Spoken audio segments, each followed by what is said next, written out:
me with it.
All right, guys, let's get right to it.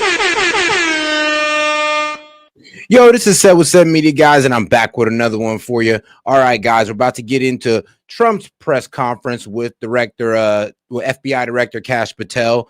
Then we're going to get into a media analysis because the Dems are crying about this Voting Rights Act. And then once again, the Dems are, well, also crying about the Supreme Court's decisions. So let's get right into Trump's press conference. And let's not forget to double tap that screen and like the video, guys. Well, thank you very much, everybody. It's great to be in this beautiful Oval Office. It never looked so nice. We're getting great compliments, and you see outside how that's come out. It's been great. We make a lot of improvements to the White House, and we're doing that. One of the things you should be looking at is the Palm Court, because that's been totally redone. So we like to preserve and make better the White House, and that's really what's happened, and we're getting tremendous reviews, and we appreciate it.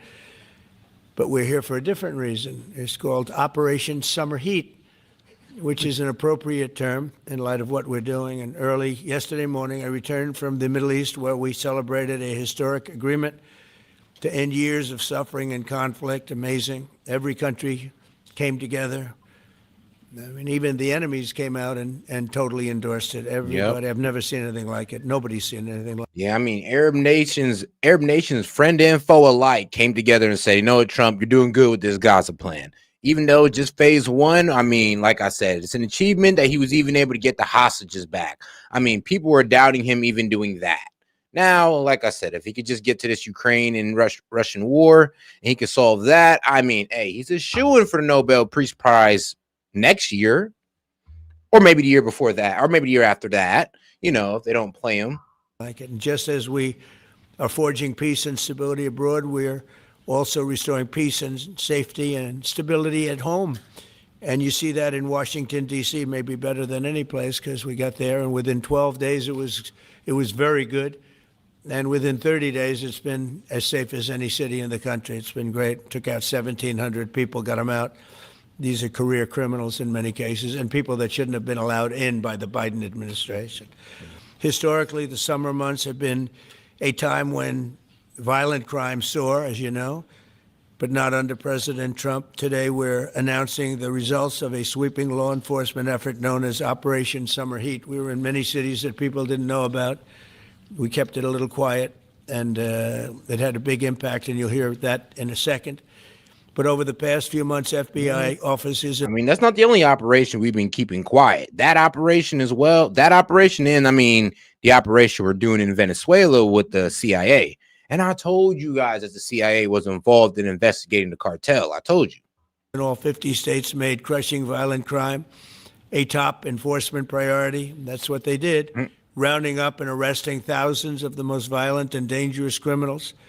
And these are among the most dangerous and violent people in the world. They were allowed in many cases, not in all cases, but in many cases they were allowed in by a very foolish, actually stupid, open border policy. Just anybody could have come in. They emptied out their jails, their prisons, their mental institutions. They emptied them into our country.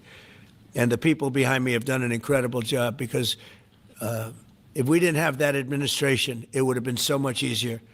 They allowed millions of people in this country that shouldn't have been allowed, including over 11,000 murderers, half of whom murdered more than one person. And many of them are gone now, or they're put in prison because we don't want to have them come back. So we literally put them in our prison, which we don't want to do. But we bring them back to their countries. Working with state and local partners, the FBI arrested over 8,000 violent criminals during the course of this period. In major cities like in New Orleans, Nashville, we saw a 250% increase in arrests. And we really went after the bad ones. These include 725 individuals wanted for violent crimes against children and murderers. These arrests are in addition to the work of our historic federal task forces that make D.C. Safe Task Force has been unbelievable. I mean, the job they've done, it's incredible. And it's been so nice because so many people, they're going out to dinner and they're having dinners. They didn't go out for 4 years. And now they're going out 3 times a week. The restaurants are opening. Restaurants are full. And usually that means a lot of good things. But restaurants that were closed are now opening up. And everybody's happy. It's nobody's ever seen anything like it, actually. And everybody feels safe. You can have a child walk right through the middle of Washington, D.C., and nothing's going to happen. We were losing more than one person a week in Washington. They're being killed on an average of over one a week. The Make D.C. Safe Task Force has been incredible. And the Make Memphis Safe Task Force is having very similar results. It's much earlier, but we've been there for a week and a half, but I'm here. And what's so impressive about this is that it doesn't just clean up the nice areas of the city. It also cleans up, well, the low income areas, the ones that, have all the high crime and all that good stuff. And if, you can clean up that area, you're basically also cleaning up the crime in the high income areas as well. So, yes, Trump is somehow, like I said, I think it's just because they're kind of honing down on warrants and not really letting people off on crime. But those are my two deductive reasonings. But it does seem that he's able to bring down crime in low income areas and high income areas, which is pretty impressive. And usually, if crime gets too bad in low income areas, it would just always spill over into the high income ones. The results are pretty incredible. You'll hear about that. They're mobilizing more than 20 federal agencies for the largest law enforcement operation targeting violent criminals in American history. As a result of these efforts, violent crime declined nearly 20% nationwide compared to the same period last year. And it was the safest and most peaceful summer in 2 decades. And honestly, we haven't really even gotten going yet. If we didn't have to fight all of these radical left governors, we could have had Chicago taken care of, as an example. They had, in a short period of time, 4,000 murders in Chicago. And we have to listen to this man stand up and say that we're bad people. And the people of Chicago are walking around with MAGA hats. You have women, beautiful black women, walking around with MAGA hats. Please let the president in, and we don't care how he does it. They're not interested in National Guard or... What's so funny about that, what he just said, the beautiful black women part? I was seeing on Twitter and Instagram that, even the black liberals said, that was probably the one truthful thing that Trump said. I was like, you guys are petty, but I get it. But all right, though, let's get right back into it. Beautiful black women walking around with MAGA hats. Please let the president in, and we don't care how he does it. They're not interested in National Guard or Army, Navy. Bring them in. Marines, bring in the Marines. They just want the crime to stop. And more so because of the success that we had in D.C. I think if we didn't have that success, nobody would even believe it. So, and I'll show you some of those beautiful black women that's been making videos. Well, there's one in particular that's been making videos really, yelling out to Trump, telling them about all the corruption that's going down in Chicago when it comes to the illegals and how they just pretty much are grandstanding. Well, the mayor's grandstanding, and he's not really listening to his people who are suffering from high crime, high immigration. The Venezuelans are breaking in apartment complexes and all this wild stuff. So, hey, somebody got to speak out, because apparently the guy they voted for is not. I want to congratulate all of the incredible law enforcement professionals joining us today, especially Attorney General Pam Bondi, who's terrific, Deputy Attorney General Todd Blanche, who is a fantastic legal talent. He really is. He's a great guy, too. And, of course, FBI Director Kash Patel. They have worked so hard on this and other things. Since the start of the administration, the FBI has arrested over 23,000 violent criminals, more than double the number arrested in the final year of the Biden disaster. The FBI has also destroyed or severely disrupted more than 170 organized criminal enterprises and gangs, 1,600 of the most violent gangs, and confiscated over 6,000 illegal firearms. And they've tracked down and arrested 4 fugitives on the most wanted list. 4 of the most wanted. Actually, 2 of them were the most wanted fugitives in the world. Oh, there's still much more work to be done, which is why the FBI continues to work alongside the Department of Justice, the Department of Homeland Security, and the Department of War to defend. And Pete Hegseth has been fantastic, by the way, on this too, on other things, but on this too, to defend law and order and combat violent crime, arrest illegal aliens, and make American cities the safest in the world. And when I campaigned, I talked about crime, but I never knew that we were going to get into it like we did. You know, I mean, I used to watch these cities with the murders. Chicago recently had one. Let's be honest, what he did with DC was like a test run. I mean, he was just trying to do it to stop all the crime in the, in that main area of DC. But then as the crackdown started going out further, it ended up cleaning up crime in other areas. So, yeah, honestly, it was a good test run, and it worked out well for DC. And, the Dems are going to say, well, crime was already going down. Well, think about it like this. If crime went down by 10%, well, Trump got it down by 10, 25%. Oh, my bad, 25%. So he's doubling the numbers. I mean, if crime went down 10, 25% in DC, well, guess what? Now it's down by 50%. So you can't really beat Trump's numbers, to be quite honest with you. I mean, let's say in Chicago, all right, if crime went down by 25% and there's still a whole lot of gang activity and shooting, I mean, obviously it's not good enough. So why not bring the National Guard in and see if we can double or triple that result? Deal where they had 11 murders in one weekend, and they said, well, yeah, but it was a holiday weekend. They actually told me that was the reason. Like it was okay because it was a holiday. It was Labor Day. These people are the worst. They really have to. You better, I tell you what, the people in Chicago and the people in places like that can be fixed. At some point, it gets to where you can't fix it anymore. It's too far gone. Yeah. And we have some cities. Yeah, like the gang problem in Chicago. It gets to the point where, well, the gang members got too much money, they got too many guns, and they got better guns than the police. They also got nice cars as well. It gets to a problem. Well, yeah, it gets to a point of almost no return to where the police can't help it. And you do need the National Guard at a certain point. I mean, hey, they're shooting at cop cars, but who knows if they're going to shoot at that camo Humvee? Who knows? I highly doubt it. Cities like that. But these are great cities that can be fixed. I'm going to be strongly recommending, at the request of government officials, which is always nice, that you start looking at San Francisco. I think we can make San Francisco. There's one of our great cities 10 years ago, 15 years ago, and now it's a mess. And we have great support in San Francisco, so I'd like to recommend that for inclusion, maybe in your next group. You'll get great support. Every American deserves to live in a community where they're not afraid of being mugged, murdered, robbed, raped, assaulted, or shot. And that's exactly what our administration is working to deliver. I didn't realize I was going to make this such a big factor in the administration. I didn't really campaign. I campaigned on crime, but I never thought we'd go into every city and take a really safe city that we've all been living with for years and make them safe. And now it's like a passion for me, and it's a passion for the people behind me. So I didn't get elected. I did get elected for crime, but I didn't get elected for what we're doing. This is many, many steps above. And I want to thank Stephen Miller, who's right back in the audience right there.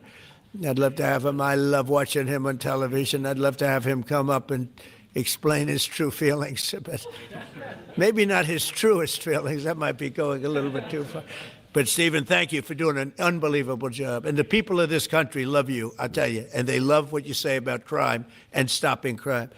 So now I'd like to ask Director Patel to say a few words, and then Pam and Todd also. And I just want to congratulate them. This is an amazing thing, and we're just at the start. We're going to go into other cities that we're not talking about purposely. We're getting ready to go in, And when they go in, like Cash as an example, told me that people didn't. I mean, and also Trump did something pretty smart. I mean, let's be real. He heard all the complaints from the Dems. Oh, he's only trying to go into the blue liberal cities. That's all he cares about. Why didn't he go into some of these red states?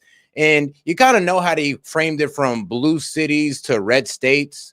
Because, it's so funny about that. I mean, if you look up your favorite red state that has high crime, and like I said, look up the highest crime city, and it's ran by a Democrat. I mean, people bring up Tennessee, we could say Memphis.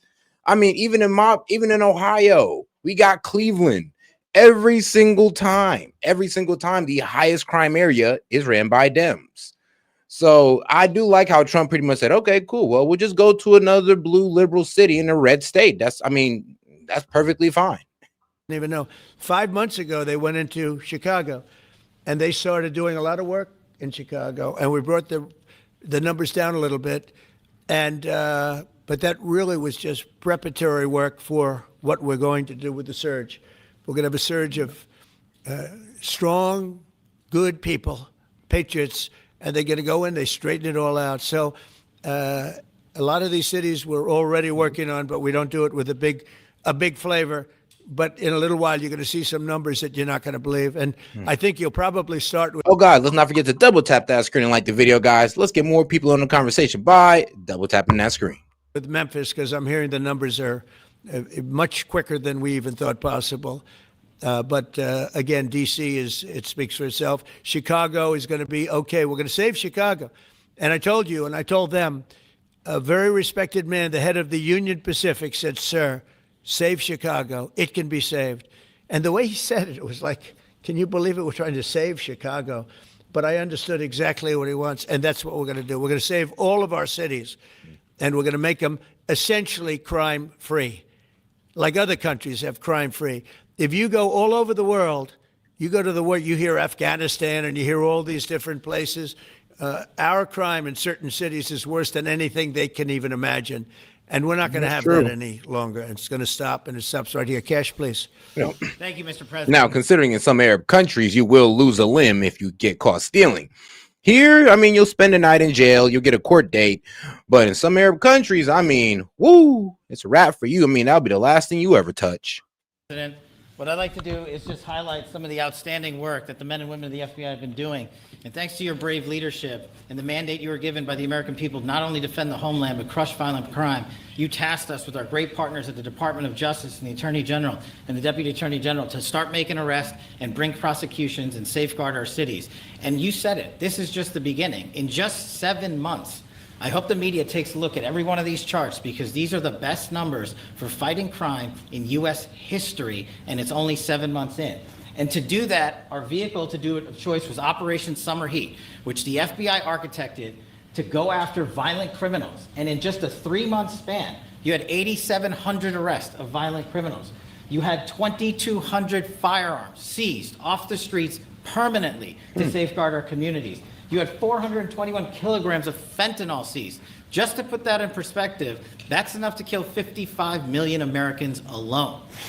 You had 45,000 kilograms of cocaine seized, and thanks to our Department of Justice partners, you had 2,100 indictments in 3 months, from June to September alone. Mr. President, that in and of itself would be historic for a 4-year presidency. You did that in 7 months because you let good cops be cops, and you partnered us with the right people at the Department of Justice to put the handcuffs on and bring them to court and put them in prison. And if that weren't enough, when you look at the year, You say finding the entire children. 7-month period that we're talking about here, if you look at the past 4 years of the Biden administration, 16,000, 17,000, 15,000, 15,000.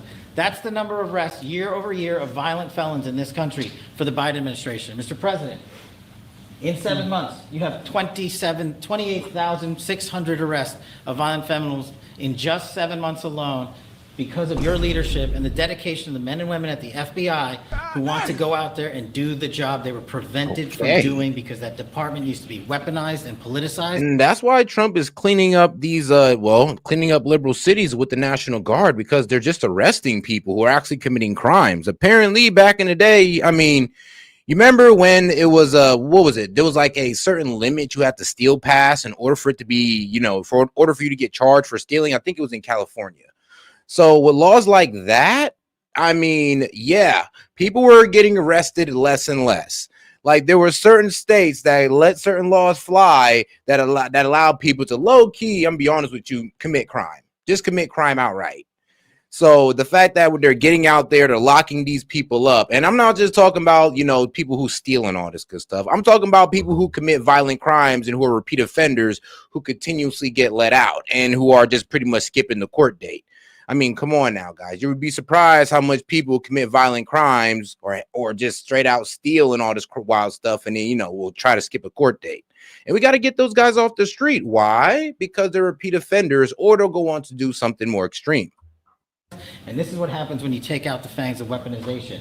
This number is historic by every metric. 28,000 people have been arrested, violent felons alone. And then when you go over there and look at some of these charts, if you don't mind, I'll just hop over here. Look at the metrics for not just violent crime, but the homeland. Mr. President, during your administration, the FBI has found and located 5,400 children. That is a 30% increase year to date over the last administration. Violent crimes against children arrests alone are up 10%. Gang arrests are up 210% in the last 7 months alone. And transnational organized crime, which Stephen Miller has been a great partner in, is up over 12%. Look, I'm gonna say like this: you can't say he's locking up civilians in these operations, because I mean, whoever they locking up when they hit Memphis, when they did it in DC, I mean, apparently these guys were committing crime, because things got a whole lot more peaceful in these cities. I mean, people in Memphis are cheering this on, and of course people in DC. I mean, even the mayor of DC had to sit there and was like, you know what, I was in disagreement, but this is nice. Now this is nice part is literally her words. Well, these numbers are historic just as a snapshot. But just so people don't think we're focusing on violent crime alone, the national security mission, Mr. President, under your leadership has never been stronger. We have gone after espionage activities against our main counterparts in China, Russia, and Iran. In China alone, we've had over a 50% increase in espionage and arrests alone in prosecution. Makes in sense. Iran, we have had a 50% increase, again, in espionage cases. And in Makes Russia, sense. we've had a 33% increase in espionage cases alone. When it comes to counterterrorism, So pretty much what Kash Patel just told us, in order, the top countries that spy on us is China, Iran, and wait, what was that last one he said? What was it? China, Iran, which one? The last one made sense. What was it? Damn it. a 33% increase in espionage cases. In Iran, we have had a 50% increase, again, in espionage cases. And in Russia, we've had a 33% increase in espionage cases alone. Of course it's Russia. It's always Russia.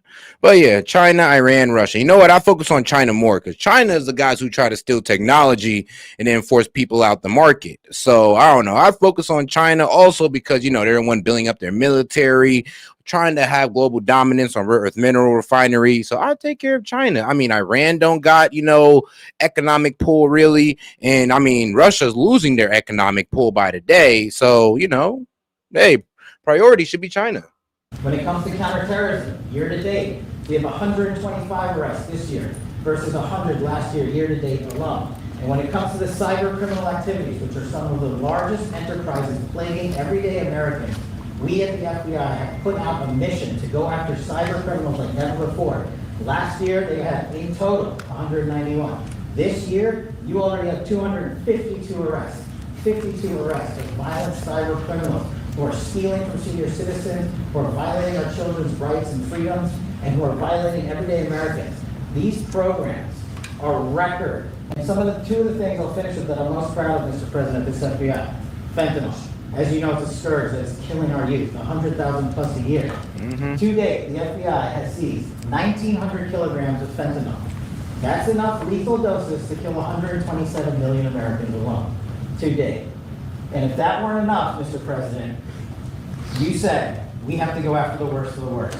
And you empowered our Department of Justice, our Attorney General, Deputy Attorney General, and the Deputy Director at the FBI, led the charge, not just on summer heat, but he also led the charge to the FBI's 10 most wanted fugitives. These people have been on the run for years. And in 7 months, you captured not one, not two, not three, but 4 of the Really? FBI's most top 10 fugitives, 4. And just to Really? put that in perspective, Mr. President, the Biden administration captured 4 in all of 4 years. You're on 7, and we're going to get to 10. We're going to get to 10 of 10. I mean, yeah, you got one Hispanic lady, you got these 2 white guys up here, and it looks like you got another, yeah, a Hispanic guy, 2 Hispanic guys and 2 white guys. Crazy. And they're on the top 10?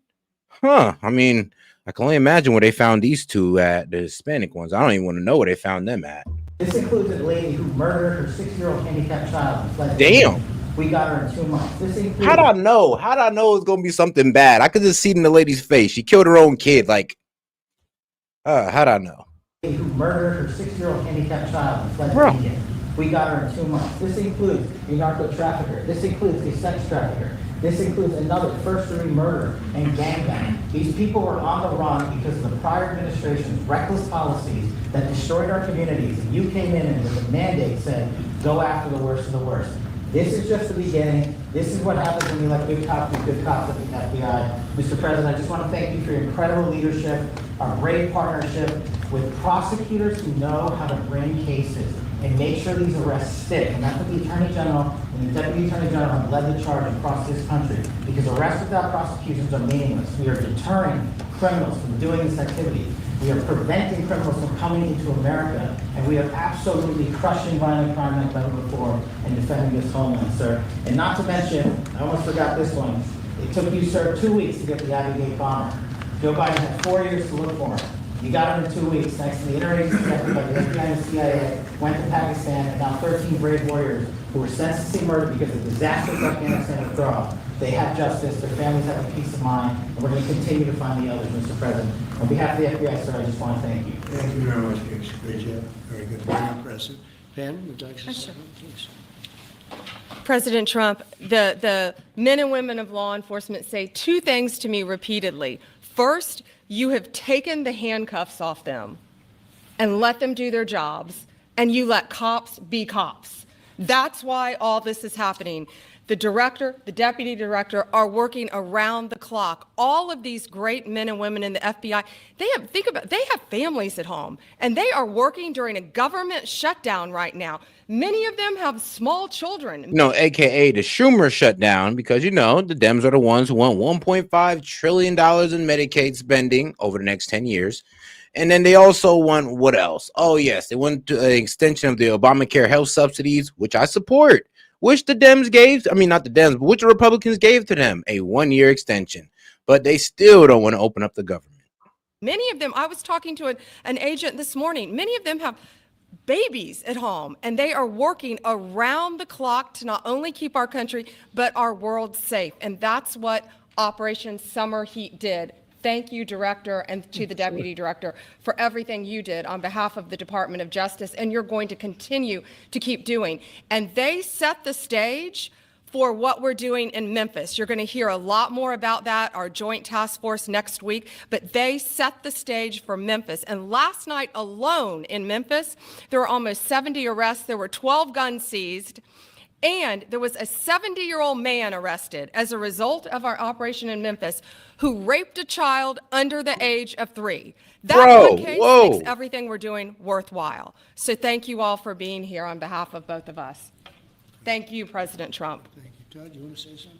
Sure. Thank you, Mr. President. So this is a great day. I ain't gonna lie, she threw me with that one. I mean, the under 3 part, I was like, wait, what? Oh, God.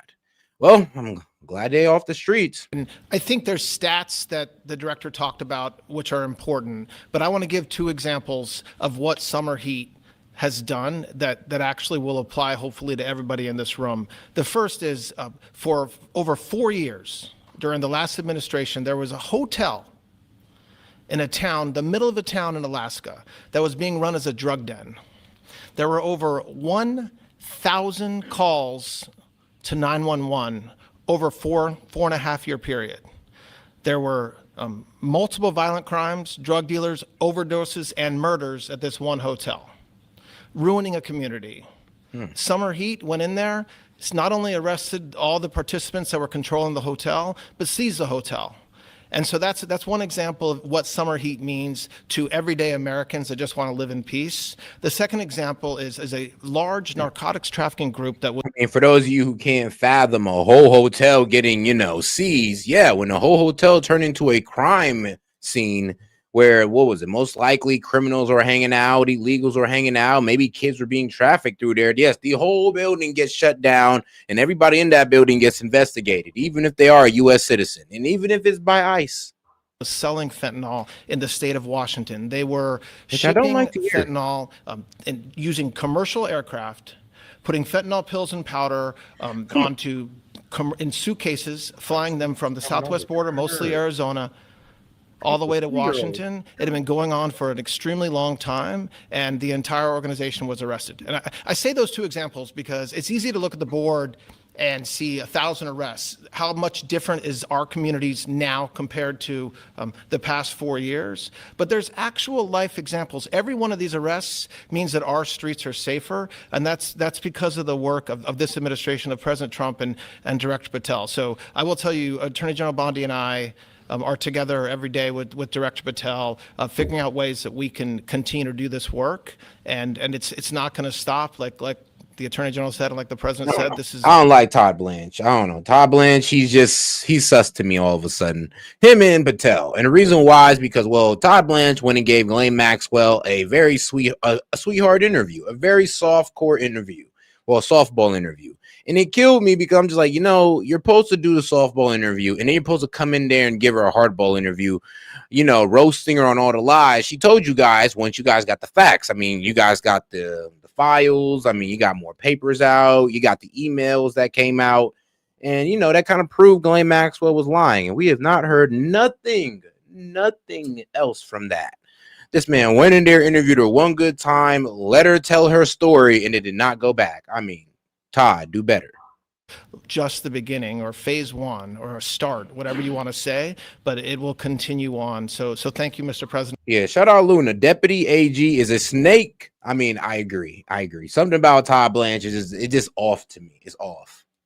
And thank you very much, Director Patel. And Mr. President, just one last thank you from the men and women at the FBI. You found a way to get these individuals paid during a government shutdown, our 1811 agent. Oh, and shout out Luna for starting us off. Appreciate the support, sis. So on behalf of the FBI, it's a great debt that we owe you, sir. They're now allowed to pay for their families, so thank you. And the military. Good. That's right. Thank you. Okay, thank you very much. Any questions, please? Brian, go ahead. Mr. President, first of all, I know the feedback I'm getting from the American people, they want to say thank you. Law and order is not an option in this country. It's a mandate. So I know the American people, thank you for that. In terms of the guns that have been taken off the street, do you have a number of how many guns were taken away from someone that had a prior felony or a previous crime that perhaps we can prosecute that? Because I know that wasn't the case under Joe Biden. We don't take guns off the streets of people that are allowed to have guns.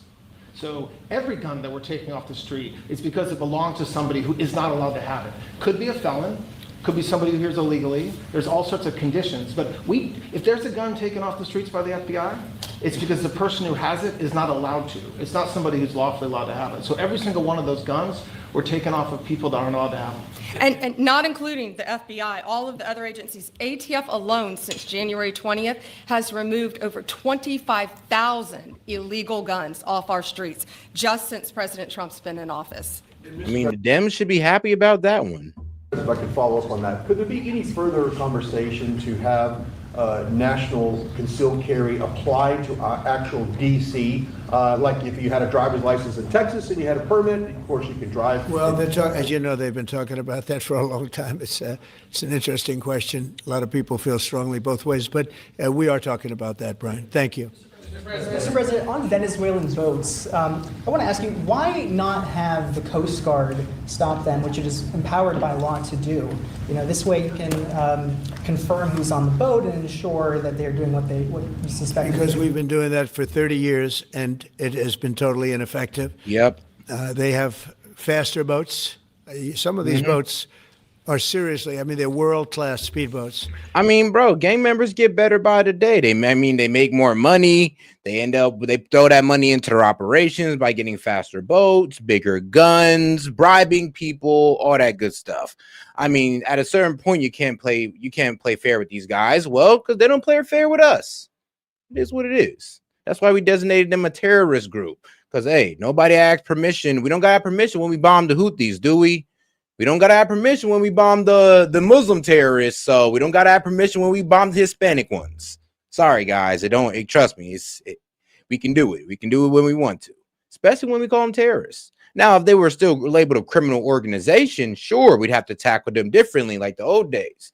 But no, now that they're designating a terrorist group, it is on. But they're not faster than missiles. But we've been trying to do that for years. And so much of the drugs, 25-30% would come in through the seas. Right now we have, I would say, none coming in through the seas. In fact, I don't know about the fishing industry. If you want to go fishing, a lot of people aren't deciding to even go fishing. We've almost totally stopped it by sea. Now we'll stop it by land. What's the next But step? it never worked. It never worked when you did it in a very politically correct manner. What's the next step in this war on cartels, and are you considering options, are you considering strikes on land? Well, I don't want to tell you exactly, but we are certainly looking at land now because we've got the sea very well under control. We've had a couple of days where there isn't a boat to be found. And that, I view that as a good thing, not a bad thing. But we had tremendous amounts coming in by boats, by very expensive boats. You know, they have a lot of money, very fast, very expensive boats that were pretty big. And the way you look at it is every boat that we knock out, we save 25,000 American lives. So every time you see a boat and you feel badly, you say, wow, that's rough. It is rough, but if you lose 3 people and save 25,000 people, these are people that are killing our population. Every boat is saving 25,000 lives, and you can see it. The boats get hit, and you see that fentanyl all over the ocean. It's like floating in bags. It's all over the place, and it's a tremendous. We're saving. I mean, yeah, they got fast boats, but they can't outrun missiles. I'll tell you that right now. Boy, Tremendous amounts of lives. Yeah, Mr. please. President, on that issue, I know you've talked about, I have a question for you, and then I also have a question for Director Patel. I know you talked about having some distaste for Boston recently. Is this one of those cities that you might be looking into, and can you give us a hint about other cities that you might be You're sending saying for federal- where? For where? For Boston. Yeah, well, Boston has a bad mayor who at least is a reasonable IQ person. You know, most of them are low IQ, but and they're so bad. I mean, what's going on in Chicago is just, you'd think the guy would say, hey, look, we have a problem, Mr. President. Could you come in and straighten it out? We could have that done in a month if we had their cooperation. It's going to be done anyway, but we could have it done in a month. Yeah, Boston, she's got 4 areas that are, wrong.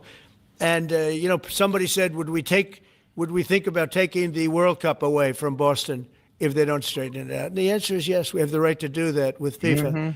So if we think that LA is going to be bad, or we think that applies a little bit to the Olympics too, but we'll talk about FIFA first. FIFA is very hot. If we think there's any reason that, whether it's Boston or anywhere else, that they're not doing their job, we're going to take those World Cup games and move them someplace else. Thank you. And then Director Patel, there's been so many conspiracy theories swirling around about the assassination of lot Charlie of Kirk. Do you have tourism any revenue updates for us, gone. especially in light of all the online content that everyone's been talking about? The only thing we deal with at the FBI and the Department of Justice is facts, and we delivered in record speed a manhunt to capture Charlie Kirk's alleged assassin in 33 hours. And if you put that in perspective to Luigi Mangione or the Boston bomber, they took them 5 days and a police officer lost their life in their manhunt. We are running out absolutely every single lead, and the best thing we can do to honor my friend Charlie Kirk's life is to make sure that everyone involved is prosecuted to the full.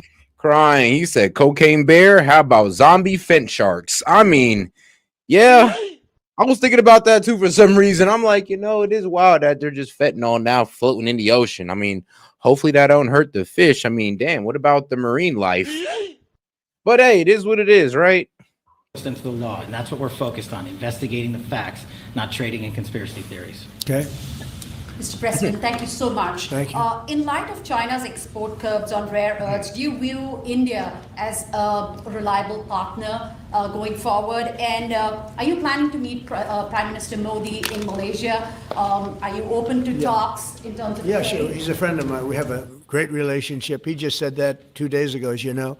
We have a great relationship. No, we were not happy with him buying oil from Russia, because that lets Russia continue on with this ridiculous war where they've lost 1.5 million people. By the way, Russia's lost 1.5 million people, soldiers mostly.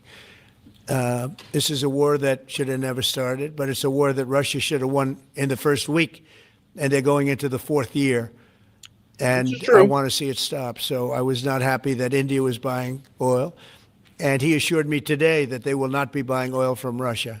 Yeah, because I mean, even China has abandoned Russia. So China stopped buying rare earth. What was it? Yeah, they stopped buying rare earth minerals from China. Not China, but China stopped buying rare earth minerals from Russia, and that was one of Russia's main pipelines of income. Was the huge amount of spending that China was doing with them. China pulled back on that because China, well, due to their economy low-key failing, can no longer afford to do so. And let's be real, they didn't stop buying Russian rare earth minerals because they want to stop Russia in the war. I mean, no, of course not. I mean, come on, now it's China. They don't care. But I'll tell you what they do care about, either saving money and making money. So, yeah. And now we got also, India pulling out as well, saying that, yeah, all right, we'll stop buying weapons and oil from China, not China, but Russia. And yes, they buy weapons as well. India bought weapons and oil from Russia, which is crazy why they were getting mad at us, going like, oh, how could you do this to us? You acting like we're the only ones who's doing this. Yes, you kind of are. You're the only ones buying oil and weapons while also asking for the war to stop. Yes, you guys are one of the only ones that are doing that. That's a big stop. Now I got to get China to do the same thing. You know, that is relatively easy compared to what we just did over the last week in the Middle East. Middle East was 3,000. Sharknado Fit Edition. Bro. You know what? At this point, y'all might as well make an AI generated movie. Because, boy, y'all talking about fentanyl, like what? Fettied up sharks. Sharks off fentanyl. You know, nobody surviving that. 1,000 years, and we got it done. This is 3 years. And I think we'll get it done. I think that President Putin, I think he wants to get it done. We'll see. There's a great animosity between him and Zelensky. You probably have noticed, right? And it's, I think it's hurting the process. Yeah, please. Mr. President, thank you. Curious, why did you authorize? I'll be honest with you. It does sound like, it doesn't sound like Putin's trying to end the war anymore. It sounds like he's just trying to take out Zelensky because he's been, increasing the volumes of his attacks. I mean, sending in more drones, striking in Kiev, literally their capital, striking government buildings. So I don't think Putin wants to talk anymore. I think Putin wants an unconditional surrender. And I doubt that Ukraine's going to give it to them easily. But like I said, the only way Ukraine's going to win this war is if somebody put boots on the ground for them. And that's only going to happen if they can false flag somebody into it. So be on the lookout. The CIA to go into Venezuela. And is there more information you can share about these strikes on the alleged? Well, I can't do that, but I authorize for 2 reasons, really. Number one, they have emptied their prisons into the United States of America. They came in through the border. They came in because we had an open border policy. And as soon as I heard that, I said, a lot of these countries, they're not the only country, but they're the worst abuser. Oh, God, let's not forget to double tap that screen and like the video, guys. Appreciate the support, by the way, but let's get more people in the conversation by double tapping that screen. And if you have any questions, comments, jokes, or even disagreements, I'll be happy to read it out loud and engage with it. Appreciate the support, guys. I mean, for all the naysayers in there, hey, man, look, go ahead and super chat it, and I'll be happy to address your question. If not, look, just argue with the people in the chat. It's all right. And they've entered they've allowed thousands and thousands of prisoners, mental institution, people from mental institutions, insane asylums. That's true. Emptied out. That is true. Zelensky did try to take out, didn't Zelensky try to take out Putin first? Yes, that is true. Zelensky did try to take out Putin, in my belief, with the help of NATO, because after they did the prisoner exchange, Putin was riding back on the helicopter, and their helicopter was attacked, and Word on the global streets is that they almost got him. They almost killed Putin during that attack. Like drones were following their helicopter and they almost blew him out the sky. Luckily, Putin survived, and then about 2 days later, that's when you heard about one of the biggest strikes during the war. Yeah, it was like about 2 days after they almost killed Putin. To the United States. We're bringing them back, but that's a really bad, and they did it at a level that probably not, many countries have done it, but not like Venezuela. They were down and dirty. And the other thing are drugs. We have a lot of drugs coming in from Venezuela, and a lot of the Venezuelan drugs come in through the sea, so you get to see that. But we're going to stop them by land also. Does the CIA have authority to take out Maduro? Oh, I don't want to answer a question like that. That's a ridiculous question for me to be given. I'm like, come on now. I mean, we can neither confirm nor deny that. I mean, shoot, as the CIA would say. Not really a ridiculous question, but wouldn't it be a ridiculous question for me to answer? I know, right? But I think Venezuela's feeling heat, but I think a lot of other I countries... mean, if he was to say yes right there and then, he probably then burnt almost every CIA agent in Venezuela. Feeling heat too. We're not going to let this country, our country, be ruined because other people want to drop, as you say, their worst. They have given us their worst. They've loaded up our country with prisoners, with mentally ill people that are seriously ill, criminally ill, and we're not going to take it. And so, I mean, it's just one of those things. And I can tell you, we've taken care of the sea. There's nobody, and we're watching. We're watching.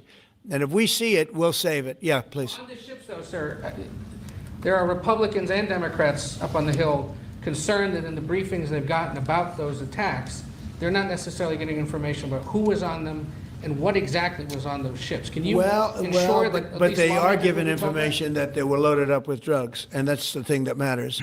When they're loaded up with drugs, they're fair game. Yo, and that's every wild. one of those ships were. So pretty much Trump saying, nah, we did tell him about the boats. We told him what was on the boats, about the drugs that was on the boat, not the people. Like, who cares about them? We blown them to smithereens. But I'll tell you one thing, we knew how much drugs was on that boat. Like, Lord knows the Dems ain't taking that answer. They're not ships. They're boats. They're speedboats. They're extremely fast, record-setting type speedboats. They cost a lot of money, and they have a lot of money because they're drug sellers. But they know one thing, and they all have the same thing in common. There's drug dust. They call it drug dust. They call it fentanyl dust all over the boat after those bombs go off. And you can take along. Attack them, though, that they're We know before. We know when they go out. We know we have much information about. Like, bro, everybody just now finding out that the CIA is in Venezuela. How the hell you think we know? Come on, guys. Let's put 2 and 2 together. What's 2 plus 2, guys? I mean, what's the CIA plus Venezuela? Like, come on now, guys. It's kind of easy to figure out how we know who's on the boat, what's on the boat, because we got our intelligence service in Venezuela, where these boats are coming from. So, of course, we know who's on the boats. And, of course, we know what's on the boats. Now, am I saying just blindly trust the CIA? Of course not. Of course not. We know how they are. But it does kind of, show that, yeah, we've got some intelligence on this. And it's coming from the CIA, a.k.a. they can't all the way share it with the American people. I mean, FBI, sure. But once the CIA is doing it, they can kind of do it in secrecy. Each boat that goes out. Deep, strong information. Yeah, please. Sir, you're going to have Vladimir Zelensky here this week. What is your message at this stage of the war for him? And shy of tomahawks. To who is it? For Zelensky. Yeah. Shy of tomahawks for Ukraine.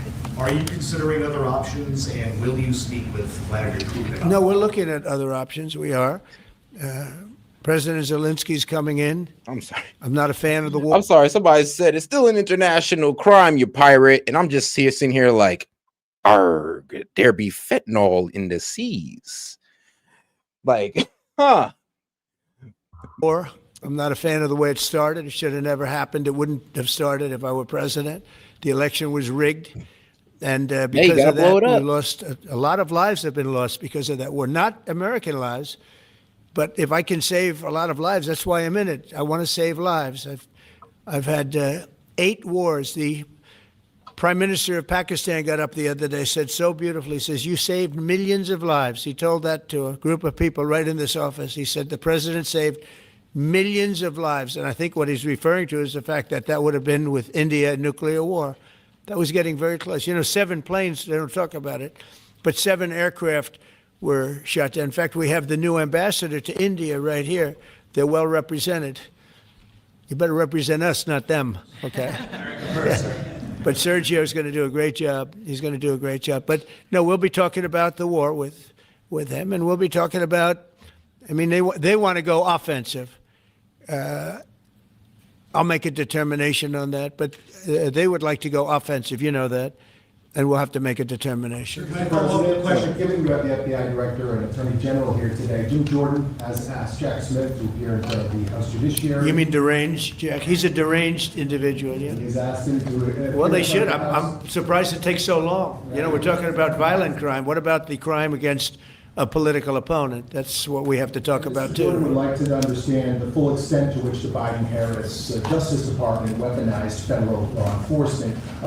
What do you think the committee will find out, Mr. Smith? I think it was the worst weaponization of a political opponent in the history of the world, let alone this country.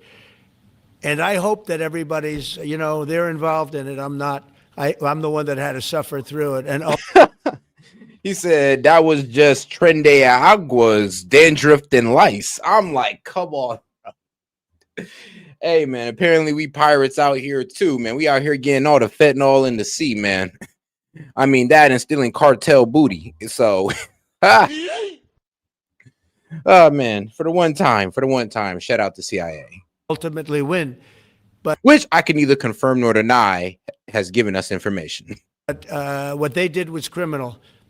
Deranged Jack Smith, in my opinion, is a criminal. And I noticed his interviewer was, I think that was Weissman. And I hope they're going to look into Weissman, too. Weissman's a bad guy. And he had somebody in Lisa, who was his puppet, worked in the office really as the top person. I'm not even going to lie. Letitia, what was it? Letitia James? Cooked. She's cooked, bro. It's over for her. She's going to jail, man. Like, your ass going to jail. You lock his ass up. Lock his ass up. You going to jail. You're going to jail. What she did was mortgage fraud. So they got her on that. And I think, especially the way she did the mortgage fraud too. Yeah, it was all types of fraudulent. That she should be looked at very strongly. There was tremendous criminal activity having to do. If we don't have fair elections in this country, we're not going to have a country. And I've said it from the beginning, fair elections and borders. And we need also fair press, because if you don't have fair press, it's very tough. And we've got the strongest border of anybody. Nobody has a border. We have a border where the numbers just came out again. You saw 0 people came in illegally. Now, we do take people into our country legally, but 0 people. But, you're talking about a different subject. You're talking about political crime. They have committed massive political crime. I hope they're looking at Shifty Schiff. I hope they're looking at all these people. And I'm allowed to find out. I'm allowed to, I'm, in theory, the chief law enforcement officer. But I have a very good, talented group. This is about something else. But I hope they're looking at political crime, because there's never been so much political crime against a political opponent as what I had to go through. They raided my house in Florida. It was an illegal raid. I have a lawsuit that was doing very well. And when I became president, I said, I'm sort of suing myself. I don't know. How do you settle the lawsuit? I'll say, give me X dollars, right? And I don't know what to do with the lawsuit. It's a great lawsuit. And now I won. It sort of looks bad. I'm suing myself, right? So I don't know. But that was a lawsuit that was very strong, very powerful. They raided illegally my house in Florida, Mar-a-Lago. They went through the drawers of my young son. And your wife. They wife. went through all of the cabinets and drawers of the First Lady. She walked in, she said, wow, what happened? Because she's very meticulous. And this wasn't so meticulous as she looked into the drawers and she saw everything a mess. What they did against a person that just got out of office. And then you look at these corrupt people. You look at Hunter Biden. You look at the signature. As an example, the Europen. I just signed so many different things. An admiral, a 4-star general. I'm signing them left and right, the commissions. And by the way, I want to compliment John Thune and also Mike, our great speaker. But John Thune, all of a sudden I'm getting these things by the hundreds. I was getting one every 2 weeks. It would have been 4 years before you got them in more. You would have had some that didn't even get in, all because of Democrat obstruction. So John Thune did a great job. I must have signed 200 into the administration. We're just about caught up. It's amazing. And so compliments to John. He had to do some things that were very tough to do that he didn't want to do, but he was forced to do it by the Democrats. And as far as the shutdown's concerned, this is a Democrat Schumer shutdown. And he's trying to do it to get relevance back into the party because he's a loser. I've known him all his life. He's always been sort of a loser, but an intelligent one. But I think he's losing IQ points with time. I think that happens. I hope it hasn't happened with me. I know if it did, you guys will let me know about it very quickly. Yeah. Question on violent crime, sir. Here in D.C. I mean, bro. Yeah, no, yeah, y'all would have never let Trump get away with what y'all let Biden do. You guys would never let Trump hide from the media. And then the few times he do come out to the media, he talks like completely, like, I'm be real with you, incoherently. I mean, fumbling his words, can't even really finish a sentence. Bro, he'd have been out of office like the second week he started doing that. The fact that Biden got away with it for like maybe 2 to 3 years is crazy. Has given the two teenagers that beat up ex-Doge staffer Big Balls probation. It's incredible. And no jail time. Is this justice? Jeanine Pirro is doing a fantastic job, and she is beside herself because you have these radical left judges that they beat the hell out of this guy. And it was many people against this one guy who was really trying to protect his girlfriend. He didn't want his hooded over the door but they really beat him up badly. That just happened, right? Wow, that's terrible. I think the judge should be ashamed of himself. That's a big problem. You know, they can do their job and then they go into a court and the people are protected by these, I don't know where they come from. Where do these people come from? Where do the judges come from? I want to compliment on behalf of Pam and Todd and all of us because, Kash, I think that Jeanine has done a fantastic job. And the case I heard was like flawless. It's a flawless case. They have them on tape. They have everything. And then a judge gives them a little probation. These are rough guys. And they're young. And if that happens, they're going to grow up. They're going to be real bad. They're going to cause a lot of problems. Yeah, please. Go ahead. So, Sergey Bohr has just gotten back from India. What were the conversations like with Prime Minister Modi and the other? I think they were great. He reported to me that he's a great man, you know. Modi is a great man. That he loves Trump. Now, I don't know if the word love, I don't want you to take that any different. I don't want to destroy his political career, okay? But you have to understand, I've watched India for years. It's an incredible. I don't know, man. India says one thing and do something else behind your back. I mean, they'll talk about, oh, how we want to help end the war in Ukraine. And, you know, while low-key's funding Putin. It's like, it's pretty wild what they do.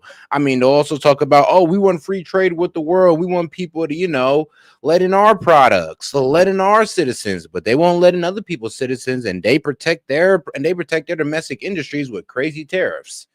So yeah, India, I mean, hey, they say one thing and do another. Like I said, same people talk about, oh, we want to be able to sell into your market, but you can't sell into ours. We love to send our immigrants our people into your schools, but well, we don't got no schools for you to send y'all's over here. So it is what it is. And then, you know, I mean, damn near a billion people got nukes, but they still call themselves a developing country. Country. And every single year you'd have a new leader. Other than that, great people. I mean, some would be in there for a few months. And this was year after year after year. And my friend has been there now for a long time. And he's assured me there will be no oil purchased from Russia. I don't know. Maybe that's a breaking story. Can I say that? Would you say? There will be no oil. He's not buying his oil from Russia. It's started. You know, you can't do it immediately. It's a little bit of a process. But the process is going to be over with soon.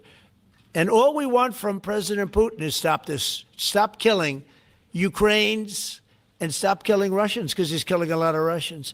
Again, it doesn't make him look good. It's a war that he should have won in 1 week, and he's now going into his 4th year.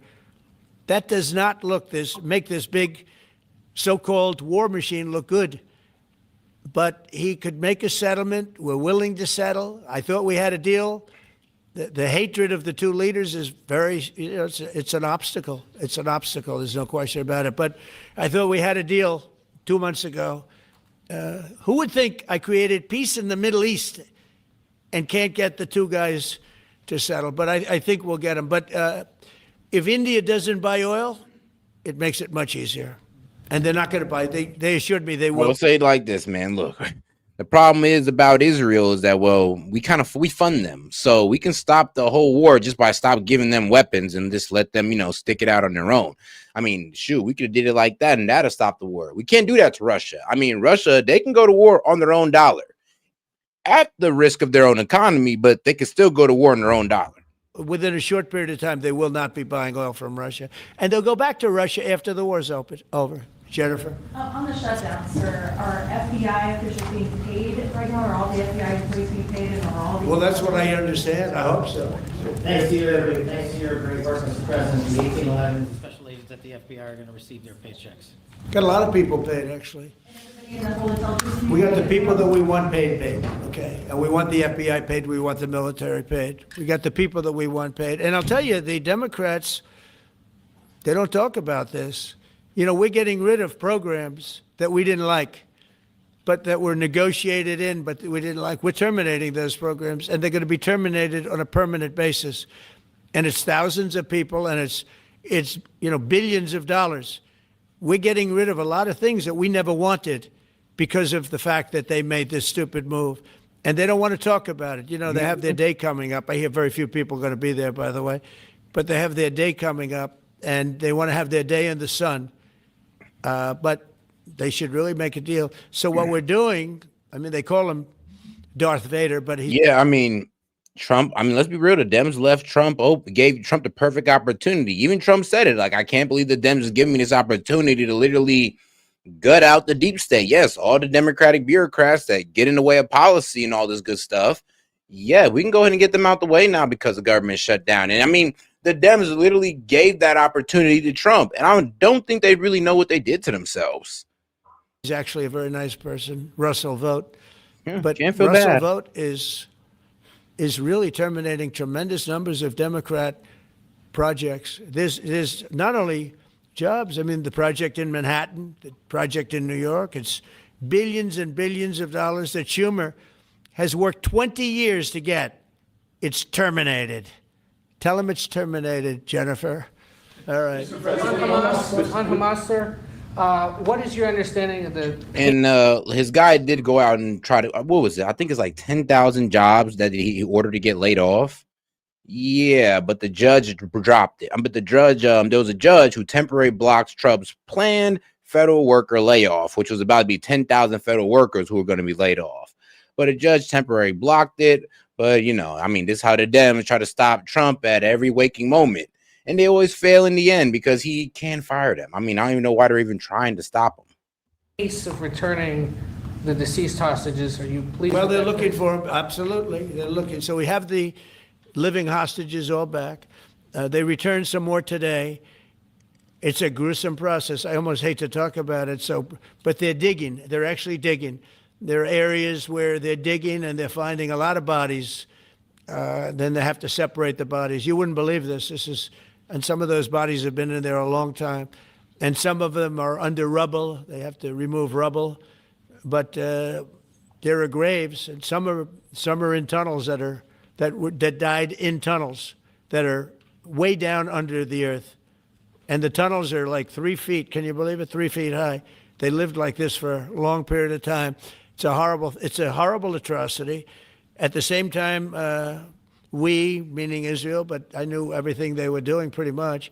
I knew most of the things they were doing, but they've killed probably 70,000 of these people, Hamas.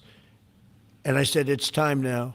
So we'll see what happens. We'll also see what happens. Your next question is going to be the weapons. We want the weapons. No, they did not kill 70,000 of Hamas. They killed 70,000 Palestinians.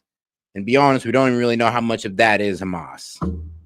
To be given up, sacrificed, and they've agreed to do it. Now they have to do it. And if they don't do it, we'll do it. We had the head of CENTCOM today suggest that Hamas needs to hurry up and disarm and follow your comprehensive plan. Yeah. That it was the head of CENTCOM saying that. Is that not a signal? I wonder if that's going to be the framing now. It's like once the war is over, when we start talking about, all the dead Palestinians, I wonder if they're all going to say, no, that's all Hamas. Yeah, like all 70,000, all 100? Yep, that's Hamas. Okay. to Hamas, to the rest of the world? That's that what y'all at wanna some point believe. The U.S. military may more directly engage? We in all won't this? need the U.S. military. We won't need it. We're Why not gonna, just well, yield? because we're very much involved in it. If we weren't involved, there wouldn't be peace. If we didn't Facts. destroy the nuclear capability of Iran, that deal would have never happened for two reasons. The Arab nations would not have felt bold enough to do it because you have a very powerful, at that time, Iran. It's not powerful anymore between what Israel and us did, because, the attack was, if you look at it, we helped them very much. They will be the first to tell you, including shooting down thousands of drones that were coming into Israel. We shot them down. We were shooting them down like it was targeted. Yeah, I know. We were shooting down drones in Qatar. That's the wildest part. So funny. I mean, it was so when Iran was sending missiles to Israel, right? Qatar was actually shooting those down as well. Yes, in Qatar, we were shooting down missiles going into Israel sent from Iran during that 12-day war. And be honest with you, I mean, thank God that Trump actually did bomb Fordo, because Iran wasn't going to give up unless Trump got involved. I do believe that Israel and Iran were going to keep going back and forth unless Trump got involved. Practice, but we shot down thousands of drones and missiles also going into Israel. But to be quite honest, Israel would have lost that war. Just on it'd have been a battle of nutrition. And I mean, they don't. I would say, they don't have I mean, real with you, they don't have really the size, the manpower to just take on all of Iran. I mean, they could take on Lebanon, they could take on Syria, but I mean, Iran is a bit different. Between what we did to Iran that way with the, conventional, we will call it, and what see that beautiful plane, that B-2, I noticed it on the desk. I always thought it was beautiful, but I never understood it. Now I understand. It took in hundreds of thousands of bombs in the form of two, but hundreds of thousands of pounds of bombs. And every single bomb hit perfectly. Then they sent Tomahawks in. They sent 30 Tomahawks on top of it. And that was totally, CNN said, well, maybe it wasn't as bad as Trump said, because I said obliterated. Obliterated is not a strong enough word, actually. And you saw the Atomic Energy Commission came out and said the word obliteration is very, very, think of it. They came in under potential fire. They entered Iran airspace late at night, in the dark, no moon. The moon was low for a reason. Was the time we picked it. Couldn't see anything. And they hit every target, and they weren't hit. Nobody saw that plane. That plane is stealth. I mean, and that's one of the reasons why Iran was just like, look, man, if America's going to get involved, bro, we'll just stop the war right now. Because that's one of the reasons why they don't want us to get involved. Because we can do things like that. Because we can fly a stealth bomber, highlight the word stealth bomber through there, unnoticed, and drop a whole, what they say, like 16 tons or more of bombs on them, and then fly out unnoticed. I mean, they didn't know we were there until we hit them. And even then, they were still wondering who hit them. Nobody said. The problem with that is it may be stealth today, but tomorrow it won't be. And we just ordered about 20 brand new B-2 bombers. It's unbelievable as a weapon. I know Putin, when I was riding with him in Alaska, we passed a lot of them. And he said, that really did the trick. I said, yeah, it did. It's amazing. The flying wing. But you see no reason for the U.S. military to get involved in Gaza. No, I don't see that. No, I think we're going to handle it. When you can drop like artillery like that without even being noticed, that's going to make any country put their hands up and be like, you know what? I mean, that could have been a nuke, dog, and we wouldn't even notice. You guys got it. Y'all got it. Like I said, it does seem like every time America gets involved, Iran backs down, as they should. Because, if we don't get involved, then Iran runs amok around the Middle East. And, we know what happens after that, right? Right. Very well. We'll be Jihad. helping Israel. But we have other countries that are now. We signed, many countries signed. And many of those countries relatively are very strong military powers. And Hamas has no support. See, Hamas had the support of Iran. And now Iran says, don't get us involved. The last time they got them involved didn't work out too well. So they used to have the support of Iran. Today, they're trying to survive. When I heard the reports 2 weeks ago, Iran's looking to build a nuclear weapon. I said, don't worry about it. They got a lot of things they want to do before nuclear weapons. I said the last thing they want to do is a nuclear weapon. I mean, yeah, I mean, to be quite honest, Iran, according to the leaders of Iran, they never had a plan towards a nuclear weapon. I mean, they were never going to create one, but them having a 60% uranium was enough for us just to be like, you know what, just stop it right here. We don't even want you to even have 60, to be quite honest, so we're just going to stop you right here. And that's what we did. We went and stopped them off the threat that, you know, they're about to enrich their uranium from 60 to 90%. But now the goalpost has been moved because now it's no longer about 90% uranium. Now it's about them having another 60% to clump together to make a bomb. So, I mean, they moved the goalposts. Now I'm not really sure where they're kind of trying to go with this. I thought it was about 90% enrichment, but now it's about just having enough 60% uranium. So we'll see if we're going to get back into it with Iran or not. It didn't work out. And if they did a nuclear weapon before they got even close, that site would be attacked and it would be wiped out. Yeah. Mr. President, Mr. President, you're meeting with President Xi in a few weeks. Yeah. If you can't come to an agreement or a deal at that meeting, are we in for a sustained trade war with China? Well, you're in one now.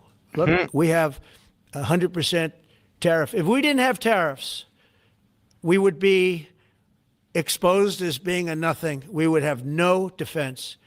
You know, they've used tariffs on us, but we've never had anybody sitting in that chair that felt the need to do it. And they've allowed us to be $37 trillion in debt, et cetera, et cetera. Tariffs are a very important tool for our defense, for our national security. If we don't have tariffs, we're not going to have national security.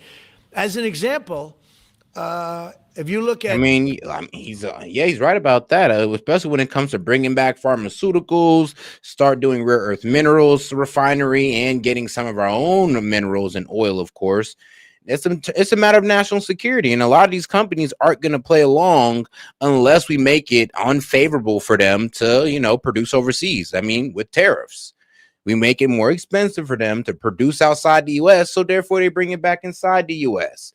I mean, of course, with commitments and all that good stuff. Pakistan. And so far, it's been working. Now, I do think that the full, we're going to see everything in full effect within the next 1 to 2 years. But so far, let's see here. I mean, since April, things been going in the right direction when it comes to bringing back manufacturing and getting these pharmaceutical companies, Apple, financial companies to come and bring back their services to America and also to invest heavily as well. In Iran. Shout out to tariffs. They're doing what he said they were doing. I told them I was in the midst of negotiating a trade deal with Iran, and Pakistan was going to be in line. And because of tariffs, they all want to negotiate much differently. We're making a good deal. And then I heard that they're shooting at each other. And I said during one of my conversations, are you guys going to go to war? 2 nuclear powers we are thinking about. I said, here's the deal. You go to war, I'm going to put a 200% tariff. I'm going to stop you from doing any business in the United States. I said it to both of them. Within 24 hours, the war ended. That would have been a nuclear war. And again, the Prime Minister of Pakistan, who was here 2 weeks ago, said that man saved many millions of lives in front of a whole group of people because he thought it was going to be war. But when it came to war or having to pay massive tariffs, the tariffs overrode. That's why it's so important. Not only the money, we're taking in trillions of dollars, not only the money, the power to keep peace, the power to be used for good is enormous. But, when you threaten a whole country's whole economy, I'm like, how they going to go to war if they ain't got no money? It's like, how are they going to go to war if they're too busy dealing with the tariffs? Like, that's going to be straining. So, it's what's the point of going to war if my whole economy is getting threatened with 200% tariff on all my products? It's and let's be real, and I always say this, the main country that a lot of these countries sell to is the U.S. It's not just China, but other countries as well. Top buyer is the U.S. So when we throw around that 200% tariff, a lot of countries listen because they understand that, that's going to damn near sink our economy if that goes through. And not all these countries are as resilient as China. And even look how bad it hit China. It decimated their manufacturing, and now they got a record high unemployment. A lot of people didn't understand tariffs. It's also made us very rich. We have a big case coming up in the Supreme Court, and I will tell you, that's one of the most important cases in the history of our country. Because if we don't win that case, we will be a weakened, troubled, financial mess for many, many years to come. I don't even know if survivable is a good term. And if we do, we're going to be the most powerful economic country in the world. And all we're doing is using them as a defense against what took place for many years.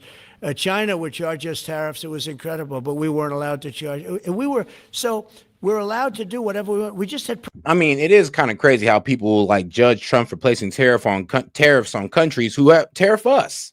I mean, India has high tariffs on us. They had a tariff of 75% on all U.S. imports and other countries as well. So no, they completely protect their domestic economy.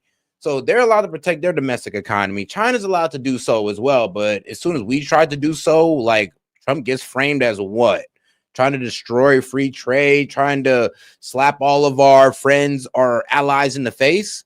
I mean, are they really our allies if they were willing to let our economy burn? Like, let's be real. They're really our allies if they didn't care that they was taking jobs from our citizens.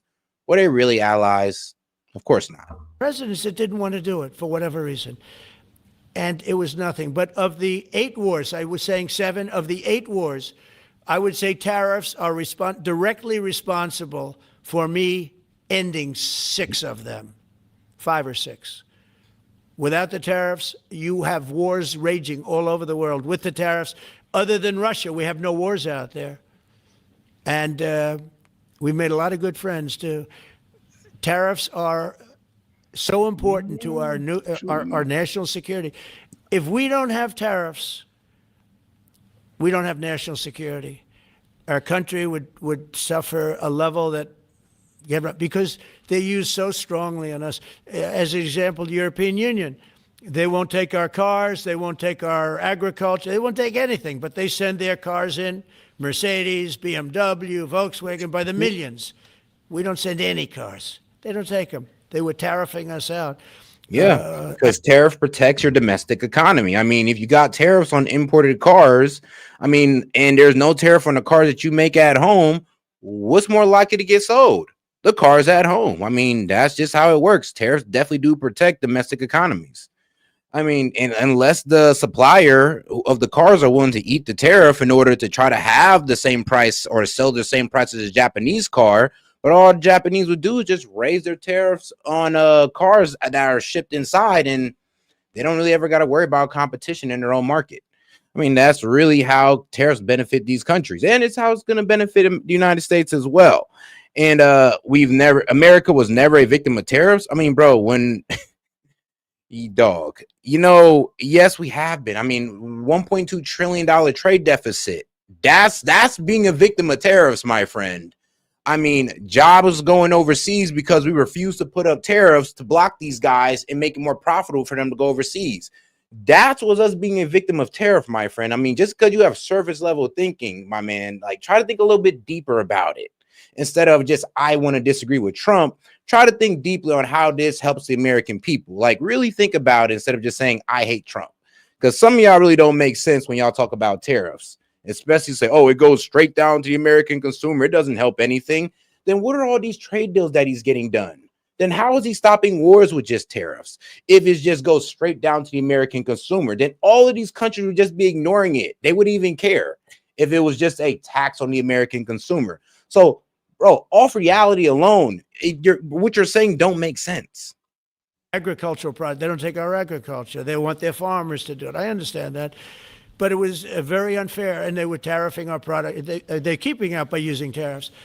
And we didn't use them, but I used them. Mm-hmm. And now we made one of the great deals with your $650 billion they pay us. And it's kind of crazy because tariffs is keeping these, these evil corporate elites that the Dems claim they hate so much from going overseas and pretty much, getting people at cheaper wages. That's what tariffs do. They keep the jobs here and keep these corporate elites here, and now, I'll get subjugating other countries and their people. They have to pay us 20 to 25 here, but they can go to China, Indonesia, Vietnam, pay these guys like $10 an hour.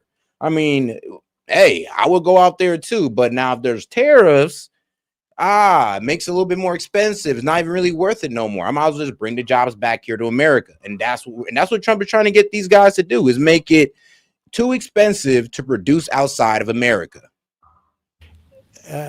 We've evened it out. It's, I mean, shoot, our country during, well, honestly, under terrible leadership, our country made it too expensive to produce in America, so we can reverse course. really a good thing to see. And you have to understand, they've all signed. Japan, South Korea. I mean, South Korea, $350 billion up front. Japan, $650 billion.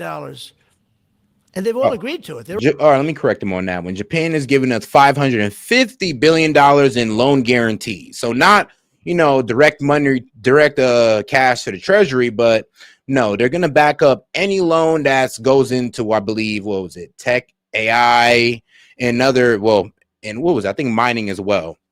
So if a corporation or a business asks for a loan in one of those major sectors that Japan says they're going to cover, they get a loan guaranteed backed by that $550 billion. And if they default on the loan, then China will go ahead and front that loan fully. So it's almost like, the banks is more likely to lend out money because they got the Bank of Japan want to back up that loan. We're all happy. But before, it was a total ripoff. And if we don't have the use of tariffs, we have no national security. This country will have no financial security, will not have national security.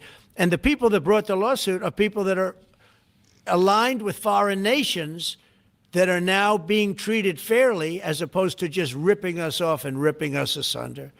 So, but if we are not allowed to use what other people use against us, there's no defense. It'll be a disaster for America. That's why I think I'm going to go to the Supreme Court to watch it. I've not done that, and I had some pretty big cases. I think it's one of the most important cases ever brought because we will be defenseless against the world. Okay. You'll go to the tariff case? Did you have one? Yes, please. Thank you, Mr. President. I want to ask you about the Georgia Senate race. I know it's very early, but there's several Republicans. And I know people in the chat are always, man, when it comes to tariffs, you guys definitely have some crazy ideas. I'll tell you that right now. Or I wouldn't say ideas, but some crazy words for me. But look, no, you can reverse course with tariffs and you do need innovation, but how are you going to bring these businesses back without the tariffs? And then you can start innovating. I mean, you got to give a reason for these companies to come back and manufacture here. And you can't do that without tariffs, to be quite honest with you. I mean, and none of you guys can name anything that could bring these companies back that without tariffs. Like, go ahead. Give me a reason. Tell me how we're going to get Apple to come start doing manufacturing over here and increase their manufacturing over here without tariffs. Tell us how we were going to get the pharmaceutical companies to start bringing manufacturing over here without tariffs. Tell us. Because the only way we're going to do was to make it too expensive for them to operate outside of the U.S. That was the only way. And then we could work on innovation while we're doing that. But we first needed that leverage of tariffs. And if you can think of something better, let me know. In that field that are vying for your endorsement. A lot of good people in that field. Yes. I know all of them, actually. I haven't made a decision on that, but you have some very good people in the Georgia Senate race. Well, Governor has endorsed. No, I know, the governor has, and he's spoken to me about it a lot. He likes that candidate a lot, and I understand that. I haven't made a decision yet. But I'm following that race very carefully. I think it's very important for Georgia to get a real senator, because the senator they have now is a horrible senator. He allows all the crime, all the borders. You have open borders. I mean, his whole philosophy is a disaster. That's not representative of the people of Georgia. I know the people of Georgia. I won Georgia 3 times, but they say twice. Okay, I won it very big the last time, and I won it big the first time, and I won it big the second time. But we had criminals that didn't allow. I mean, I hope they're going to go into that. I hope they go into the votes which are being stored in Fulton County and take a real look at those votes, okay? Because I won it the second time too. But I know Georgia very well. I love Georgia. Those people are great, and they deserve a good senator, because the man they have now is a weak, ineffective person. Okay.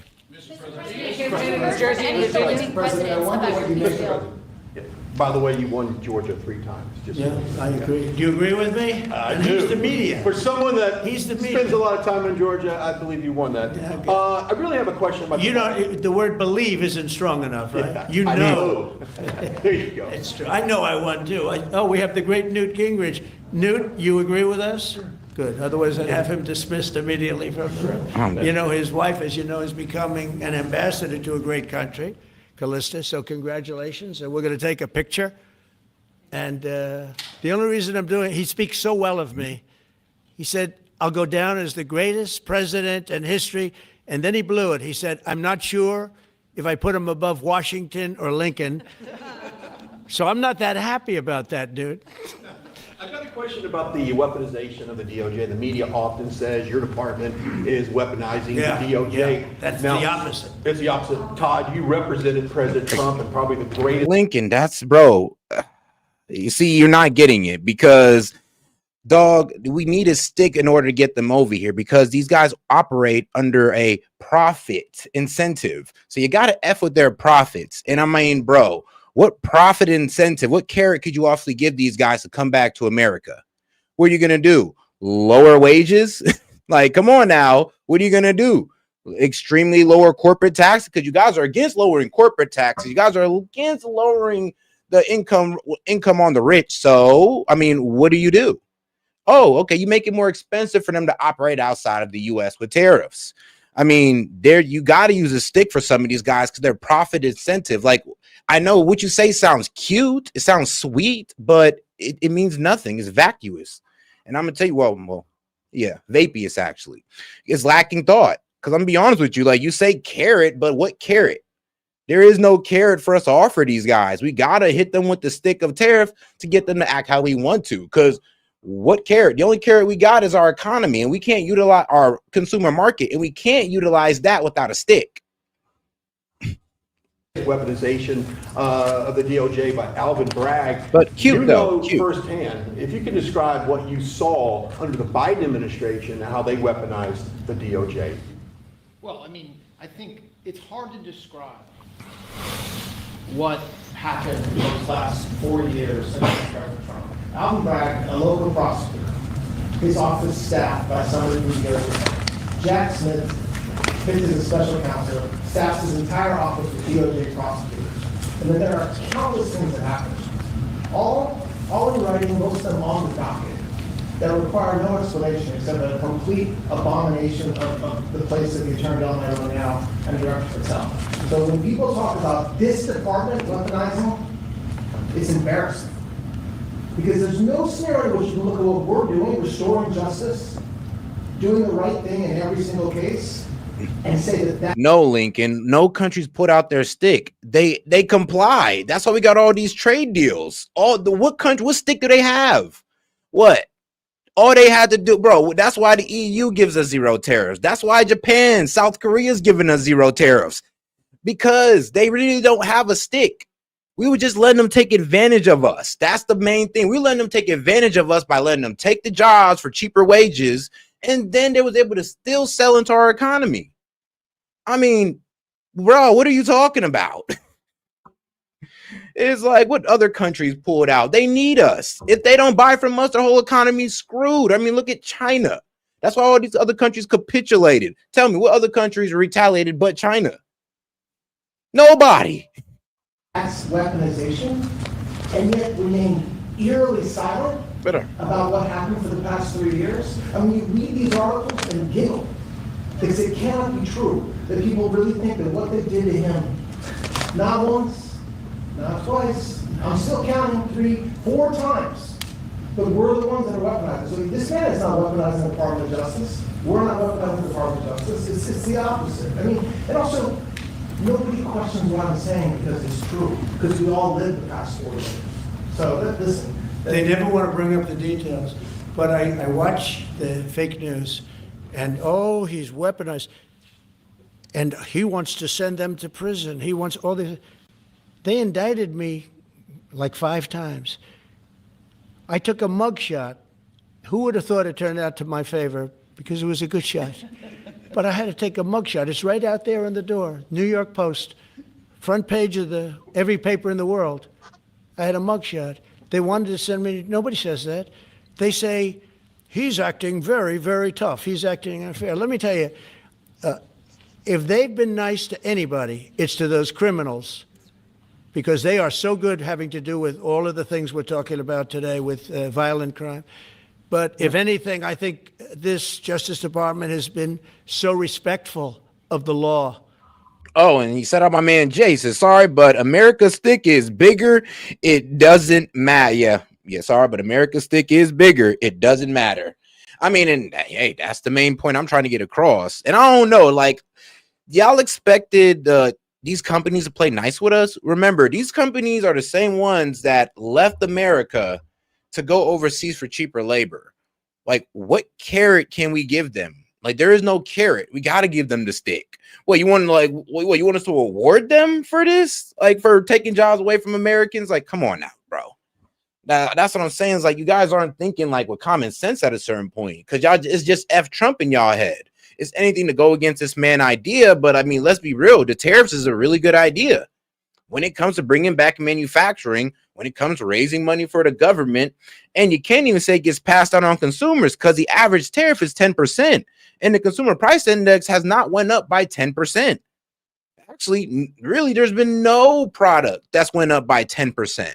So it's either the tariff is being eaten, or the tariff is being split, or the tariff cost has been split between the supplier and the importer. And like I would do say that when it comes to tariffs, the price goes up depending on the saturation of the market. The price is less likely to fluctuate, or but go up if there is too much competition, to where they will lose out on sales if they raise their price. If it's in a less saturated market, like cell phones or cell phone service, they can raise their prices because they don't got no real competition for real. It's only them. Because the other justice, but obviously a lot of people never really took economics to understand that. So, and I get it. It's all good. Trust me. It's not the funnest class to take. I'll tell you that. It's definitely not fun, and it's definitely not entertaining. So I get it. Shout out to my man Hellbat. He says bigger, stronger, wider, thicker, and many more. I mean, shout out Hellbat. You know, I'm gonna have to give you the riz for that one. That was actually pretty damn funny. Because I'm just thinking like, whoa, wait. Okay. Department with no, you ain't Rita wrong. Or Lisa and all of that scum, real scum, what they did to the political opponent of a guy that has a seriously low IQ. Now, in his case, it was low based on his career, but it got real low, okay? It was descending rapidly. But what they did to go after his political opponent is legendary, worse than any third world country, banana republic. And what we're doing is nothing. Are you kidding? Nothing. They write stories. Why aren't they doing this? And we'll leave. I don't have to leave it up to them, but I choose to at this moment, at least. But there's never been anybody treated in the history of politics.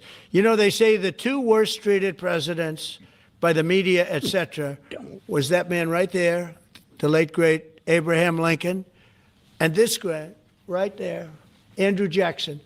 They say Andrew Jackson was treated terribly. They give him number one and number two, but that was before I came along, Newt. I say I have number one times 10. Nobody's been treated like I've been treated. And I did a great job. You know, we had a great first term. And we had one of the most successful economies in history, et cetera. I rebuilt the military. We did a tremendous amount. The last part, we had a horrible thing called COVID, and we handled that well. We made ventilators for nations all over the world. We did a great job. Probably never get credit for it. Look at the therapeutics, the Regeneron, all the different things, the vaccines, all the things we did. We did a great job, but we had to focus on that. But we had the best economy in the history of our country. We're blowing it away right now. Look at the stock market. It hit another all-time high today. That's 48 days out of the few days that I've served. 48 days have already hit record highs. And we have, maybe most importantly, the number, we have now, I was saying 17, it's over $18 trillion is being poured into our country. It's because of the election and because of tariffs. Without the tariffs, you wouldn't have probably 18 cents. It's because of the tariffs, because there are no tariffs if they build in our country. And they understand that. So we have medical companies coming over. We have the AI. We're dominating China in AI. Everybody said that's impossible. We're dominating. I'm letting these massive plants build their own electric generating plants. They're becoming utilities in addition to everything. Maybe they'll make more money with that, who knows? But they're building their own electric because we have an old grid. You wouldn't be able to do that. And we're dominating China. We're dominating with AI, which seems to be the new big thing. That's the new internet. That's the new whatever. Yeah, he said he's going to let these AI companies build their own. I mean, I've heard some want to have a nuclear reactor, their own little nuclear power plant, or create their own little power plant altogether so they don't have to rely on the grid, you know, and of course, make their own electricity. So we're very happy with the job we're doing. I'm very happy with the job they're doing. But when you tell me about attacking a political opponent, there's never been, and I'm a legitimate opponent. I watch my son. He's got the #1 best-selling book now. My son, Eric, is a wonderful kid. That guy spent so much time with subpoenas. He got more subpoenas than anybody in the history of our country. Think of it. And he's an innocent, good boy. He's a good kid. He's always been a good kid. All of my children are good. They went through hell. My children went through federal grand juries on a hoax. Think of it. You have Adam Schiff and Hillary Clinton and others make up a hoax and then wanting to put, so they know it's a hoax, and they go before the press, say Donald Trump Jr. will go to jail because of what he's done with Russia. I'll never forget, I get a call from my son, Don. Which was completely fabricated. That was, I mean, completely fabricated. There was no proof. There was no real evidence that Trump was working with Russia. No, he didn't go to Russia and get peed on by prostitutes. That was all a lie. I mean, and it was all bad intel, let's be honest. But the fact that the Dems ran with this, knowing that it was very weak, it had a very weak case behind it, was crazy. But honestly, wasn't that crazy because they knew that there was a base of people that was radicalized against Trump, that they'll believe anything bad about him, even if there's nothing to it and there's no evidence towards it, because Trump has been radicalized in their mind so much, they'll believe anything. I mean, they're in the chat right now. I'm being accused of something with Russia. I don't know anything about Russia. He didn't know anything about. Think of it, how bad they are. They say he'll go to prison for the rest of his life. He knew nothing about it. On a hoax, the Russian hoax, Russia hoax, on a story that they made up. And they made it up in order to explain why Hillary Clinton lost an election that she lost by pretty good numbers. The second one, actually the second one was even better, but the third one, this one was too big to rig. It was just too big to rig. They would have rigged. They tried to rig it. But think of it. They want to send my children to jail, but they were after Don in particular. I'll never forget Adam Shifty Schiff, a total crooked guy, lying in Congress, making up a phone conversation that I have with you, totally made up. Then when he heard it was taped, he wanted to disappear. And Nancy Pelosi went crazy because they wanted to impeach me based on the conversation that was made up. When they heard the tape, everybody, I won it unanimously in the Republican Party. I got every single vote, something that never happens, and I beat it. But think of it, they want to put my son in jail for something that they made up. So they know they made it up. Yep. And they say he will serve the rest of his life in prison. These are sick, bad people. And don't tell me about us going after them. Yeah. If anything where... And that's what I said. I mean, like, you Dems are not allowed to talk about Letitia James or Comey or nobody or Schiff. You know why? Because y'all sat there, y'all was ready to let this man's whole family go to jail over a BS story. So, no, you guys got to sit down there and understand that what goes around comes around. And you guys got to, take y'all karma. Sit there quietly. I mean, look, I know this may sound harsh, but you shut the fuck up then, so you can go ahead and shut the fuck up now. Excuse my language. But all right, though, let's go ahead and get on to the right side of media, and then we're going to go ahead and switch it on to the left, because, of course, the left has a lot to say. But let's go ahead and start with our guy, Hannity. Get right to it.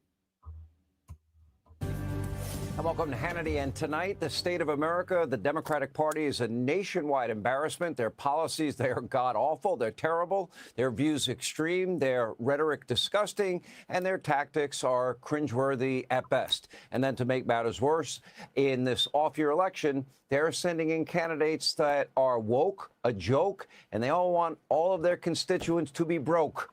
The leading candidate for mayor of New York, a rabbit. I mean, and you know what? I mean, hey. I'll be real. Mondani, he He ain't afraid. That man is not afraid to for anybody. The man came on Fox News. I seen him on Fox News. I was like, are you serious? I mean, these are the main people that's calling you an Islamist, jihadist, communist, and you coming to talk to these guys? Respect. I'll give Mandani that one. I mean, terrible policies still. I mean, terrible policies. But, I mean, I'll be real with you. The character's there. Communist anti-Semite won't even call for the terrorist organization Hamas to disarm. How gutless. Take a look. Do you believe that Hamas should lay down their weapons and leave the leadership in Gaza? I believe that any future here in New York City is one that we have to make sure that's affordable for all. And as it pertains to Israel and Palestine, that we have to ensure that there's peace. And that is the future that we have to fight for. But you won't say that Hamas should lay down their arms and give up leadership in Gaza. I don't really have opinions about the future of Hamas and Israel beyond the question of justice and safety. We all know he believes in global intifada. I mean, across the country, the top Democrat running to be governor, Katie Porter of California, might be the single most unlikable person in America. That's Katie Porter is definitely unlikable, and she looks like she beats her. Honestly, I think she was the one that got what was that ex-husband came out and said that I'm sorry, ex-husband came out and said that this lady used to beat on him. And you know what? I was looking at it. I was like, yeah. Overweight white women are abusive. I mean, let's keep it a buck. They are abusive. And I know some of y'all are flashing back to your overweight white woman mom. And for that one, I am very sorry, guys. My bad. Might be the single most unlikable fat person white women in are America. abusive. That's saying a lot. I can think of a lot of people that are not that likable after getting caught on tape berating reporters, her own staff, and pretty much anyone else that comes in. You know, so crazy about Mandani's answer. I mean, I didn't see anything wrong with it, to be quite honest with you. Like, I get what he wanted him to say. Like, yes, Hamas should not run Gaza whatsoever and all this good stuff. And, you know, I agree with that, too. But I do like how he's sticking to, dog, I'm just trying to focus on my constituents who's complaining about the cost of living. I can respect that. I don't agree how he's going about it, but I can respect that stance. To her line of sight, she is now suggesting that even more bad behavior could soon be coming to light. She knows she's been mean a lot more. He says hot mashed potatoes on the guy's head. On whose? Than what we know about. Take a look. Should California voters feel confident that there aren't any more Katie Porter videos out there? Well, what I know is that I could have done better in those moments. I'm going to be focused on earning their votes. Oh yeah, she beats men. Yeah, she beats her husbands. Yep, I could see it in her face. Send in the videos to Hannity@something.com. I don't have an email. Anyway, back east in Virginia and New Jersey, both Democrats running for governor are now embroiled in their own scandals. The polls are tightening dramatically in New Jersey. Mikey Sherrill won't even commit to not raising taxes, even in one of the highest tax states in the entire country. Oh, and she won't tell the people of New Jersey why she was not allowed to walk with her class at graduation at the Naval Academy. I would think inquiring minds in New Jersey might need an answer to that question.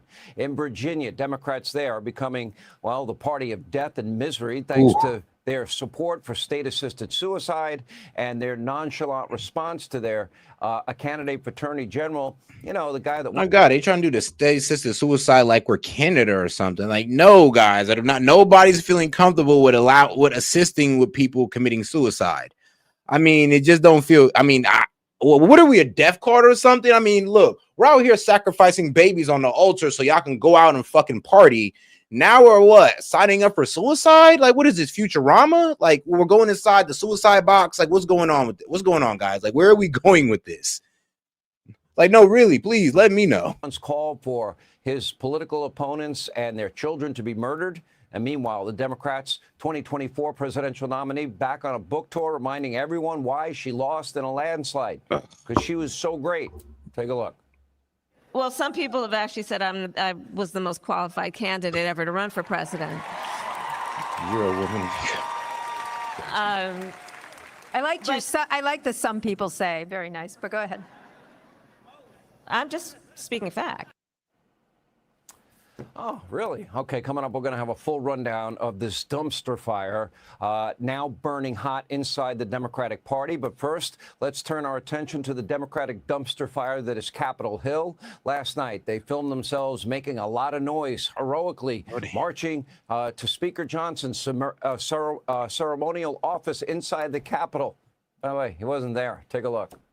Swear her in! Swear her in! Swear her Oh.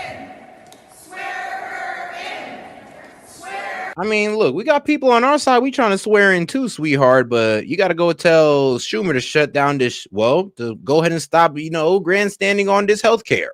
I mean, let's open up the government and we'll go ahead and swear this young lady in, because we got guys on our side that we want to swear in too. It ain't just y'all. But shout out to Hellbat. He says liberal hive mind video in Discord in general chat going back into work. Hey, shout out to my man Hellbat, and I got you. Go ahead and bring that up shortly.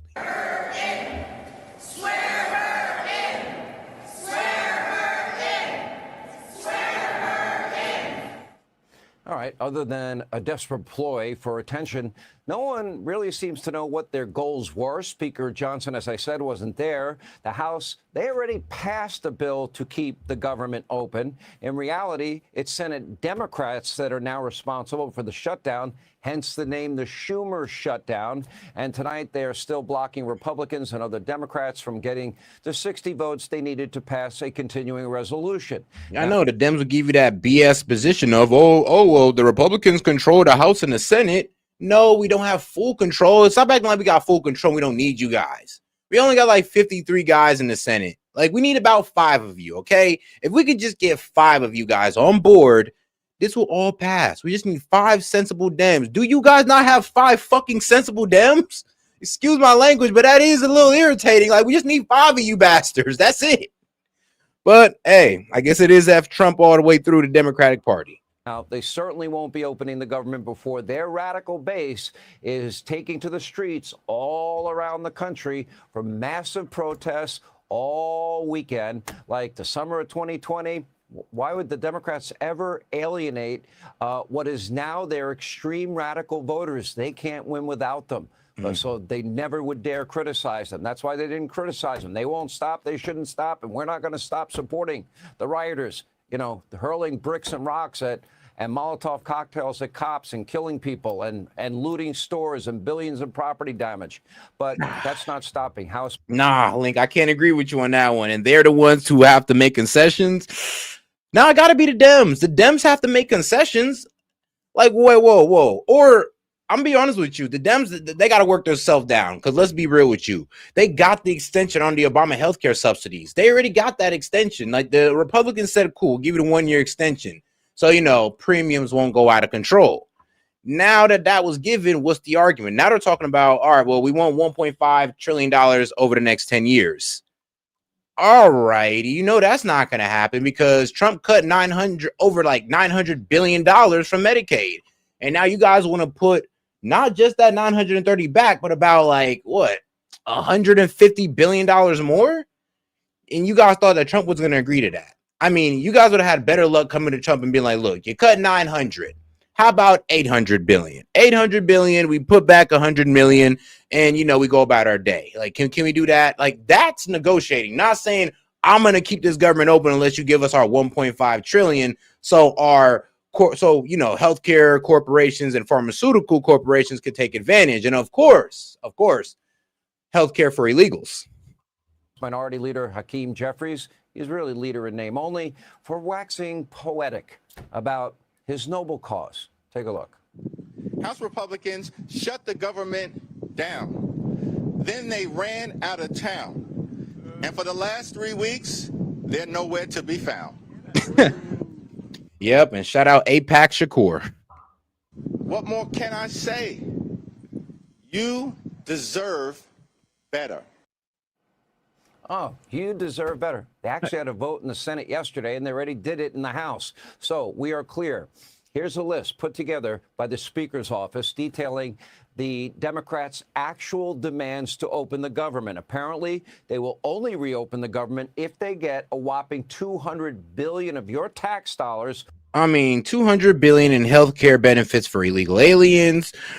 Let's see here. Repeal of the 50 billion rural hospital fund billion rural hospital fund. Permanent COVID subsidies without reform. So yes, they want to like solidify Obamacare. They want to negotiate on Obamacare. They said no, we don't want to reform Obamacare. Obamacare is perfect as it is, even though nobody likes it. But hey, it is what it is.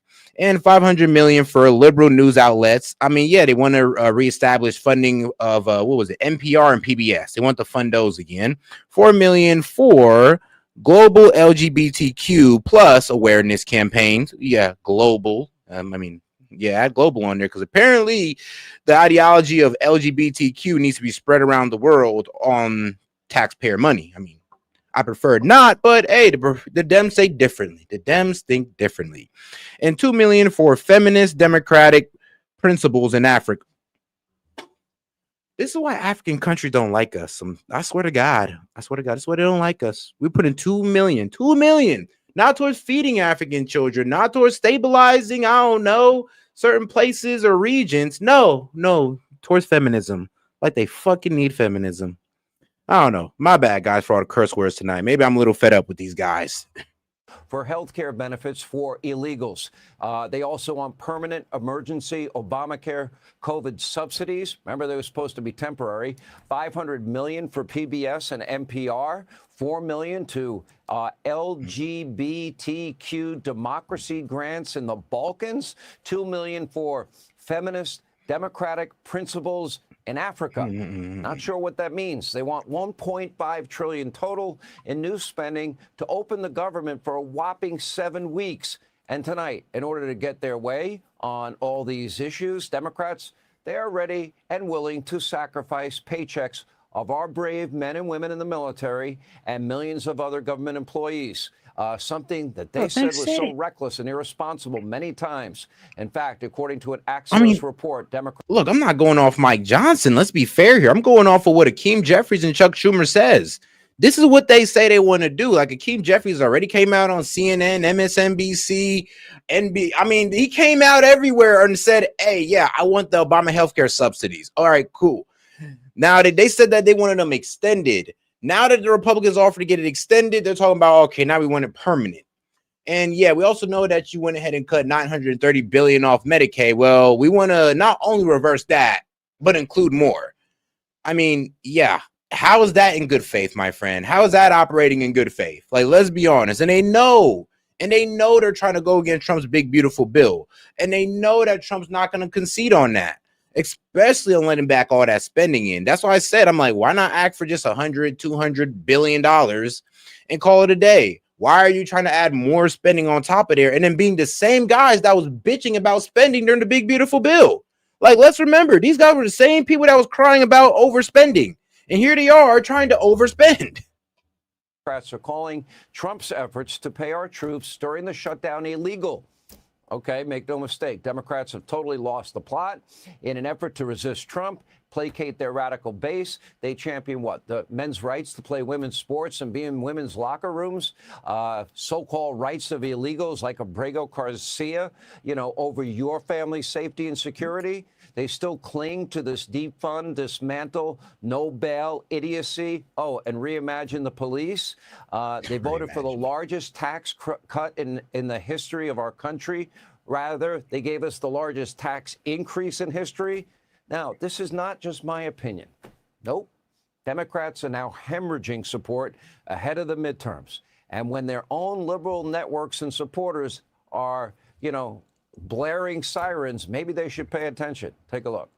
If you go back 6 months ago, you go back to April, Kate Baldwin, what were we looking at? Well, we were looking at the Democrats with a very clear shot of taking control of the U.S. House of Representatives, according to the Kalshi prediction market odds. We saw them at an 83% chance. But those odds have gone plummeting down. Now we're talking about just a 63% chance, while the GOP's chances up like a rocket. Democrats are not gaining the way that we expected. Then you add in the fact that the state legislators are adding potentially more GOP seats like they've already done down in Texas, like they've done in Missouri. And then you add in the potential gutting of the VRA, and all of a sudden it becomes much more difficult for Democrats to gain. All right, but it does get worse for Democrats. A foolish plan from Newsom and other party leaders to squeeze out a few more Democratic seats from an electoral map already heavily gerrymandered in favor of Democrats. That is now backfiring also in a major way. Take a look. Uh-oh. If you offset California and Texas, Missouri and Utah, North Carolina and Maryland, everything left over is an advantage to the Republicans. Yep. And don't forget, the Supreme Court is considering what could really be the end of the Voting Rights Act, which would protect minority groups. So you don't have a state that's half black, for example, that elects only one congressional member and everybody else goes to the Republicans that would represent that population. Yeah, but here's a problem, though. There are states like that. There are states that there are Donald Trump people who voted for Donald Trump but have no Republican representatives, no Republican congressmen. I mean, so let's be real. Like, if you guys want to sit there and have that same criticism, then please also speak on the blue states that have no Republican representatives, if y'all really care that much. Or do y'all only care when, when it's, affects you guys?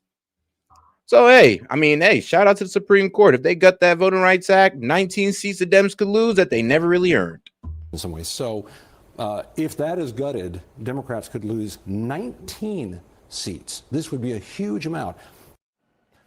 I don't want anybody to ever get overly optimistic. You know what? Elections matter. Your vote matters. This midterm, it is a tipping point for the country. All progress will stop or it will continue. And we'll talk a lot about it in the next year to come.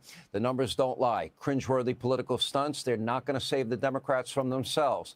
This is now a radicalized party with a radical socialist, even Marxist base. They want to upend our great American way of life. And I fear dark days are ahead for anywhere in the country where these people get elected. Hey, Sean Hannity. All right, now let's go over to the left side of media on CNN as they complain about Trump authorizes the CIA operations in Venezuela.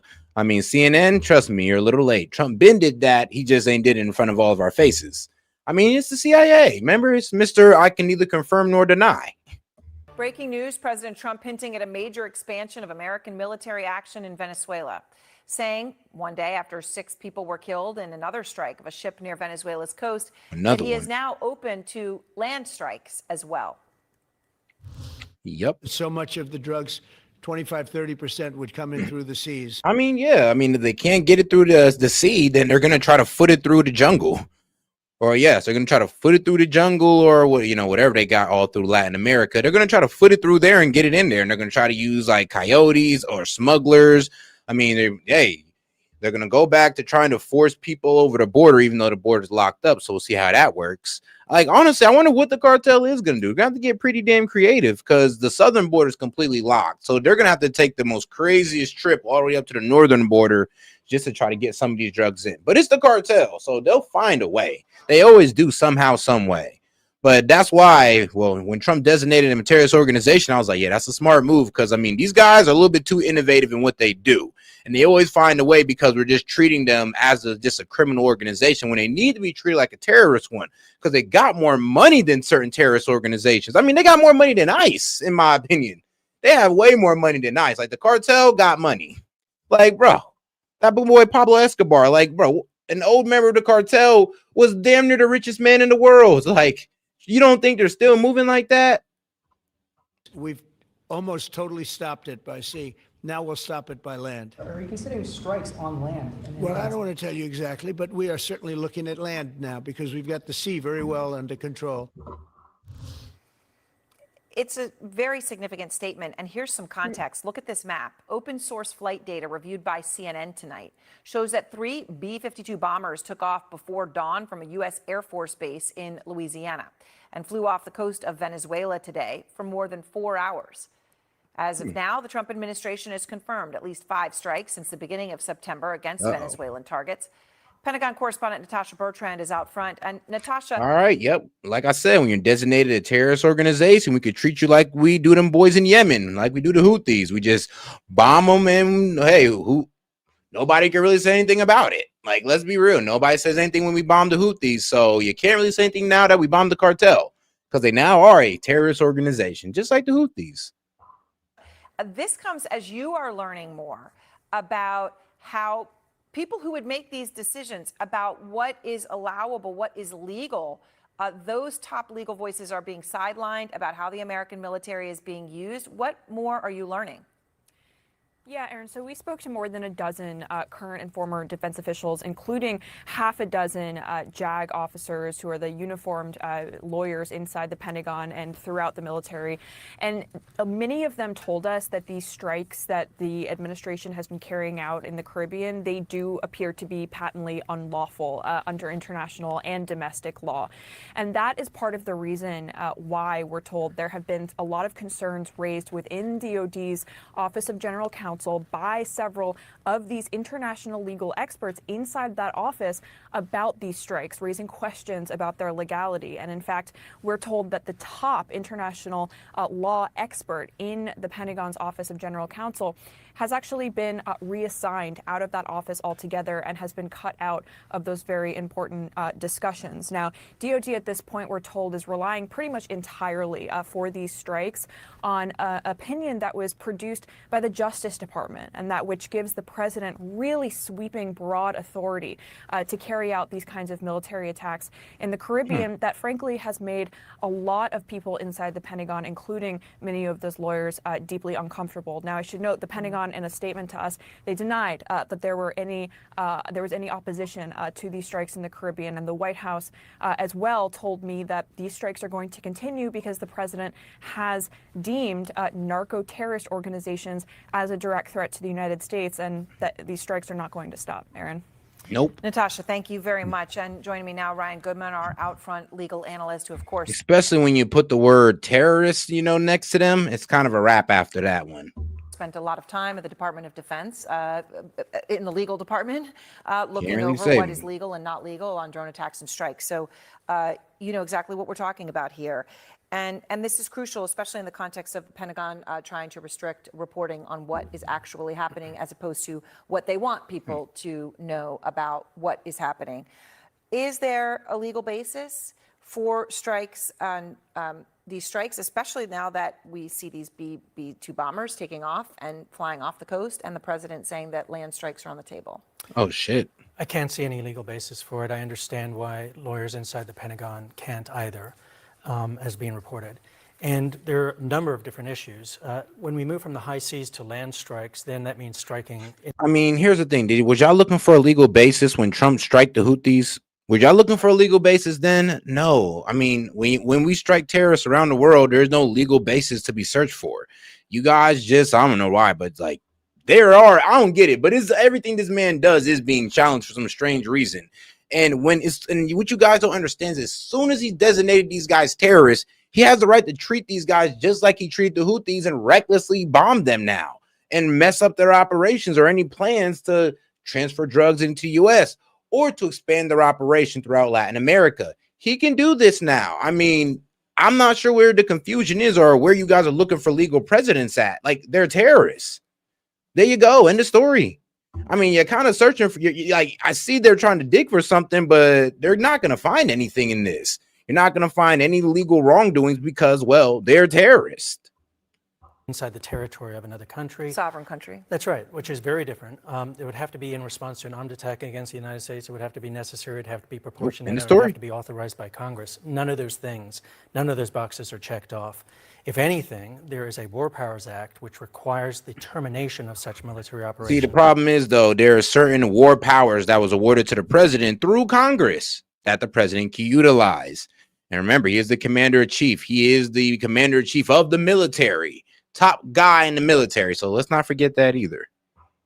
If the president hasn't received affirmative authority from Congress, that clock started on September 2nd with the first strike. And so it should expire in the first week of November. So under any circumstances, he doesn't have domestic authority. He doesn't have international authority. And if anything, the law. They're an international terrorist organization, bro. They operate across multiple countries in Latin America.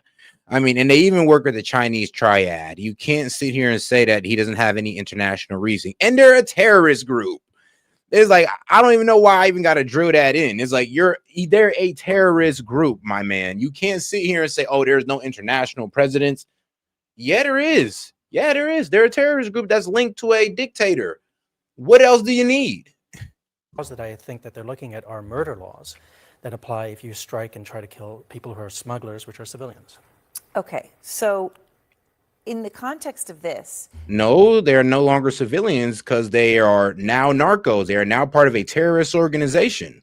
So no, they are not civilians no more. As soon as we notice them leave that port of Venezuela with the fentanyl, they were no longer civilians. They are now operating with a terrorist organization, or they are now part of a terrorist organization, and they will be handled accordingly. the president is also saying, not just land strikes, he's confirmed that he has authorized the CIA to conduct operations inside Venezuela. He's actually putting out there that he's done that. Let me just play what he wanted everyone to know about that and what he didn't. Here he is today. I authorized for two reasons, really. Number one, they have emptied their prisons into the United States of America. They came in through the, they came in through the border. And the other thing are drugs. We have a lot of drugs coming in from Venezuela. And a lot of the Venezuelan drugs come in through the sea. Does the CIA have authority to take out Maduro? Oh, I don't want to answer a question like that. That's a ridiculous question for me to be given. Yep. It's kind of fascinating, Ryan, because of course it's not. Because it does seem like we are seeking regime change. Like, so you know the lady that won the Nobel Peace Prize, right? That lady right there who was speaking out against the Maduro regime, speaking out against it, for what Trump is solving with military force, she gets an award for speaking out about it. So yes, that lady who won the Nobel Peace Prize, she's the one, I believe, her and her running mate, I think it's some old guy, but her and her running mate beat Maduro in the election. But Maduro said, no, I'm going to go ahead and fake this election. And anybody who tries to challenge it is going to get thrown in jail. And that's exactly what happens. And he's in power to this very day, claiming once again that he won the election. But the whole world understands that Maduro rigged that election. I mean, everybody understands it. The only person that doesn't understand it is him. So it is kind of crazy how there are people trying to defend Venezuela all of a sudden, defend this narco country. I mean, but they're willing to champion the lady who's speaking out against this narco country. I mean, Trump's trying to put boots on the ground, not boots on the ground, but Trump's trying to solve the problem of Venezuela, and he gets criticized by the Dems for it. But the Dems are willing to clap their hands like seals for a lady who's just speaking out against it. I mean, crazy. Not a ridiculous question. When he's been striking without authority and saying he's going to strike on land, that obviously the most obvious question is whether, if you put the CIA in, it's about the current dictator in Venezuela. Right. I think he should have answered the way a normal president would answer those questions, which is, I'm not going to say anything about anything. But he actually started to answer the first question, which is that, yes, he has authorized certain I CIA authorized actions. for two reasons. That's right, which is remarkable. The whole point of doing CIA work is that it's covert and not acknowledged as the United States whatsoever. So the fact that he's acknowledging part and then saying I'm not answering the other one is odd. And it also comes. Well, actually, I mean, let's be real. If he's acknowledging it, then that means this must have been weeks ahead. I mean, this must have been like weeks ago that the CIA started their operation. I remember I was telling you guys months ago that the CIA have been caught flying drones around certain cartel areas in Mexico and El Salvador and all that good stuff. So the CIA was already laying down groundwork. They was already laying out the map to do this. And the only reason why we know about these boats because the CIA been out there for a while now. We're just now hearing about it. But remember, I was speaking about this about a couple months ago about how the CIA and their drones have been caught out there and they're suspected to be out there in Latin America. And of course, I mean, surprise, surprise. I mean, it turned out to be true because, well, it's the CIA, man. They operate in the interest of, well, it's supposed to operate in the interest of the president, but covertly. And I mean, hey, this is the best example of them working properly. In the context of not just the firing of the senior military lawyers in the Pentagon, but the oddity that just last week the New York Times reported that the deputy director of the CIA, Michael Ellis, has demoted the general counsel of the CIA and put himself in as general counsel. So the lawyering behind this is very worrisome. It's coming at quite a troubling moment. I mean, it's the CIA, bro. It's a CIA, bro. It's like when it comes to the CIA, it's really hard to judge these guys because they kind of operate in secrecy. So here's the thing: if it's the CIA, right, we're gaining this information, so the military can bomb these boats. We can't tell them. We can't tell the public. Think about that. If this is CIA information on how they know the people who's on this boat, that there's drugs on this boat, then this is not allowed to be public information. And Donald Trump ain't gonna share it with nobody anytime soon. But we just got to sit here and understand that, well, most likely, I'm not saying this for sure, but most likely the information is coming from the CIA on what's on these boats. And this is not allowed to be public information because this is a current operation that's going on till this day. So we're not going to get any information until, well, Operation Maduro is completed. And I'm not sure if that's an operation or not. Don't quote me on that. I hope you wouldn't. Like, come on. House ballroom, not the big, beautiful ballroom that's still on the side burner. Trump's been in renovation mode. The Gilded Oval, the Rose Garden Club, flagpoles that hit the stars. After Trump coaxed Netanyahu into a ceasefire, Trump gave him a 40-minute White House tour. Aides say Don the Builder's obsessed with making the people's house perfect. Friends who walk in get polled. Which tile do you like better? And then he tells Susie. Insiders say he's stamping his legacy on the presidency and on the White House forever. No one can get rid of the ballroom. It'll be difficult to take all of the gold away. Who would even do that? Whoops. Is the next Democrat president going to be ripping out the poles, patio, and gold? Will there even ever be another Democrat president? Trump's a perfectionist, and not only does he have to have everything look beautiful, it has to sound beautiful too. POTUS is installing new surround sound. It's been battle tested. He picked the same one that's been rocking Mar-a-Lago. DJ Donnie Boy likes to jam out with the iPad. And you know who else used to dig it? Charlie. Remember Charlie down on the patio? He could sit there all night long listening to this music. The president doesn't just let anything play. He's very particular. Artists are always auditioning for singing gigs at 1600 PAF. Bette Midler not getting a call back. You never kissed the orange eyes. Never kissed the orange eyes. Oh, you never.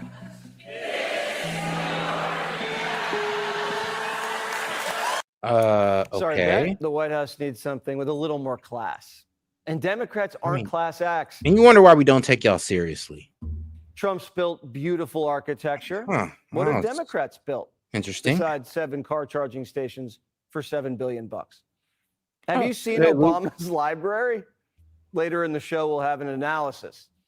Crockett's the face of the party, and the only thing she's built is a shoe collection. There's a lot of things Damn. that people believe is going on. There's an issue with Hey, that donor money coming in clutch, ain't it, sis? Woo! I see Chanel, Prada, Gucci, shoot, Valentino. All right, baby girl, I see you. Hey, man, look, bro. She don't know how to lead worth shit, but she sure do know how to step in them shoes, though. Cause look at that. Look at them in the back. Them. Hey, man, look. I ain't gonna lie. It's probably like 100K in the back there, guys. 100K shoes. You don't see the Gucci in the back now? Okay, I'm done. his face. There's an issue with like maybe drop foot. This is not a good look. And then cognitively, he's never necessarily been an Einstein, but seems like the decline is happening like. Look, sis, I don't think anybody too smart would be like sitting there talking about, oh, Americans are going through the struggle, while you sitting there with, I don't know, like the 50 pairs of shoes in the back of you, most likely totally each shoe above $200-300 each. Hey man, look, I know my sisters, and look, I know my sisters. They ain't rocking with nothing cheap. This right, like he's a madman, like he crazy. Maybe Trump is a little crazy in love with America. And if Trump's mad, it's because they shot Charlie. It's not like he's Kathy Griffin crazy. Trump thinks he's a king. And, he's not. He's barely a president. In fact, guess what? I'm going to say something that's going to get me in trouble. I don't think he won in a free and fair election. You heard me. I mean, yeah, trust me, you and every other radical. I mean, I remember after the election, they were saying Trump stole it. There's no way Trump could have beat Kamala. I'm just like, did y'all see Kamala? Did y'all see the fumbling of words? Did y'all see the terrible interviews? Did y'all see that terrible debate? I mean, are you sure? Are you sure Trump cheated? I don't know about that.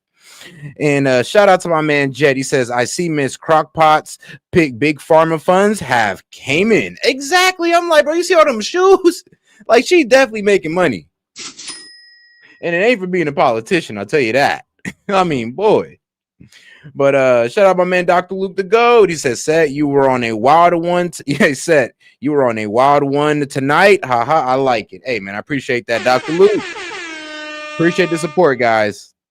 Out and saying it myself. I don't care if that means I look crazy, because Elon Musk, I don't know if you remember, but he was giving out $1 million checks to people if they would vote for Trump. That's illegal. It's unconstitutional and illegal. So that was happening. You mean a And drawing? the fact that Trump won all 7 swing states, which has never happened in the history of the U.S., makes it all very suspicious to me. So there, I said it. No one's ever won 7 swing states. Reagan and Nixon won 49. Yeah. According to my calculation. That's what I was thinking too. I was like, whoa, you ain't never heard of how Nixon and Reagan, like how that looked? Because I mean, they completely dominated their competition. I mean, they won everything, damn near everything. So yeah, I don't know about that, sis. You might want to look into history a little bit more. Calculations, that's 7 swing states times 7. If Kamala was robbed and she really won, Hamas would still have the hostages, Iran would still have the nukes, and it wouldn't be called the Gulf of America, now would it? Why go back? That's true. Kamala is still stuck on stupid. I was the United States Senator, second black woman elected in the history of the United States Senate. And I was the first woman vice president of the United States. So there are those things that I needed to make sure that people knew. That is a decent resume, but go ahead. But there, well, some people have actually said I was the most qualified candidate ever to run for president. She was senator and then VP. So was Biden, Gore, Nixon. Most qualified person ever to run for president. Oh Lord. Oh, okay. Oh my God. Okay, I didn't see that one. I didn't think she was gonna go bullshit us like that. That took me out the game, guys. I didn't expect her to say that. I'm the most qualified person to run for president. Oh shit, I can't even finish that. And Johnson. Does Kamala being a black woman make her more qualified? Doubt it. But Kamala may have to tell her party to stand back and stand by. I mean, Joe Biden was more qualified, and that man was like fumbling his words and going through dementia. I mean, oh boy. The insurrectors are rattling the doors of the speaker's office.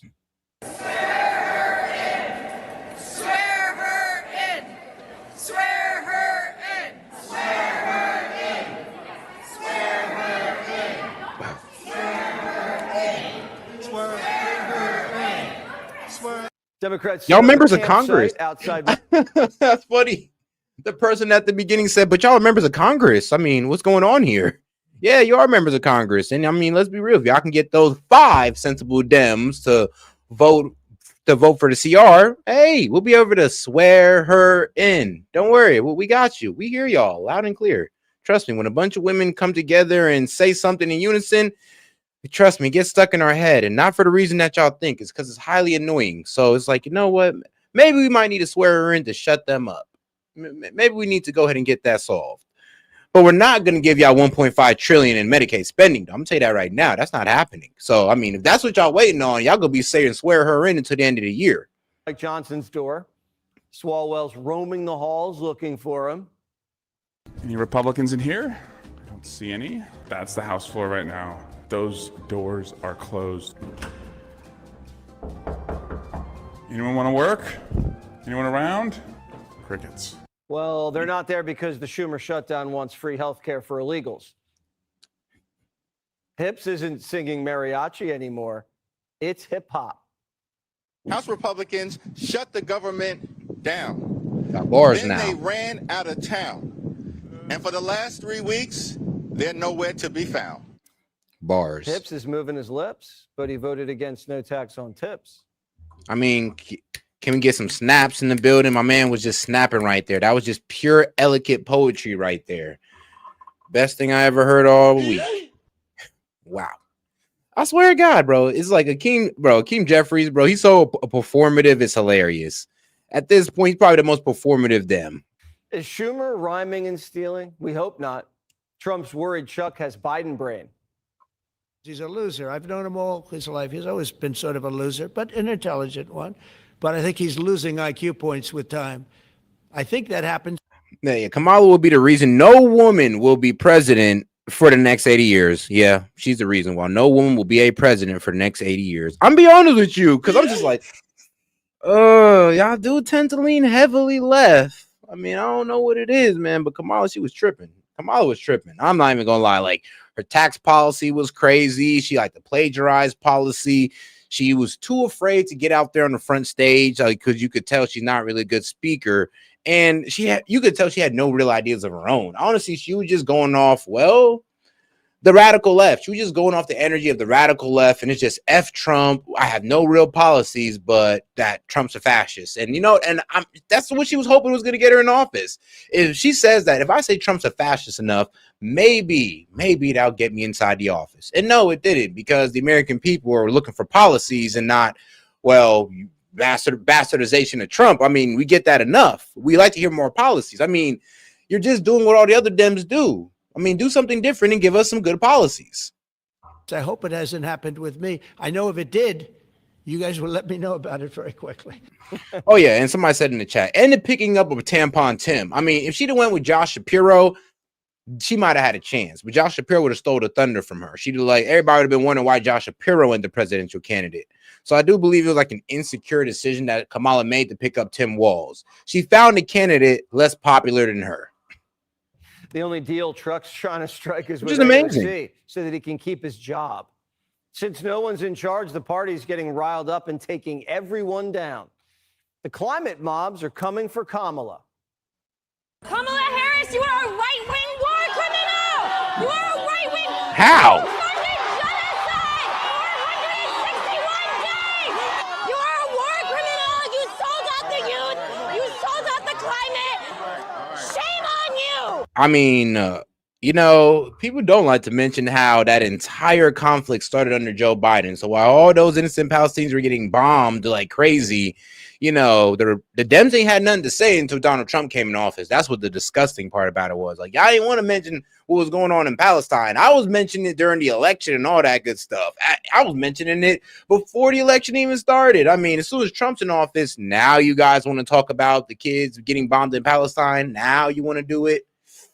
When 4 years it popped up over Biden. None of y'all ain't really say nothing, but hey, it was all good when Biden was letting those kids die. I mean, I ain't had shit to say then, huh? It was hush mode, right? It's all good that these little Arab kids are dying, but we'll talk about it when Trump gets in office. Why? Because Trump bad. This is all your fault! Hey, shout out to Dr. Luke the Goat. Even if she had good policies, Trump is the only one that kept his campaign promises. Facts.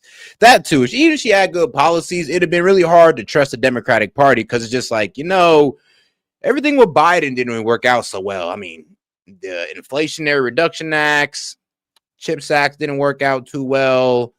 I mean, what was that one bill that he signed in? What was that one bill that he signed in the beginning of his presidency? I forgot the name of it, but that didn't work out either, because that just proliferated spending, but kind of led us into high inflation. So yeah, I mean, when you hear the bills are coming up with, it sounds good on paper, but when they finally implement the plan, never works out. Never works out. And I never understood why. Maybe they just suck at leadership. And shout out to my man Hellbat. He says, yet another reason not to vote for a woman. Add 10 years to the previous number. Oh, I'm crying. He said, we gave Hellbat another reason to not vote for a woman. I mean, I could vote for a woman, but I'll be so honest with you, though. If we're talking about a woman and a guy with the same policies that I like, I'm just gonna vote for the guy, to be quite honest with you. I'm so honest. I'll be so serious. I'm voting for the guy every time. Your fault! We have Trump because this is your fault! Even Spartacus is getting lit up.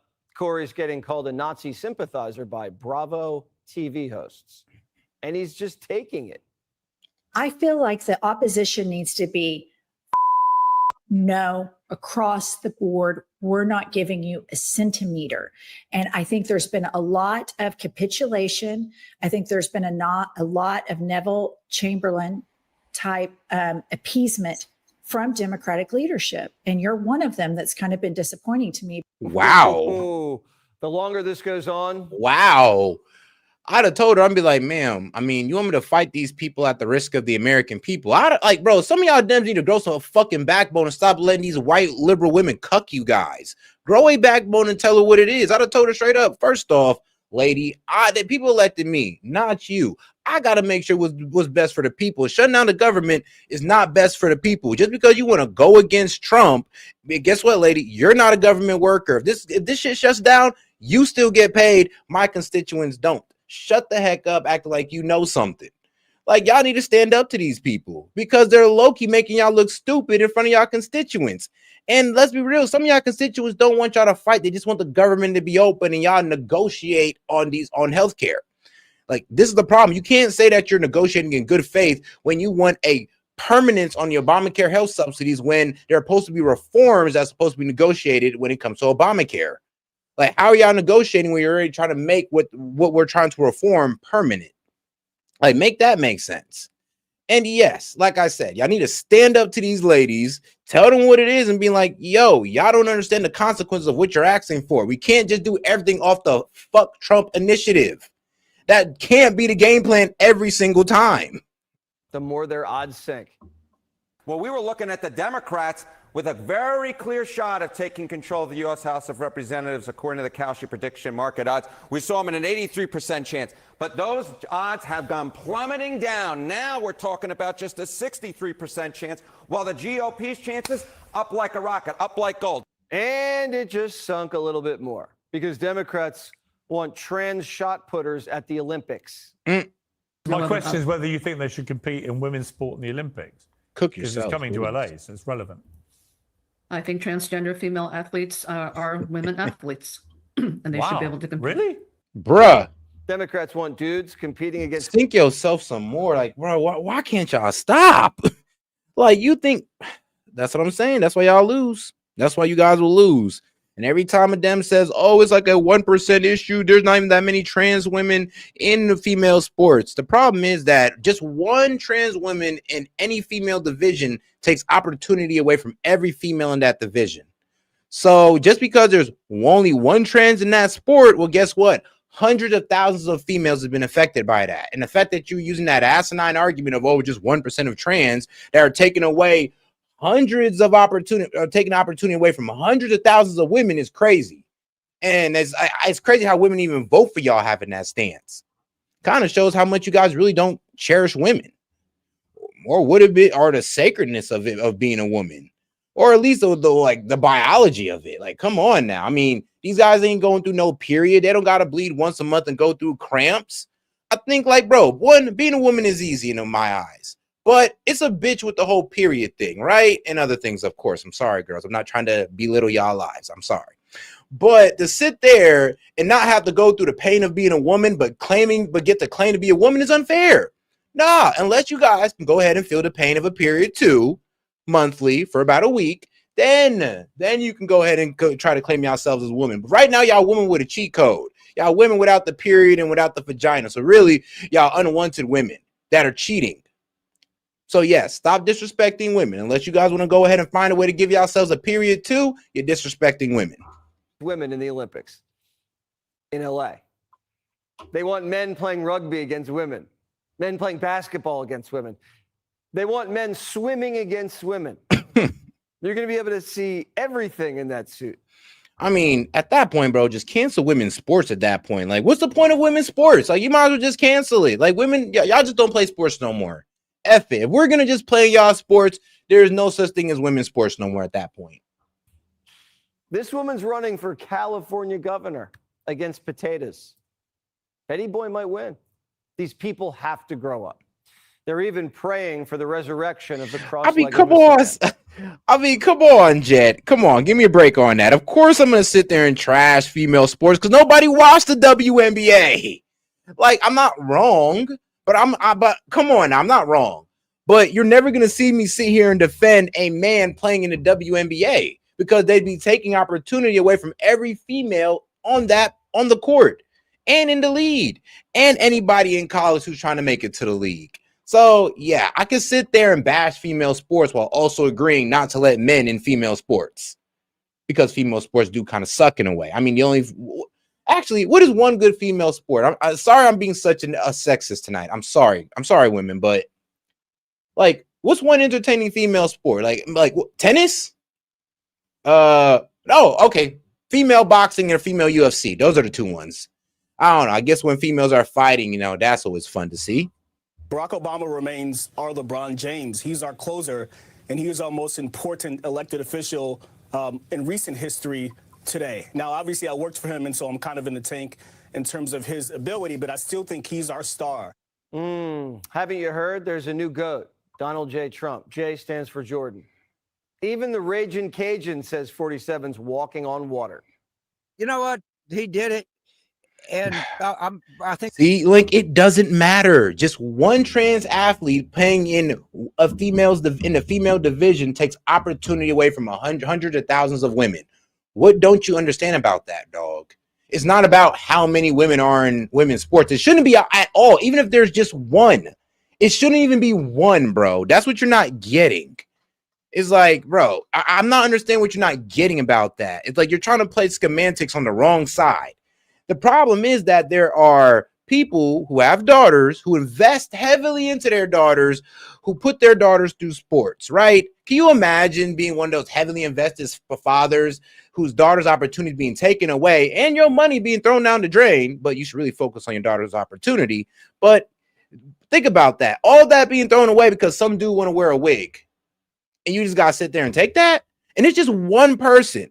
And it's not just you who's done on this. We're talking about every person on every father in your daughter's team, every father in the school. I mean, the father next district over that got to sit there and watch this transgender dominate their daughter. Is like, come on now, bro. Why are you thinking so surface level with this?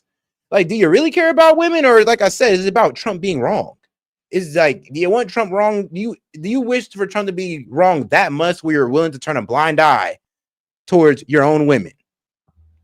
He looks, he deserves some credit for it, right? They just do. They're having a legitimate, kind of moment in the sun, and that's fine. And bro, the reason why we get stuck on this transgender stuff, because we're trying to help you guys out. We're trying to help the Dems out because you guys are going to continue to lose the female base with this bullshit. How disrespectful is it to sit there and say to families, women, and just say, hey, F you guys, we want to put many of y'all sports, even if it does waste y'all money and destroy opportunity for you guys. Even if it does do that, let's be real. Some of these women depend on sporting to get to college, and you're going to let some coward with a wig take that away? What is wrong with you? Like, honestly, like I said, this is what happens when you only do surface level thinking. You don't really think about the people that you're ignoring. Just for transgenders, though, for 1% of the population, you're willing to ignore what? What percentage of population is women? What, 60? Peace to the Middle East and D.C. Look at Union Station. Taking my first train in a very long time from Washington, D.C., just walked through Union Station. Unbelievable. The first time in years Union Station hasn't smelled like piss and booze. And there were. And see, it's the only way LeBron's catching MJ if they allow that. Nah, for real. I'll give you that one, Jed. Nah, you're fast. And Lee, he says, see what I mean? Dog, see, you can't even address the argument. You made it about Trump. I asked you, why do you think that's okay to put transgenders over women? Like, I'm asking you that question. You're want to bring it to Trump because you can't answer the question, Link. And that's fine. That's fine. Like pigeons pooping on everything, and homeless people using drugs and bathing in the fountains. It's been incredible. I was in D.C. yesterday, and every park is pristine. No graffiti, no homeless, and the grass just looks greener. Remember, Trump knows grass. He's making his mark and still has 3 years to go, maybe more. Presidential historian Newt Gingrich says he's already way up there. He said, now, you know what? I do want to get into this. We was getting into this last night, but what was it? It was the leaked racist GOP text. And I guess people didn't like the way Vance responded to it. And you know what? I think who else responded to this? It was Steven Crowder. So first, we're going to go ahead and see what CNN got to say about these text messages. And then we're going to get into what Steven Crowder got to say, because Steven Crowder actually read out the text messages in full context. And even though I may not approve of what they're saying, I do understand that they were just joking and their text messages were leaked. So, I mean, look, man, if you leaked my entire Discord right now, bro, I would look like the worst person. Well, honestly, the people in my Discord look like the worst type of people, but they're good people, and we just have funny memes. Now, can they be a bit reckless and insensitive? Of course. But come on now. You shouldn't just base somebody's whole character off that. And the fact that they got their text messages leaked, I mean, ooh. The reality is that kids do stupid things, especially young boys. They tell edgy, offensive jokes. Like, that's what kids do. And I really don't want us to grow up in a country where a kid telling a stupid joke, telling a very offensive stupid joke, is cause to ruin their lives. That's what kids do. Vice President J.D. Vance earlier today commenting again on a Politico story involving members of young Republicans' organizations and thousands of leaked messages where they're seen exchanging hate, racist, and homophobic texts. The vice president choosing there not to condemn the messages, instead dismissing it as, quote, what kids do, and that, quote, kids do stupid things, especially young boys. The organization in question is for Republicans between the ages of 18 and 40. Kids. Anyway, according to Politico, the Telegram group chats involve Republican operatives, and at least one case, an elected official. Mm-hmm. Inside those messages, one referred to black people as... All right, everyone that votes no is going to the gas chamber. Hilarious. Let's see. When do we bring that side out? You're giving nationals too much credit and expecting the Jews to be honest. Nah, all right, hold on now. Stuff got a little too crazy in here. All right, let's see here. What was another one? Great, I love Hitler. Wild. Also, we are officially under consideration for a Trump endorsement. I'm ready to watch people burn now. I'd go to the zoo if I wanted to watch Monkey Ball. I think, oh yes, they was referencing, oh, somebody said, you're going to watch the NBA? He's like, I go to the zoo if I want to watch Monkey Ball. Let's see. Everyone that endorsed but then votes for us is going to the gas chamber. Yo. Oh, man. All right. So, so funny. They're taking all of this out of context. He also hates the Jews. When do we start bullying dudes? Boom, they're dead. If we ever had a leak of this chat, we'd be cooked for real. I mean, hey, at least they know, right? Literally said if we ever had this a leak of this chat, we'd be cooked for real. Man, only if he knew. Quote, monkeys and, quote, watermelon people. One talked about sending political opponents to gas. Watermelon and fried chicken connoisseurs. You mean, lady, you got to get it straight. That's what they call us. Especially certain someone that put good jokes. Yeah, especially a certain someone that put good jokes. Yes, hell bad. Well, we're honestly the main culprit I'm talking about. When I say wild ass jokes, it's you and Vlad are one of the main people I'm talking about. Chambers, another called rape, quote, epic. Prominent Republicans like Congresswoman Elise Stefanik were quick to condemn the messages. Hilarious. The young Republicans denounced the text as vile and inexcusable. Politico reports that at least one person lost their job, while another had a job offer rescinded. At least two of the people involved have apologized. My panel is back. The Arena text chain is also with us. Tolu, I want to start with you on the big picture. In the Arena text chain. I'm weak. What? They got a text chain? That's hilarious. But Scott Jennings, the Democrat candidate for VA's Virginia's Attorney General, wants to shoot his political opponent in the head and murder his children, which is, that was his name, Jay something. Well, this Virginia AG, light-skinned black guy, Jay, let's call him this Jay. Yes, he literally texts about one of his opponents saying that how he wanted to off his, he said he wanted to off his wife and children and said he would love to see his children die in his arms. I was like, yo, and this is a Dem talking about a Republican and his children and wife. And I ain't gonna lie, if that was that Republican, me and bro would have to meet outside that courtroom. It's like, oh, that's what you saying? Yeah, he'd have to leave this earth saying something like that about my wife and kids. That's just me, though. I mean, bro's better than me. Well, I'm talking about the Republican representative. I mean, he better than me because that man would have left the earth. But shout out to Jet. He said those are the OG Modern Warfare 2 lobbies. Nah, for real, though. I'm just like, the good old days. I'm like, man, I've heard worse on Xbox Live, man. Come on. You spent a lot of time thinking and writing about how race Shoot, I've heard worse in this chat.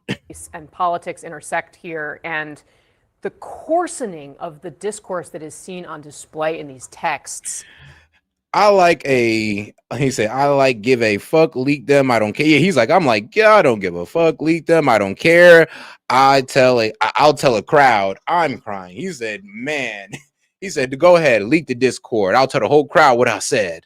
Well, so the end texts were more than moronic. They were vile, racist, sexist, and violent, which is true. Is really, well, how do you interpret the reality that these groups, these groups of people felt like this was an appropriate thing to do? Well, it's shocking to see this. Well, it's appropriate because they didn't think they were going to get their text messages leaked. They're kind of talking amongst friends, and this is how friends talk. I mean, be right on. This is how guys talk. Like, that's just how it is. I mean, even guy in a group chat said, yeah, if this was get released, I know we're all playing around, but it's not going to look good. And it honestly, in the context of it, it just looks like these guys are playing around. Now, are they being for real about the racist rhetoric? Most likely. I ain't going to excuse that. There is no excusing that one. I'll be real with you. Especially the monkey ball one. I mean, like, whoever said that one, bro, I'll be real with you. You meant that. You meant that one. The guy who said, I love Hitler, he didn't mean that. I mean, I'm pretty sure he didn't mean it. I think he was just being facetious. But that monkey ball comment, I don't know. There's no way to excuse that one. I mean, he meant that. But let's go over and see what Steven Crowder got to say about it. Let's see how he defends it. Pretty interesting defense. There was a group chat, a private group chat that was leaked that it showed us that sometimes young men, I don't know if there are women in this group chat, but young individuals might joke around and it might not be appropriate for mass consumption. And I will tell you, my main bone to pick is with the board. And that's all they put behind their statement. The board of young Republicans who condemned this and apologized and said it's not up to the standards. You're right. Stupid. It should be funnier. But the media is having a field day with something that absolutely shouldn't matter. We are getting a window into how a new generation of Republican activists talk when they think no one's listening, and it's really ugly. The outlet reports that at least one texter lost their job for this, and another had their job offer rescinded, and at least two of them apologized. High-profile state Republicans like Republican Representative Lee Stefanik have condemned the messages, and the young Republicans called the chains vile, disgraceful, and inexcusable. Whether you're a Republican, a Democrat, an independent, whatever, this is unacceptable. Period. I End accept of conversation. What should happen today is the president himself should say this is unacceptable. He should not repeat there were good people on both sides. We're going back to that lie. So, guys, I want you to remember this. Some private group texts where they made jokes about Indians smelling funny. Oh, where'd they get that? They want this is what they did, by the way, with Proud Boys. And I will say, this is what they did with January 6th. If they repeat it enough, you go, oh my gosh, that's right, January 6th. Oh my gosh, this is a white supremacist symbol. Oh my gosh, the Proud Boys. Right now saying the president can't say very fine people on both sides. They'll never tell you, by the way, that he condemned neo-Nazis and actual white supremacists.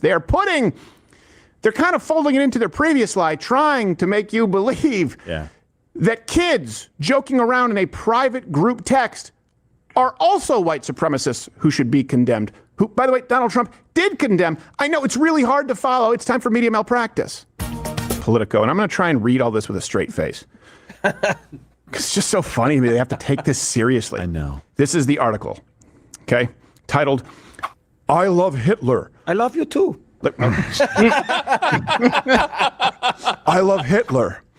Leaked messages expose young Republicans' racist chat. And I don't like how they got it all like, mushed up like this. I'm like, can you please lay this out in the full context? Because when you guys like kind of mush it up like this, you kind of make it seem like you're trying to hide something. And that's the problem. It's like, yeah, what are y'all hiding here? Because I know there are a couple racist remarks in there that went too far, but not everybody in there was saying something saying something that outrageous. Thousands of private messages reveal young GOP leaders joking about gas chambers, slavery, and rape. Nothing about that offends me at first glance, just to be clear. Yeah, Nothing. me neither.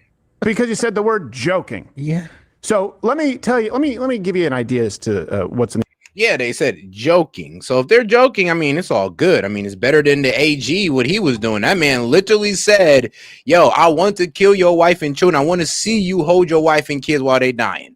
And then the lady called that man to be like, you sure you sure you want to say that? And he doubled down. So, you know, I'll take jokes compared to somebody who's completely serious about killing children. The article after 7 months worth of private messages from young Republican groups in cities. It includes Kansas, Arizona, New York, Vermont. 7 months worth. They found some stuff. 7 months that they thought was offensive when people were communicating privately. Let me preface this with 3 bad actors, 3 villains in this story. Okay, first the snitch, the media, and then definitely the capitulating young Republican leadership. It's kind of like when Pam Bondi said, well, hate speech has no place. You realize she's not a conservative like you. You're like, oh, she's never thought of these things. For young Republican leadership to come out and say, I cannot believe this, and condemn it, it means you didn't get the memo. Yep. That's not what we do in 2025. You should be in 0 position of leadership. I would feel better if someone in a position of leadership had made rape and Hitler jokes. I literally would feel better about it. That's not hyperbole. I'm more uncomfortable with someone virtue signaling to the left. Let me read to you from Politico some of the epithets included. Mixed into formal conversations about whipping votes, social media strategy, and logistics, the members of the chat slung around an array of slurs, which Politico is republishing to show how they spoke. Epithets like, and they dash it out. They don't dash out retarded for some reason. And N-GA. So if I can say they said the yagget, so I mean, they said the F word. I'm not gonna say it, but retarded and nigga is pretty much what they were saying. Appeared more than 251 times. Dang. Hey man, hey, there better have been a black conservative in there. Boy, they were dropping that N-word like crazy. But then again, I've been seeing so many white people drop that N-word with the hard R, with the NGA lately. I'm desensitized, like literally desensitized at this point. I literally don't care. I don't care if white people use that word. I really don't. I don't know why. I've been desensitized, guys. I heard it too much times on Twitter. I don't know, man. Maybe I watched too much Fresh and Fit and Nick Fuentes, man. Maybe I just heard the N-word come out of a white boy's mouth too many times. I'm just desensitized. I'm like, who cares? Like, what you want me to do? Get mad at every person that uses it? I mean, bro, I'd be an angry person, and that's just not me. Don't make me say it. They said it. They said it. I don't want to repeat it. I don't even want to repeat it. These words appeared more than 251 times combined. That's not enough. In one instance, rookie numbers. Pump them up. In one instance, Walker, who at the time was a staffer for redacted, talked about how a mutual friend of some in the chat, quote, dated this very obese Indian woman for a period of time. And then Peter Gunta responded that the woman was, quote, not Indian. She just didn't bathe often. I mean, joke. Yeah, okay. So it's a joke. All right, it's a joke, but hold on a second. What if they made this statement that, Indians in general are less sanitary than the standards we uphold here in the West? Where could that come from? I'm just asking, where could the idea that Indians as a whole, not all, might be less sanitary or more smelly than people here in the Western world come from? I know where it came from. Uber. Why do we bring that in the kitchen? Go back. I thought they needed to be in the center of the house. First we do it here, then. Okay. Oh, hell no. I just don't understand why there's cow manure in the kitchen, to be honest. No. Cow is considered God. Yeah. Why? But it's because poop on the kitchen table. It has some antimicrobial Rosie O'Donnell is a god. So this is why it is used to purify the things. That's the correct response. That's the correct response. I mean, unless you're a scientist, in which the correct. I'm not even gonna lie. That threw me off too, guys. I ain't gonna lie. That threw me off too. I was like, they're lighting the cow feces on fire to purify the room. I mean, huh? I mean, the world's a funny place, is it not? Is it not? Because what in God's name, bro?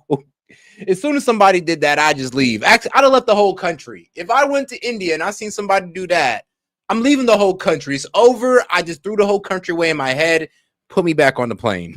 Response would be human feces contains over 100 viruses, bacteria, and parasites like Hep A, rotaviruses, adenoviruses, and E. coli potential infection. So the correct response is what the, unless you're a scientist and you go, did that guy just say cow shit has antimicrobial properties?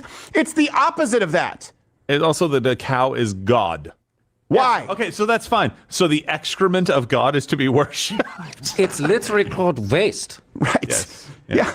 Think about this for a second. Like, take that, okay? Add cannibalism, and that's what you have in the Americas. If Western white Europeans didn't come here and say, we're not doing that anymore, they'd still be burning cow shit. Look, they can do it. Fine. I don't respect it. I'm just telling you that. I don't respect it. I don't tolerate it. I said, no, that's an inferior culture. We can now confirm that that cow is not a living deity and that it does not have antimicrobial properties. It has pro-microbial properties. By the way, I need to correct. It was actually, it was Samuel Douglas in the text group who said she just didn't bathe often. It was, right. Yeah, so you guys can admonish me later. Okay, I get it. And then they go on. Get on the ship, Captain. Just like before, when they try to say, and this, just like the president should not say very fine people. Okay, so we've done the comparison to white supremacists, even though he already condemned them. They build lie on top of lie.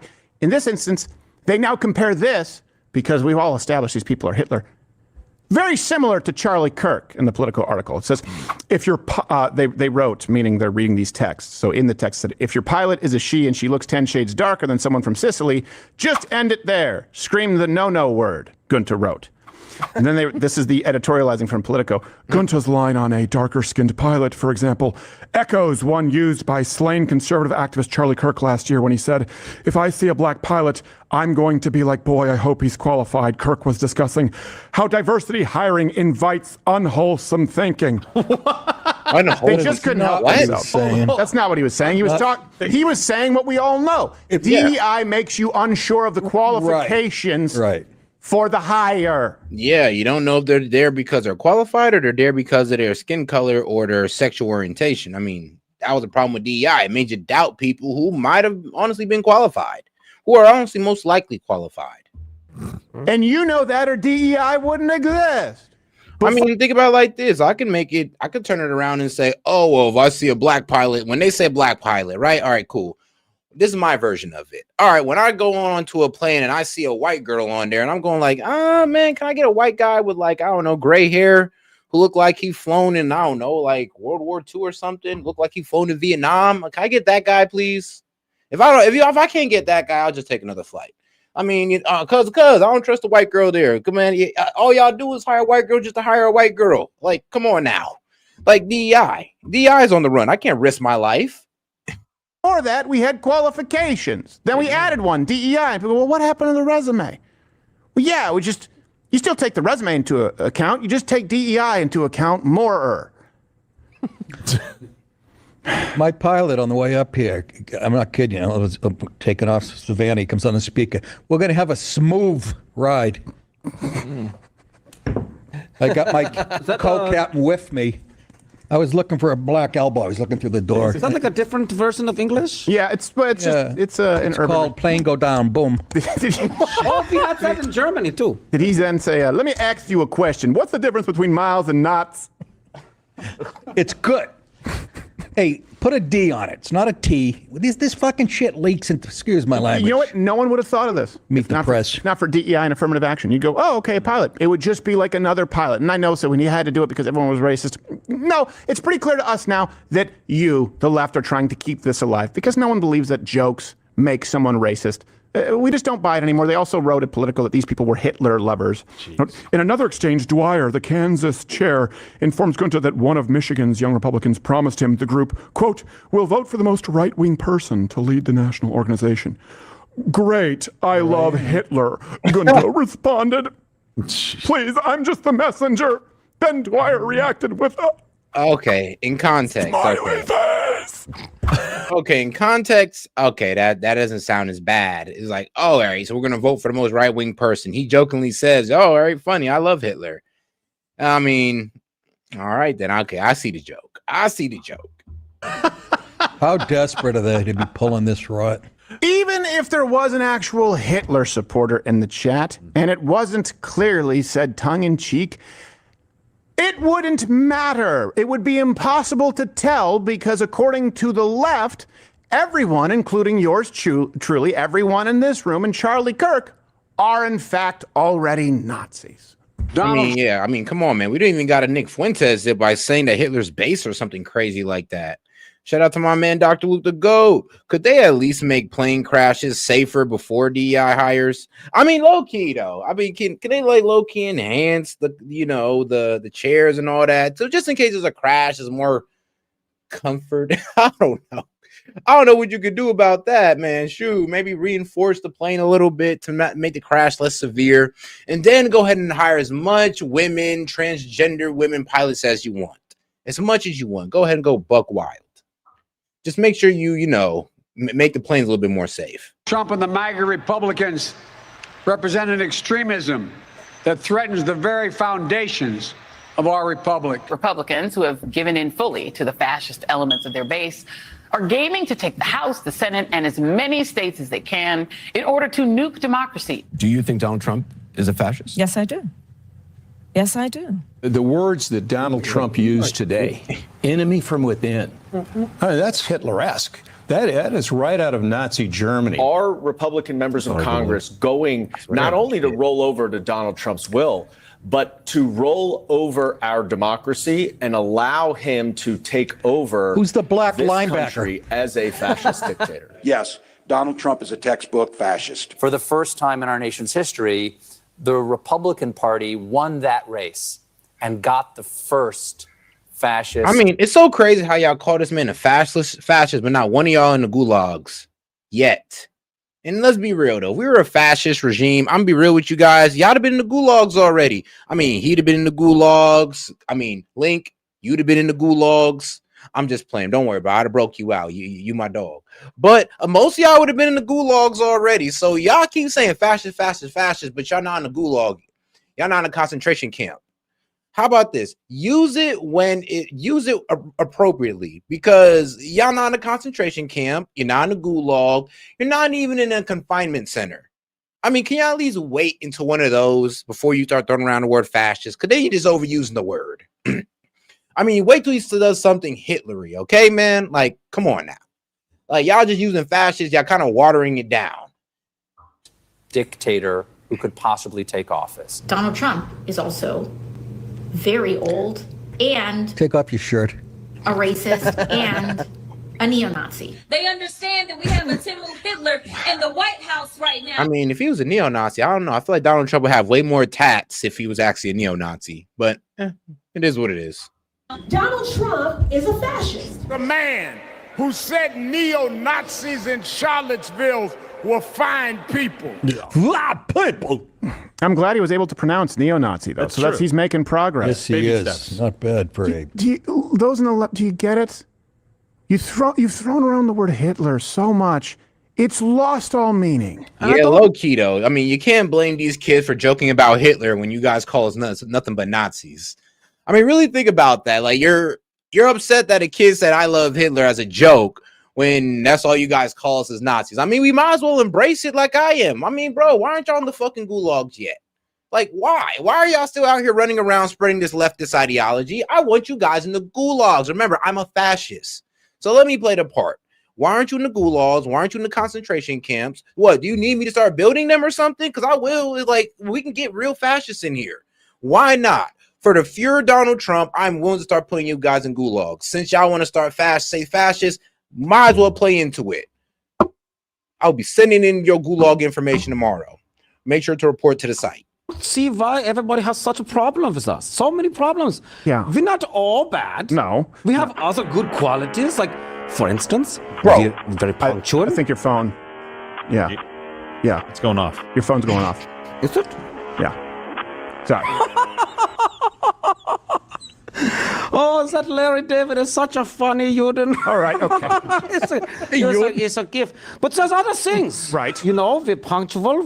We have cool clothes. That's true. Yeah. We're well groomed. Right. And we even can sing very well. Really? Yes, we have a song that we like to sing. It goes, Old MacDonstein had a farm. Whoa. I just want y'all to know, these are just like, bro, these are just like little Republican. All right, bro. They're not leaders. They're not like senators, House members, or nothing like that, or they'd have lost their job. I mean, they'd have lost their position.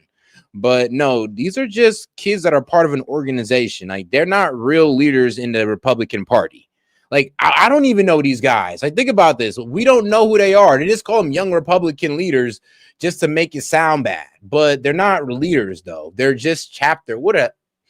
They're not leaders. Like, we can't really call them leaders because we don't know who they are. They're not really leading the MAGA movement like Charlie was. Like, we know who Charlie Kirk is. I mean, we know who Donald Trump is. We know who Steve Bannon is. Those are guys who, what I'd say, are leading the MAGA movement, not these young Republicans. And some of these young Republicans look up to neocons, and that's not MAGA. E-I-E-I-O, and on that farm, he hit some Jews. Okay. I mean, 20s and 30s, bro. I'm gonna be honest with you. Yeah, I mean, 20s, bro. You're still kind of a kid. I mean, like, you're a grown-ass adult, but let's be real, though. You still have your reckless ways in your younger 20s. I mean, come on now, bro. But then again, I'm 30 years old, so I don't know. Maybe that's just me. Maybe I was living recklessly in my 20s. I don't know. Maybe I was perfect. Yeah, that's all right. Oh, you don't like that? You don't like that one? No, I just don't know where it's going, so I want to cut it off here. Okay. Yeah. Is that fair? Careful here. And then, of course, what do? They tie it back to Trump. Yeah, we know they're Republican politics, Link, but they're not Republican leaders. Nobody knows who they are. Nobody follows them. I mean, if anything, they sound like we know who they follow. Sounds like they follow Nick Fuentes. I mean, that you call that guy a Republican leader, if anything. But Steve Bannon, Charlie Kirk, R.I.P. the man, Donald Trump. But these guys, nah. And let's be real. Come on now, bro. You know they don't. Come on now, bro. You know they don't speak for us. Well, they don't speak for majority of MAGA, especially as young Republicans. And let's be real, we're not even sure if they're MAGA. A lot of these guys, they could be straight up neoconservatives for all we know, or just old school Republicans. Just because they're Republican doesn't make them MAGA. I would hope y'all know that. We have a thing called a rhino. I mean, Republican in name only.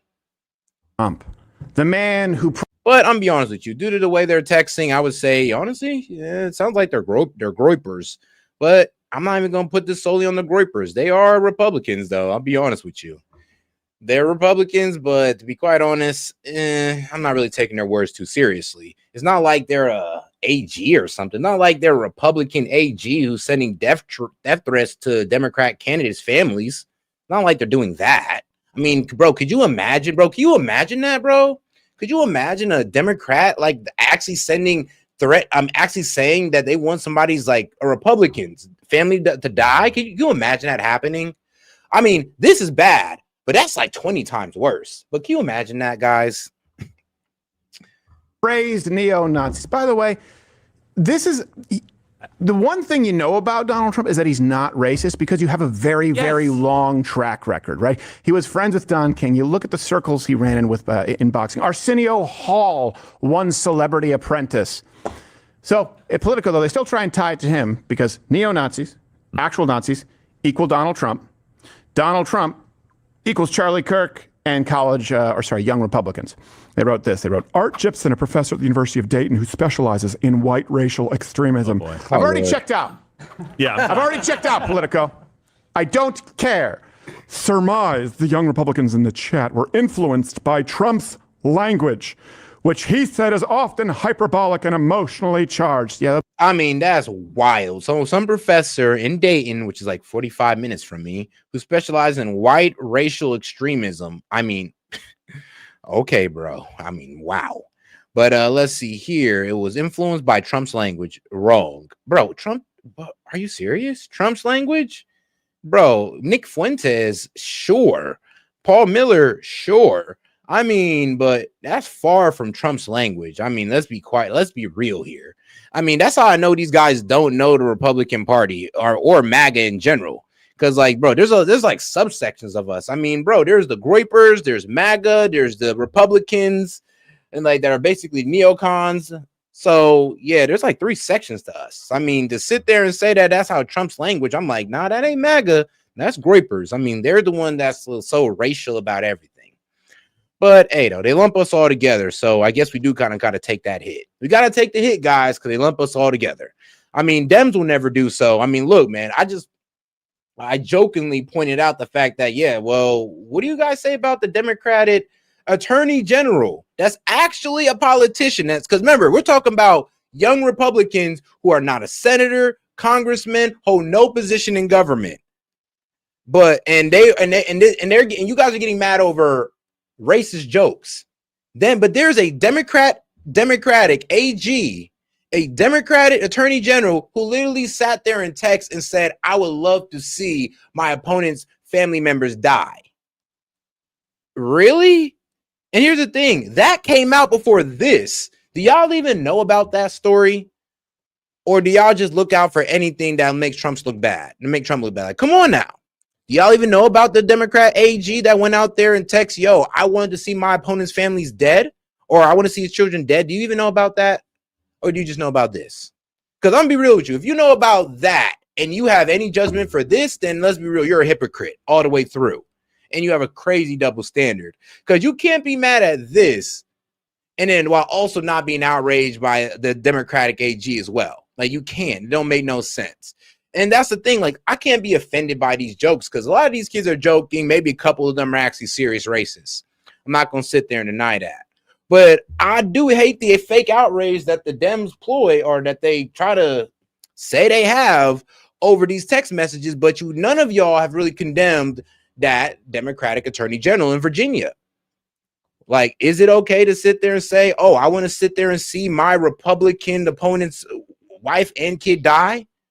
Like, I mean, and remember, this is not, he's not saying it in a joking way or anything. He really means this. But I heard y'all talk about it. I heard CNN. I ain't heard MSNBC. Of course, Fox News was going to cover it.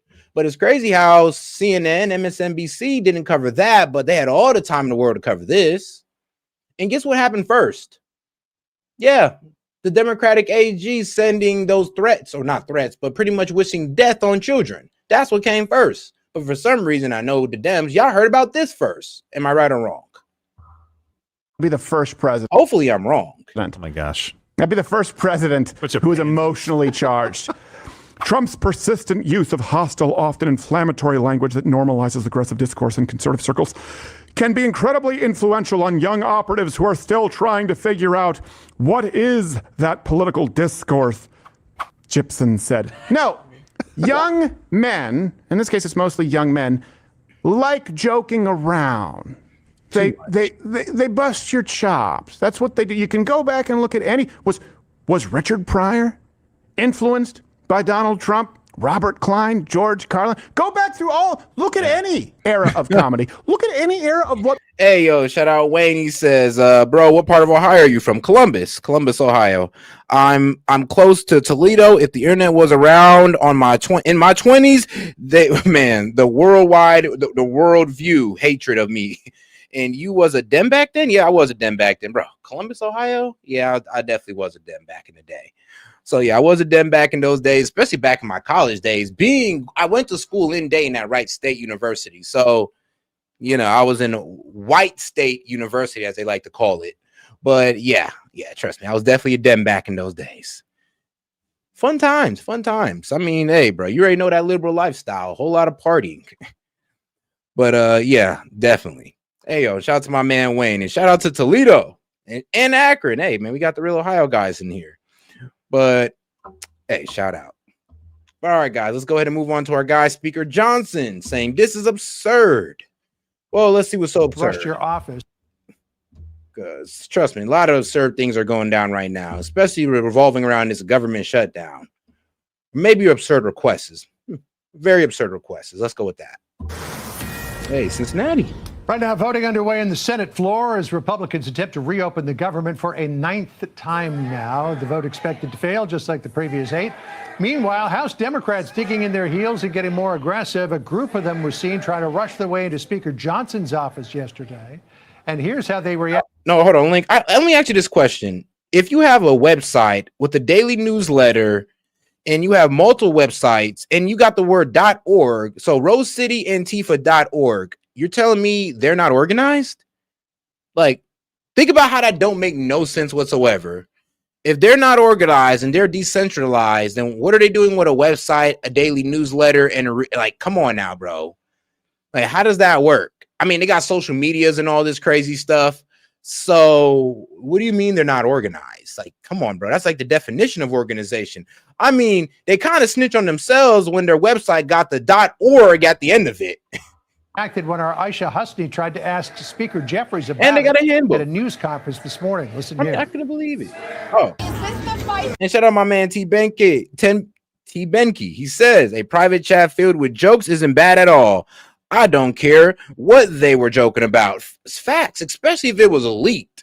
It's like, come on, bro. Y'all literally like leak the messages to make these kids look bad, and it is what it is. I mean, hey man, sometimes you do got to watch what you say.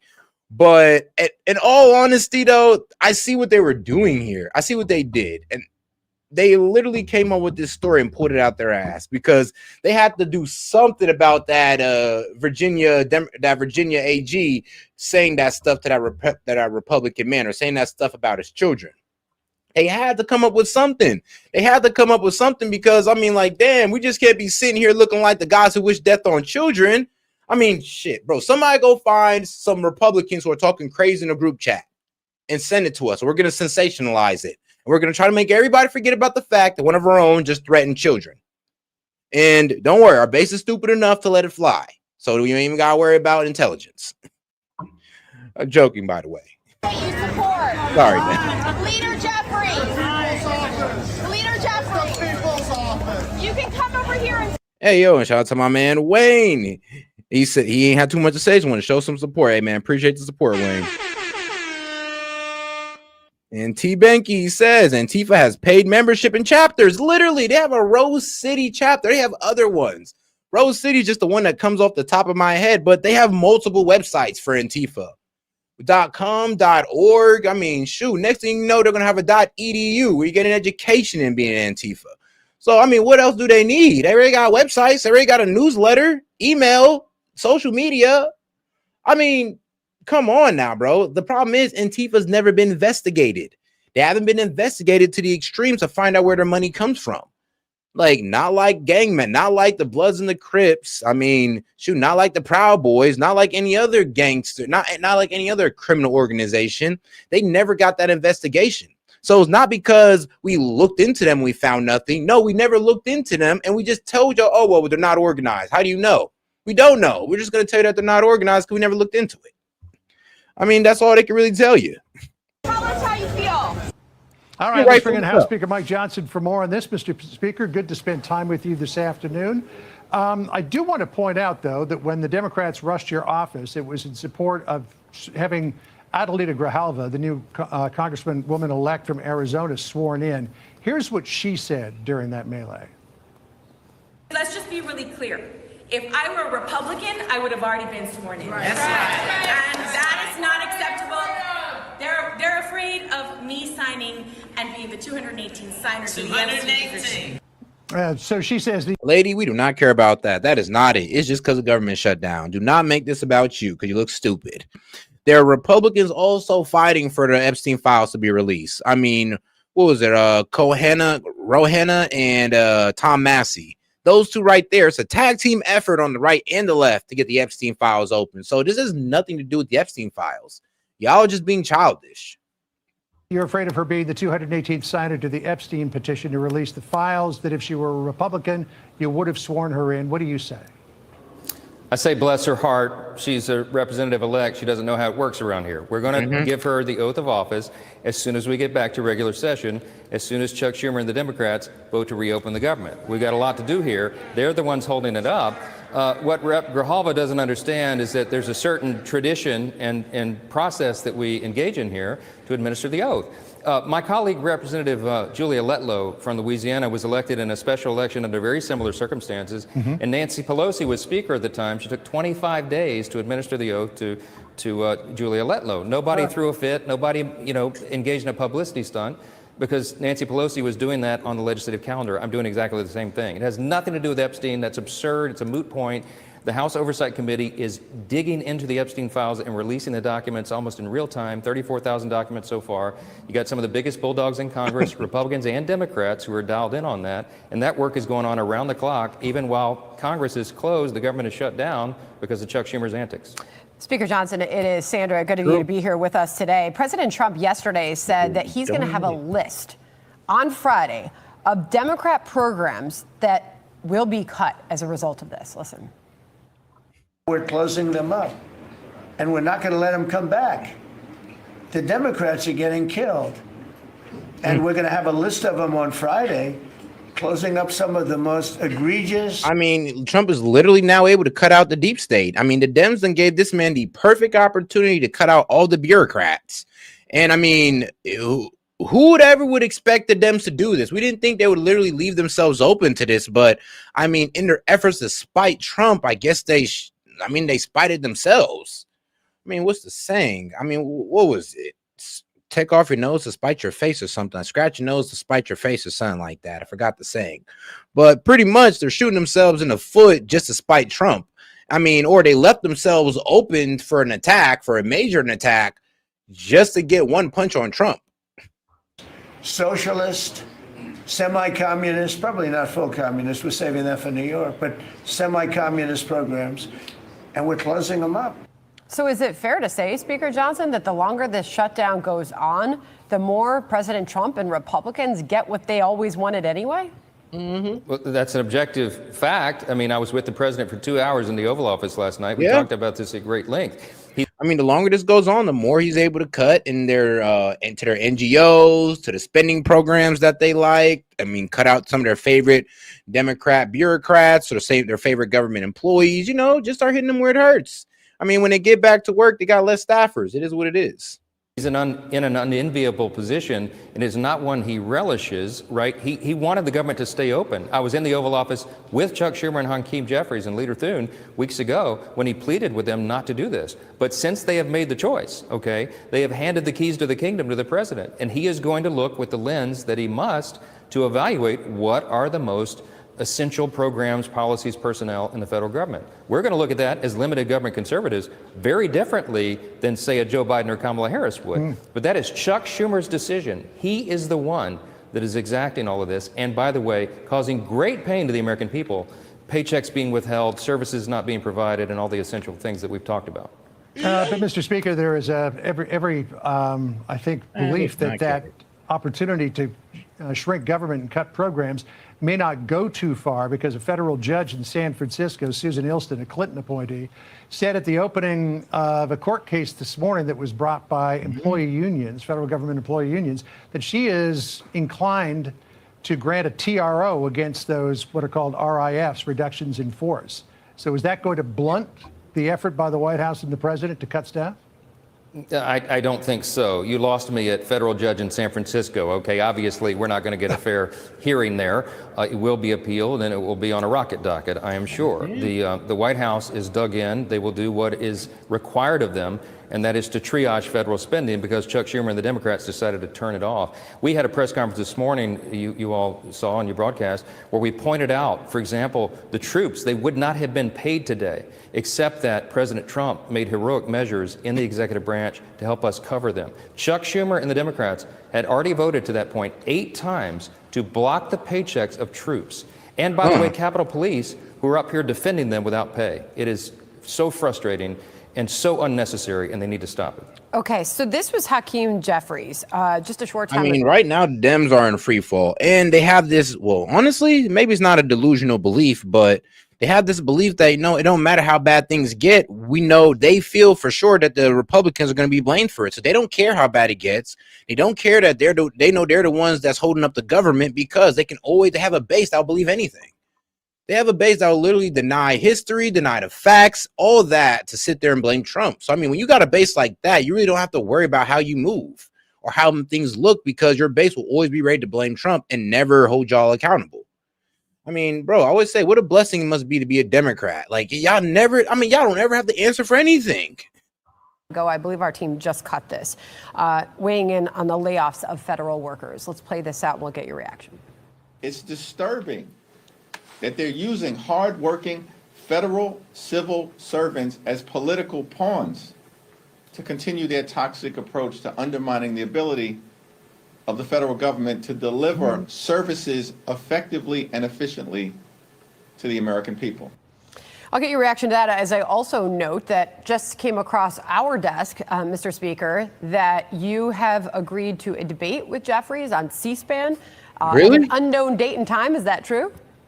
I'll debate Hakeem Jeffries anywhere, anytime, as soon as we get the government open. He's engaging in political theater and stating absurd things. What he just said is absurd. It is the Democrats who voted to shut the government down. Look at the record. 9 times now, the Republicans in Congress, House and Senate, have voted to open the government, and 9 times Democrats in Congress have voted to close it. All but one. Hakeem Jeffries led the effort in the House. We had this debate on the government shutting down on the House floor. We won. We passed the bill in the House, and we sent it to the Senate. That's where the ball is now. The ball is in the Senate's court, and the Schumer shutdown is causing real pain, and it needs to stop. We need 5 more sensible Democrats in the Senate who care more about the American people than giving health care back to illegal aliens and all the other absurd things that they put in their $1.5 trillion counter proposal. I am so frustrated by this. We all are. We have to serve the American people, and it is Hakeem and the Democrats that are making that not happen right now. So we just got word that Judge Ilston, the district judge in San Francisco, has granted a nationwide TRO. That happened again. So I imagine you're going to be on a rocket docket headed to the Ninth Circuit on all of this. Just one point before we go. Democrats keep saying this is about Republicans wanting to take health care away from Americans by not including in the continuing resolution an extension of the enhanced Obamacare tax credits. Which is BS, because they gave a year extension, but the Dems now want a permanent on they wanted to be permanent, the Obamacare enhanced healthcare subsidies. So they were enhanced during the Biden administration, so which means we're pretty much, spending more to give Americans lower premiums, which is good. I'm not against that at all. The problem is, though, how is that an argument? Why are you over here trying to tell the American people that healthcare premiums are going to rise in like 2 weeks when the Obamacare health subsidies don't run out until December 31st? So you kind of see where they lied to you on that one. And then if this is about Obamacare health subsidies and they gave y'all that extension, I mean, why didn't y'all just accept the extension? Then you guys can work out Medicaid funding later if this was about Obamacare healthcare subsidies. So obviously the subsidies don't even matter. And this is all about the reckless spending of the left that they want to do. But there's a couple of things at play here. First of all, every day that the government stays closed is a day that you don't get to negotiate with Democrats on that, because you've said, open the government, we'll negotiate. And you get closer and closer to that November 1st deadline when the insurance companies start setting their rates. Very ironic, isn't it? John, you pointed out the exact fact about all this that the media and the Democrats are trying to obscure. This was a December 31 policy issue that was going to be debated and decided in October and November. That was always the case. Yeah. They bootstrapped it. Thank you. Because I would just say, if they pass a CR bill, right, in about 6 to 7 weeks, they'd have came up for another CR bill in October or November, and they'd have been able to get those Obamacare healthcare subsidies through. So, yeah, their whole point about healthcare subsidies, that's out the window. This is not about healthcare subsidies. This is about that 1.5 trillion. That's what they really want. The Obama healthcare subsidies was a distraction to make the people, kind of freak out about rising healthcare costs. But that was a lie. No, this is really about them wanting to put more funding into Medicaid. So once again, these corporations could take advantage of our bloated spending and, of course, healthcare for illegals. And tried to pretend it had something to do with the September stopgap measure to keep the government operating so that we could have those debates. They're just moving the ball around, trying to confuse the American people. But as I noted this morning at my press conference, the American people are not foolish. They understand exactly what's happening here and the game that's being played. And what is the motivation? Don't lose this either. Chuck Schumer's doing this because he's afraid of the Marxist rise in the Democrat Party, and that he's going to get a personal challenge for. And I'm gonna be real with you. If you're fair and consistent in your thinking, then you understand why this is the Democrats' fault. Even if you're on the Democratic Party, you would understand, because every time the GOP asked for something, they were the demanding party and they held up the CR bill. They took the blame. Even Trump said, you can blame me for shutting down the government when he wanted to build the wall and they wasn't letting him. He said, well, until you let me get that, I'm shutting down the government. They took the blame. Now it's the Dems doing the exact same thing, except with a wall. They want 1.5 trillion in healthcare spending, or Medicaid spending. So they're the demanding party. Just like Trump's wall, they want their 1.5 trillion, and they're willing to shut the government down over it. They're the demanding party, because when Trump was doing it, all Dems were on board on the CR bill. It was Republicans that was holding it up when Trump was doing it. Now, as a demanding party that the Dems are now, that the left is, it's your fault. You guys don't want to sign it because you guys want to add stuff to the CR bill. So it's your fault. Just like it's been consistently the Republicans' fault or GOP's fault when they were the ones demanding things.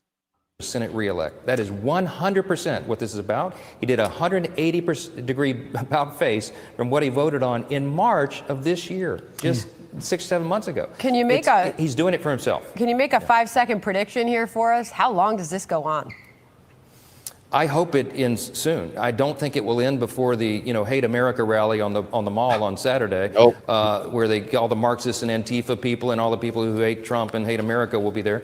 After that, though, I hope there's a couple of sensible Democrats who will come to their senses over in the Senate and vote the right way, to do the right thing that they have always done every time in the past in their career. They need to do it now for the people, for the American people. Yeah, I guess a lot of people are saying that if they were to open the government, it would take a lot of the wind out of the sails of that thing coming up this weekend.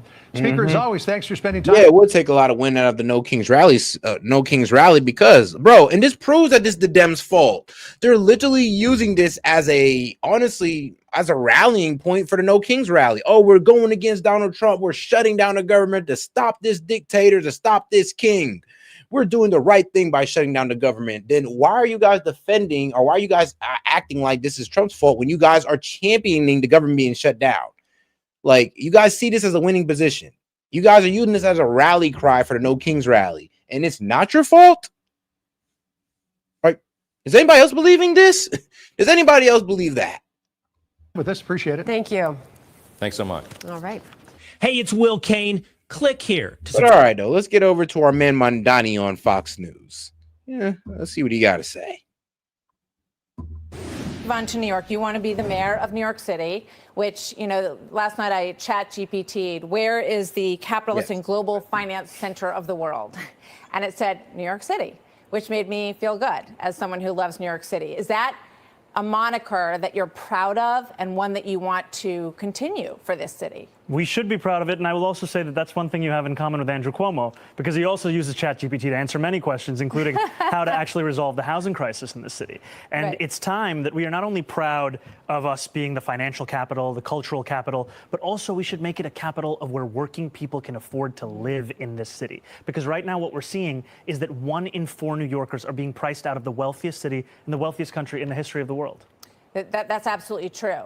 One of the things that's also true is that JP Morgan and Goldman Sachs have moved major operations to Texas. They've not abandoned New York, but they're hedging their bets on New York because of the increased taxes that they see coming if you become mayor. So when they do that, jobs move out of the city as well. So how does that help affordability if people in the city don't have the jobs that they once had here? Well, I'm looking to make this a city that every person chooses, whether they're a business leader or they're someone who works for that business. And the key ways of doing that are actually delivering quality of life, public safety, and affordability for each and every person. Because what we're seeing right now is we have a broken status quo.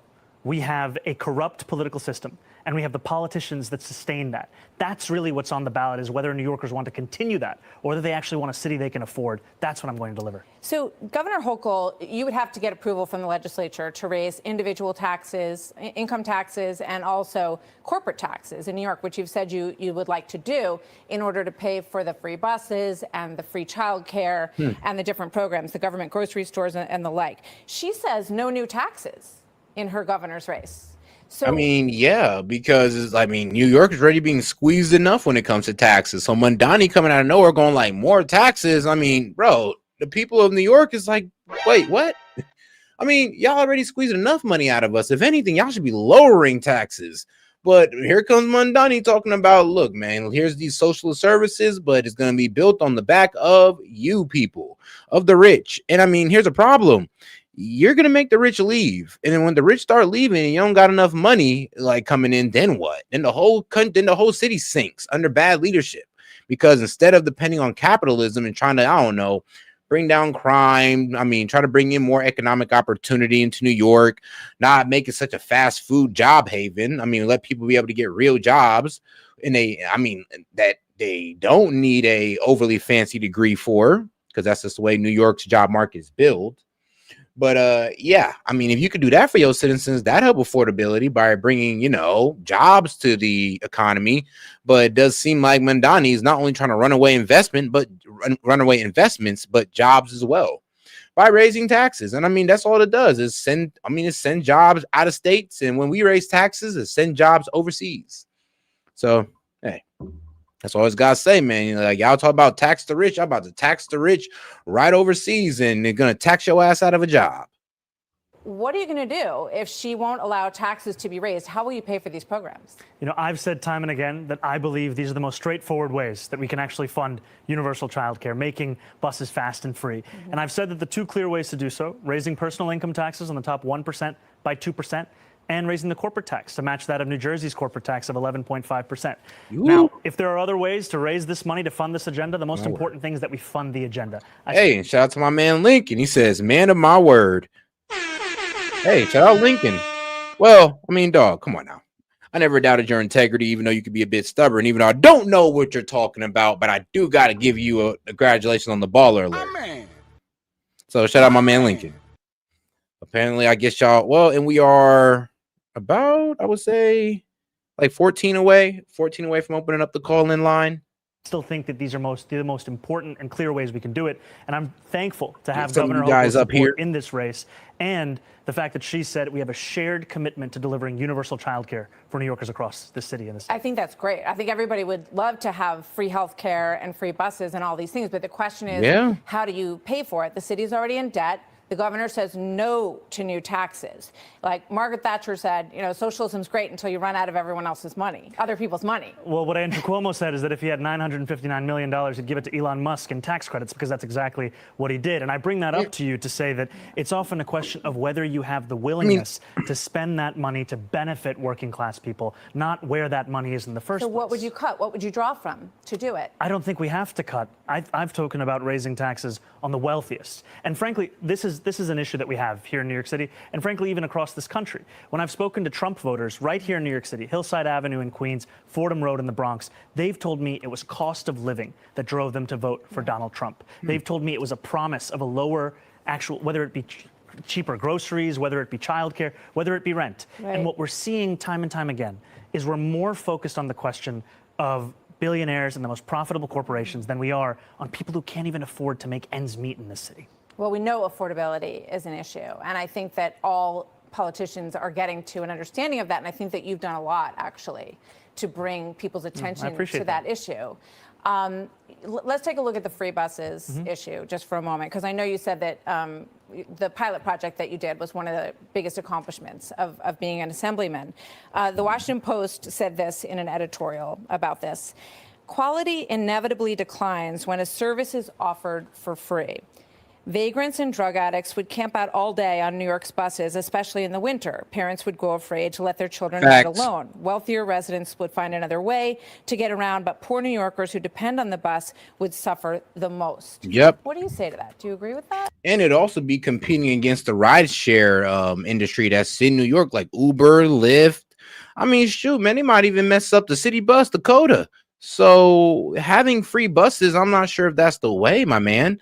Like, you can make busing more affordable, but free buses, that's not it. And yeah, I mean, they're right. There's going to be a whole bunch of crackheads and all there sleeping on that bus. Why? Because it's free. They don't got to pay to be on there. I mean, like, what? How long are they going to ride around the city for? I don't know about the free bus idea. Well, I would say that they should actually look at the report of the 5 free buses we delivered across New York City. We didn't see an increase in homelessness. We did see an increase in New Yorkers riding the bus. We did see a decrease in assaults on bus drivers by 38.9%. And we also saw a decrease in New York. So a decrease in assault on bus drivers by 35% because what? Less people are going on the bus? Well, here's one thing that Mandani didn't mention. Doesn't that mean they're going to be making less money as well? But you know what? Mandani, I'm gonna let you cook. They should actually look at the report of the 5 free buses we delivered across New York City. We didn't see an increase in homelessness. We did see an increase in New Yorkers riding the bus. We did see a decrease in assaults on bus drivers by 38.9%. And we also saw a decrease in New Yorkers who are having to take a cab or take their own car. They were actually getting on the bus. More than 10% of new riders were doing so. That's why we care so deeply about this, because of the fact that it can actually deliver economic, public safety, and even congestion relief to New Yorkers who are looking to take these buses. I know that you're turning 34 on Saturday, and I want to talk about your qualifications. You know, some say you have never run a business in your life. So I'm curious, and President Trump said that you never worked a day in your life. You worked as an assemblyman, and you've had other positions in the government. But what qualifies you from your life experience to run the largest city in the country? You know, I want to take this moment because you spoke about President Trump, and he may be watching right now, and I just want to speak directly to the president, which is that I will not be a mayor like Mayor Adams who will call you to figure out how to stay out of jail. I won't be a disgraced governor like Andrew Cuomo who will call you to ask how to win this election. I can do those things on my own. I will, however, be a mayor who is ready to speak at any time to lower the cost of living. That's the way that I'm going to lead this city. That's the partnership I want to build, not only with Washington, D.C., but anyone across this country. I'm gonna be real with you. I was actually shocked he had that answer. And this was shocking me about his answer. It wasn't an answer of, oh, I'm gonna go against Trump, or Trump, you better watch how you come around me or watch how you do things in New York. No, he just said straight up, look, bro, I'm willing to work with anybody. I don't care if you're Donald Trump. I don't care if you're on the left, the right. I don't care who I got to work with. I'm trying to make things better for the people in New York City. That's respectable. That's honestly respectable. So I do like his answer on that note. I think it's important because too often the focus on the needs of working class Americans, working class New Yorkers are put to the side as we talk more and more about the very kinds of corrupt politicians like Andrew Cuomo that delivered us into this kind of crisis. So the question I asked you was what specifically in your background? I mean, shoot, I'm impressed. Bro spent more time attacking his own party than Trump. Gives you the confidence that you can run a $115 billion budget and run this city specifically from your personal experience and your background? I've been a state assembly member here in New York City. I've represented 130,000 people in Queens. And in the time that I've done so, I've not only delivered more than $100 million in increased bus and subway service, I've also secured $500 million in debt relief for working class taxi drivers. President Trump knows this. New Yorkers know this across the 5 boroughs. Taxis, as we're looking at them right here, are such a part of what we love about this city. And yet those same drivers were sold a lie about a ticket to the middle class if they bought a medallion. I stood with those drivers. I organized with those drivers. I went on a 15-day hunger strike with those drivers. And we secured $500 million in debt relief that allows those drivers to do more than just think about struggle. How many employees would you be overseeing in the New York City government? More than 300,000.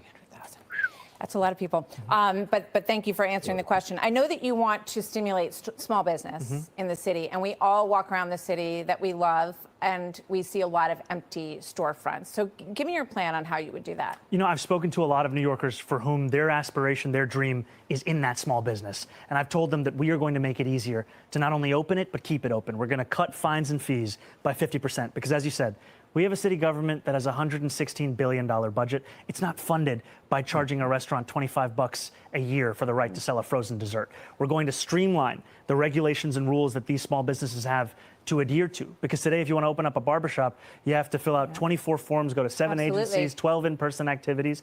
And furthermore, we're going to have a mom and pop czar, someone that'll help these businesses navigate through this. Because while we are holding these kinds of businesses to these kinds of rules, we're letting the most profitable corporations walk all over us here in New York City. And it's part of the problem where so many New Yorkers look around at the wealthiest city in the wealthiest country in the history of the world and asking themselves, there's all this money, why can't I afford $2.90 to even ride the bus? So let me just quick question on that. I mean, because the money, like all the money is with all the rich people in Manhattan. I mean, that's where the majority of the wealth is. It's not with the rest of the people in New York. So trust me, and is that a problem? Well, honestly, that depends on the leadership of that city, because they can make it a way where, I would say this, there's a way where you can make billionaires and you can make the people of New York happy. You can make the rich people of New York and the middle class and the poor of New York happy all at the same time. There's no reason why you got to sit there and,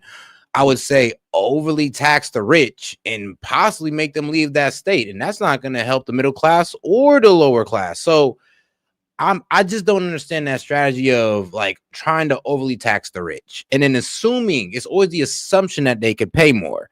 And you know what? I mean, if they can, it will be proven when he's elected, because I honestly believe that this man will win.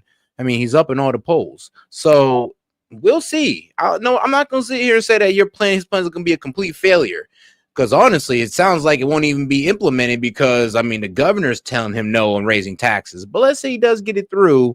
He raises it by 2% and no billionaires leave. And I'll eat my words and I'll be like, what, Mondani, you was able to get that funding for your people. I mean, respect, without running away all the rich like California did. So respect. Get to public safety. But if not, I will be here with the biggest I told you so ever for all you Dems. Safety, because it's obviously another big issue for New Yorkers. So a lot of individuals in this city pay more than 50% of their income in taxes. When you talk about a fair share, how much more than, what is the fair share? What's the number? I've said that we should increase personal income taxes by 2%. Is fair. And my point is this: give up more than half of your income. If you're making $1 million in New York City, or more than that, you can afford to pay 2% more. And the reasons you can afford to do so is because that money will be used to better your quality of life as well. Yeah. Because when I speak to the wealthiest New Yorkers, I hear concerns about the cleanliness of the city, the quality of life in the city, questions of public safety. This money is the money that will be used to deliver on those things so that we can ensure that we have a return on investment for all of them. Here's the thing, though. Mondani don't know that for sure. Oh, you could afford an extra 2%.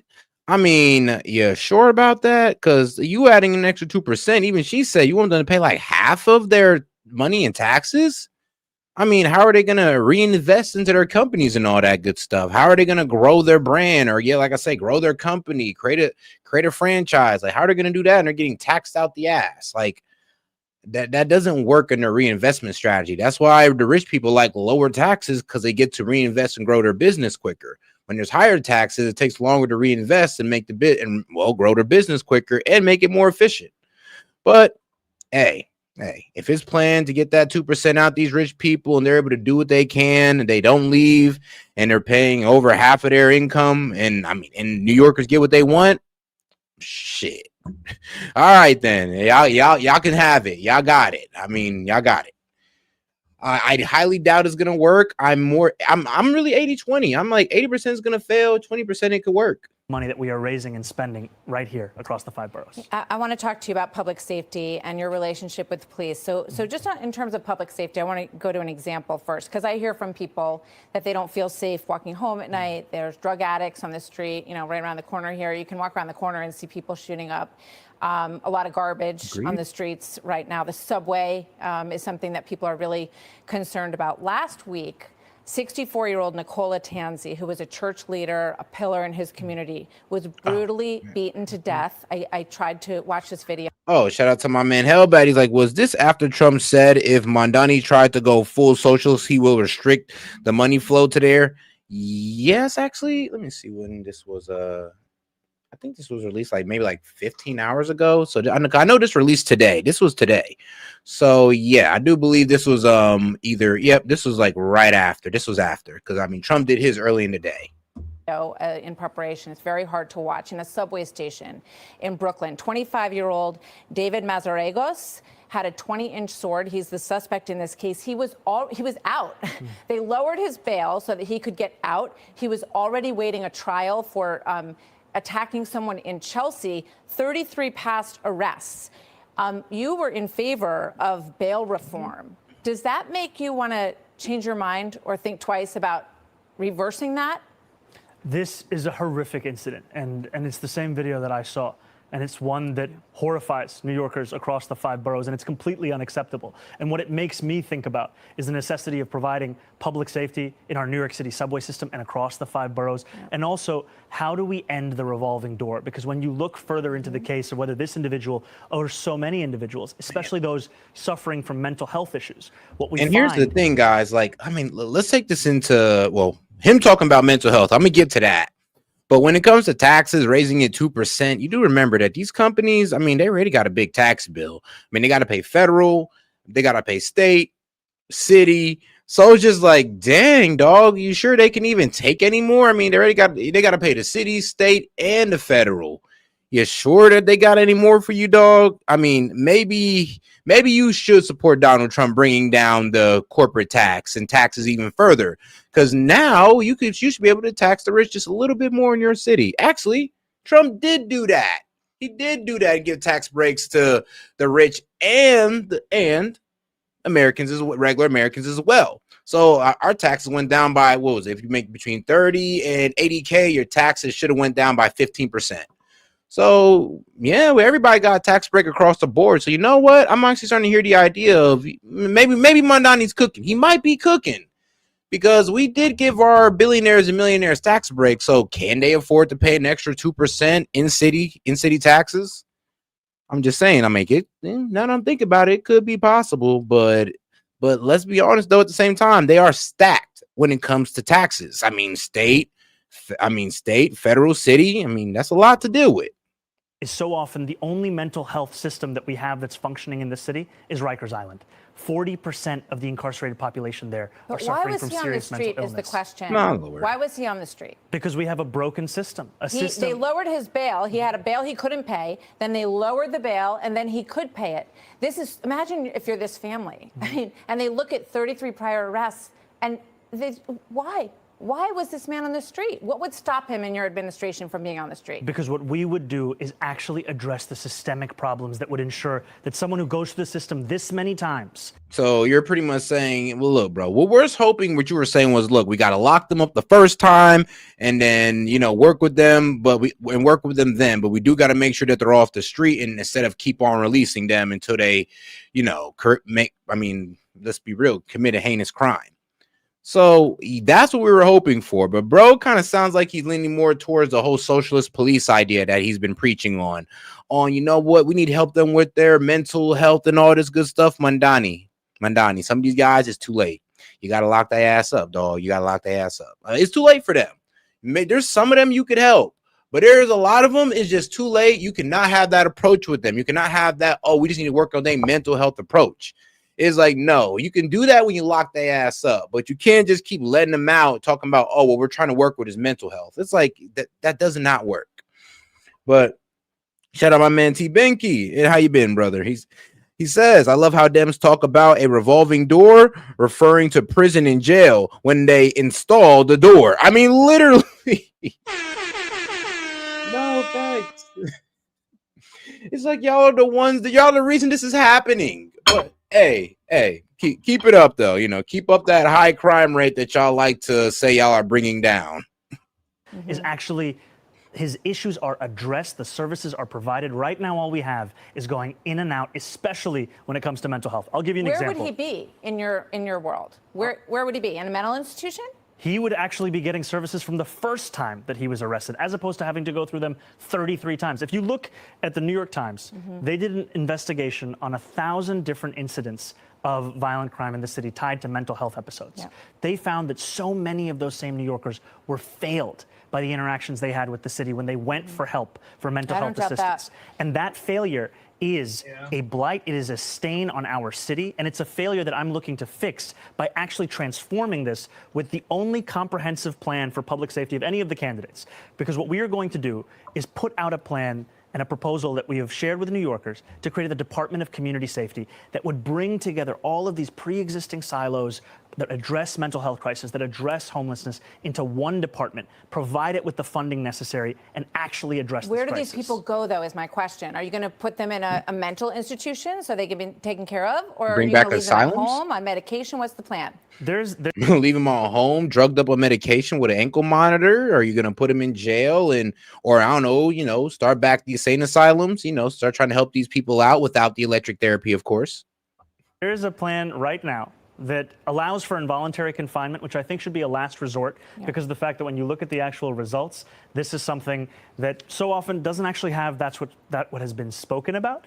But what we have today that actually works for New Yorkers with serious mental illness, there are things like Fountain House. This is a clubhouse model, peer-led rehabilitative treatment for New Yorkers with serious mental illness. It costs $4,000 to have someone in Fountain House for a year. That's the cost of being on Rikers for 3 days. And what we see, however, is that those services, they're expensive, but look, man, when we do our second form of slavery, which is the prison system, and really it's our third form of slavery. The second form of slavery was illegal immigrants, and our third form is our prisoners. You can switch those out if you want to, but when we put them to work, they make money. We make them do these gruesome jobs at the chicken farm or these meat packing facilities. They make money. They definitely do make money. But if you just keep them there and they're just sitting there being prisoners, all they do is just cost taxpayers and cost the city and state. Put them to work. Increase employment by 50%. They reduce hospitalization by up to 45%. And they actually reduce the cost of healthcare as well for those same New Yorkers. This is what we're looking at. This is why we say that Rikers is broken. The system is broken. You can just see people who are suffering up and down 8th Avenue, just as one example. And I hope we'll have a chance to talk more about that next time. But I don't want you to leave without me asking you about your relationship with the police, because obviously this is a big issue. You said in the past, I almost don't need to go through it, it's been said many times, but that you called the police force racist, said they were a major threat to public safety, called them wicked and corrupt. And now the report that you apologized to 24 members of the NYPD. What did you say to them? I apologized for the language that I used, and I spoke to them about the fact that I want to work with them to deliver public safety. Because what we're seeing in the city right now is we're asking officers to do nearly everything we can think of. We used to ask officers to focus on serious crimes. Now we're asking them to focus also on the mental health crisis, to focus also on homelessness. In 1 year alone, the NYPD receives 200,000 mental health calls. In 1 year. Yeah, and you know what they told me? That 1 out of 3 of those, the person they're very, very dangerous interactions. You're going to send a social worker in there? You can always have a police officer actually come to address that. But look, you're saying 1 out of 3. 2 out of 3 times, if you don't need the police and you're sending them to do that, then why aren't you sending them to respond to shootings and murders? 5-6 years ago, the response time for officers was closer to 10 minutes. Now it's closer to 16 minutes. New Yorkers deserve a police department that is asked to do the things that it can possibly do, not one that covers the failures of every break in the social safety net. So police officers that I spoke to, they don't want a behind closed doors apology. They want a broad public apology for the things that you suggested about them. Will you do that right now? Absolutely. I'll apologize to police officers right here, because this is the apology that I've been sharing with many rank and file officers. And I apologize because of the fact that I'm looking to work with these officers, and I know that these officers, these men and women who serve in the NYPD, they put their lives on the line every single day. And I will be a mayor that What changed your mind about it? I moved to the city when I was 7 years old. I grew up here. And 2 of the things that I thought often about was safety and justice. And growing up here, learning about the case of the exonerated 5, learning about Sean Bell, learning about Eric Garner, learning about Michael Brown. And then in 2020, the year where all of these tweets are referring to, it was the year when George Floyd was killed. And it felt like safety and justice had never been further apart. And it was actually Eric Adams in 2021 who said that New Yorkers need not choose between these 2 things. And so one of my focuses was, how do we deliver that justice? And now what I know, having represented 100,000 people in Western Queens, is that to deliver that justice, you have to also deliver that safety. And that means representing the men and women in the NYPD It means representing the black and brown New Yorkers who've been victims of police brutality. It means representing the Muslim New Yorkers in my district who were surveilled on the basis of their faith. And 68% of independent voters want more police officers on the street. And Cuomo tomorrow night in that debate. Well, I will admit, man, let's be honest now. Zohran Mamdani, look, I'm not even going to say he's giving Muslims a bad look, because what the Muslims did in Times Square, and even though people say, oh, they didn't actually take up Times Square, it was a small space. You're right, but it still kind of disturbed the public. And I always did. I mean, I think Myron and Sneeko had a great debate on this. Honestly, Sneeko kind of cooked them, but I was with Myron on the stance of that, yo, if you're a Muslim, I mean, even if you're born in this country, I mean, I would say your religion is a guest in this country. And you should understand that this is a majority Christian country. And not even Christians are out there, ringing the bells at 5 o'clock in the morning, having prayer sessions. They're not doing that. So don't do that to them. And, I think that's pretty reasonable. That's a pretty reasonable act right there. I think the Muslims should respect that. Well, a lot of them do. It's just some of them just don't give a damn. And then let's be real. I mean, they are abiding by our Constitution and, freedom of religion, the freedom to express your religion in any way you want. I mean, Satanists can express their religion here. I mean, you don't think Muslims can too? So it is what it is. I guess the forefathers, we kind of played ourselves on that whole freedom of religion part, but not really though. Not really. It goes the whole freedom of speech. So I'm okay with it. So shout out Hellbat. While the prisoners work, teach them some fiscal responsibility. Also, did he just pull a Kamala? I grew up in the middle class style, huh? I know, right? Like, come on, man. Donnie, you grew up rich. Like, you had a good lifestyle, man. Your parents got money. Your parents real capitalists. So, what you mean, dog? Like, you ain't grow up poor. You ain't grow up like me. I mean, shoot. If you did, you probably wouldn't be talking like this. He's going to say, I'm going to bring 5,000 more police officers to the street. Will you match that and agree with him on that? I don't look to Andrew Cuomo for leadership. And will you put 5,000 more cops on the street? I've been very clear. I want to keep the number of officers that we have, and I want to make it easier for those officers to do their job. And what that means is that we allow officers to focus on serious crimes, and for all of the focus on the head count, we should focus on the retention crisis. When I started running for mayor, 200 officers were leaving the department every month. Now it's 350. And a lot of them are leaving because there's simply no way they can do their job in what's being asked of them. And to your point, however, Andrew Cuomo is going to say a lot of things tomorrow night on the debate stage. And frankly, I wish it was more like NASCAR, so New Yorkers could see the billionaires that were sponsoring him right on his suit jacket. Okay, that was funny. I'm not even going to cap. That was funny. He said the debate should be like a NASCAR race. We just see all the Pfizer. You got Moderna over here. You got APAC over here on the side. All his sponsors, all the endorsers, all printed over his suit. Like the NASCAR guys. That'd be dope though. That'd be kind of hard. I would watch it. I'd be like, "What you mean, man? My man repping Moderna. Like, go ahead, dog. Cook for the vaccines. Go ahead." And of course, I'm just playing, but. Hey, I mean, he got a point, but that debate is going to be tomorrow. All right, I'll go ahead and stream it then. I'll stream it tomorrow. Because this is a man who had 10 years. And I know now that it's politically convenient, he watches Fox News as well. So I'll just speak to him directly. Andrew, you had your chance to lead this state. You took that time to sell out working class New Yorkers to your billionaire donors. And instead of actually meeting the needs of people who couldn't afford to live in the city, you gave $959 million in tax breaks to Elon Musk. And now you want us to believe that we can't spend less money than that to make every bus fast and free in the same city. All right. I'm going to squeeze in two very quick ones here, if you can answer them quickly. Commissioner Tisch, you have suggested that you want her to stay. Have you asked her to stay? And has she said yes? Because I think that is one issue that would go a long way towards police retention.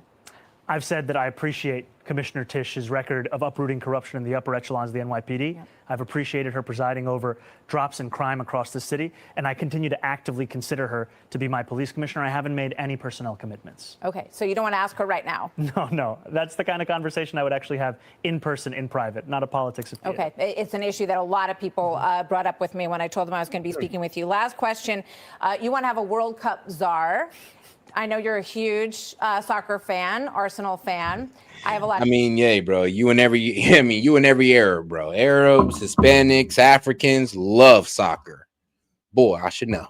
to learn about soccer. I'm happy to admit that. And Be I look happy to forward come to back and learning teach you more. about it. That would be great. What is this World Cup czar going to do for New York City business? The World Cup is the largest sporting event in the world. And it's as if no one has been thinking or talking about it here in New York City government. It's coming next summer to this city. We're going to have billions of people watching. The World Cup czar is going to ensure that this is a tournament that New Yorkers remember as well, not just those who visit us. That it's a tournament that will signify an increase, not only in tourism, but for small businesses and an exploration of this city. Because for too long, we have had these kinds of opportunities that we've just passed up on. I mean, we recently had the 400th anniversary of New York City. Most people have no idea. Right, good point. Because the city didn't do anything about it. Well, you know, President Trump's going to make a huge deal out of the 250th anniversary of New York City. So maybe there's an example there. And he and his family, his son is a huge soccer fan. So would you welcome them to New York to enjoy the World Cup with you? I would welcome them to come to New York City and also to talk about how we can actually lower the cost of living, because that has to be the focus. And frankly, that's a promise that's been broken. It's time to fix it. And that's what I'm running to do. Saron Mamdani, thank you very much. Pleasure to talk to you. Hope we can continue the conversation. Oh, yeah. And shout out to you guys because we have hit the goal and the call-in line is open. All right. So if you donate at least $1 more to the stream, or you remember, you can go ahead and hop in on the call-in. Like I said, it is in the post tab on the main page or on my main page on YouTube. Just go to the post tab and it will be the first post you see. All right. Now let's go ahead and get over to, let's get over to the, I want to get over to the 5.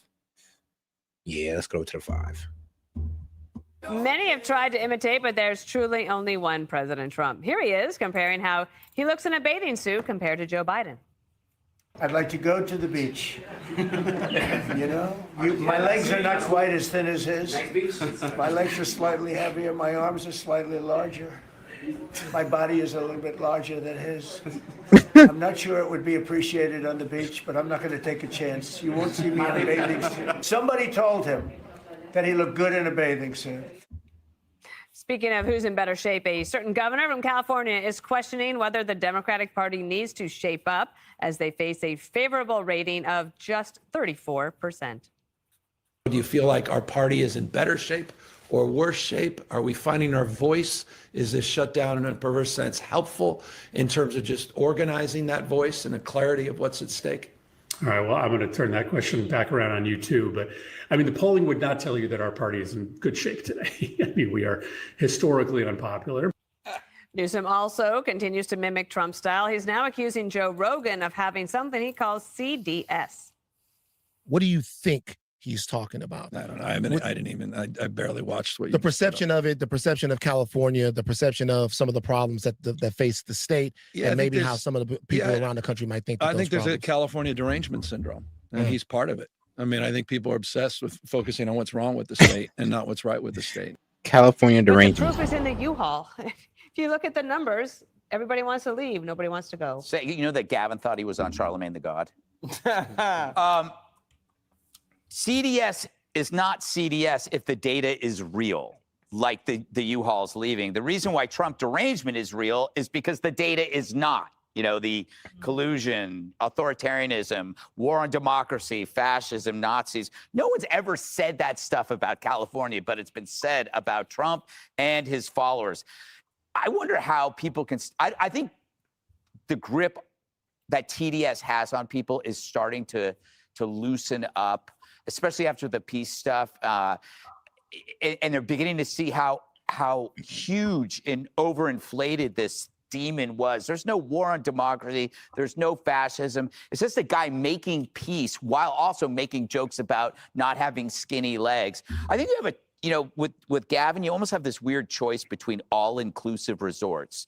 You know, all-inclusive resorts come with stuff that you love and stuff that you don't. Trump's resort, it may be gaudy and a little unpredictable, but it's walkable. There's lots of stuff to do. And every day you experience something fun and productive, you get what you pay for. But at Newsom Towers, or whatever you call it, the service sucks. You know, no one there works. You're trying to find somebody at the counter. There's nobody there. It's just like you never get what you paid for over in Newsom's resort. So it's a stark choice, really, between facade and substance, reality and fantasy. And I think that's why Democrats have to indulge these delusions, because the reality is too much to bear. And Harold, the first step to getting better on anything is admitting you have a problem, but they've only gone a half a step, because in the clip they say, yeah, we are historically unpopular, but they won't take the next half a step, which is say, we did it to ourselves. Yeah, I think you're right. And I think when parties have found themselves at this moment, Democrats, this is not the first time a political party finds itself kind of self-loathing and trying to figure out where they go and what the next steps are. But you're right, you have to have answers. We need less kind of apologizing and loathing, and more offering of new things. You think about where we are. The government is shut down. AI is enabling inefficiencies, but it's going to displace a lot of workers. We need answers to that, how we're going to create new jobs going forward. Our schools are not working. And Katie, you mentioned a point about Democrats should be welcoming people to their communities as we try to fight crime. They should, but we need a crime bill. Greg and I talked about this yesterday. President Trump's been in office. We've yet to end cashless bail.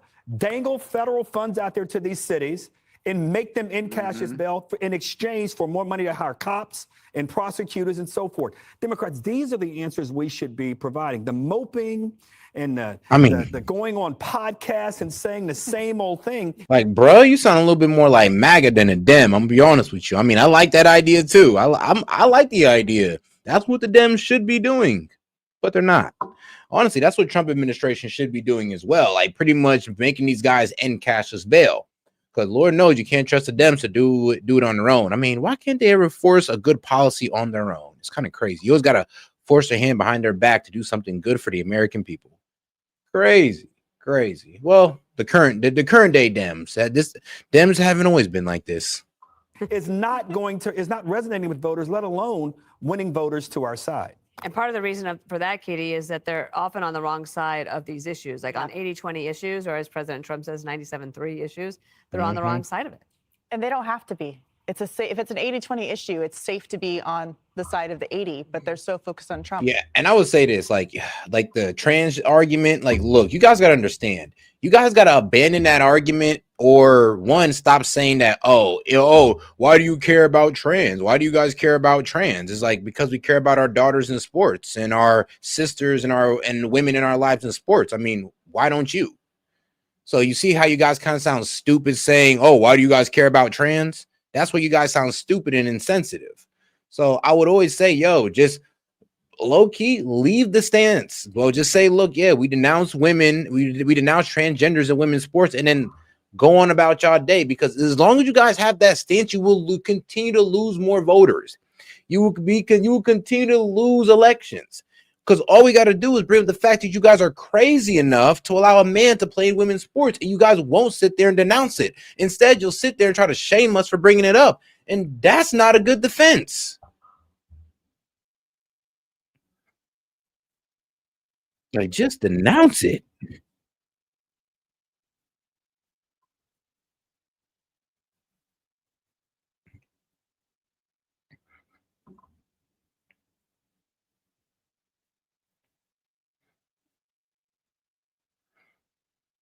Oh, my bad, guys. My bad. Forgot to start the video.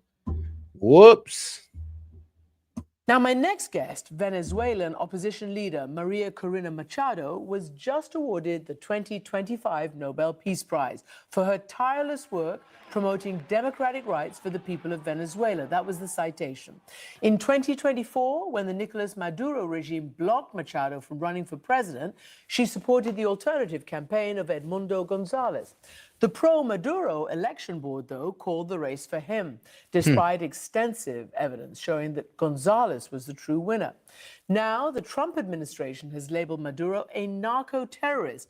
Yesterday, the White House launched a lethal strike on an alleged drug boat, the fifth such strike since September.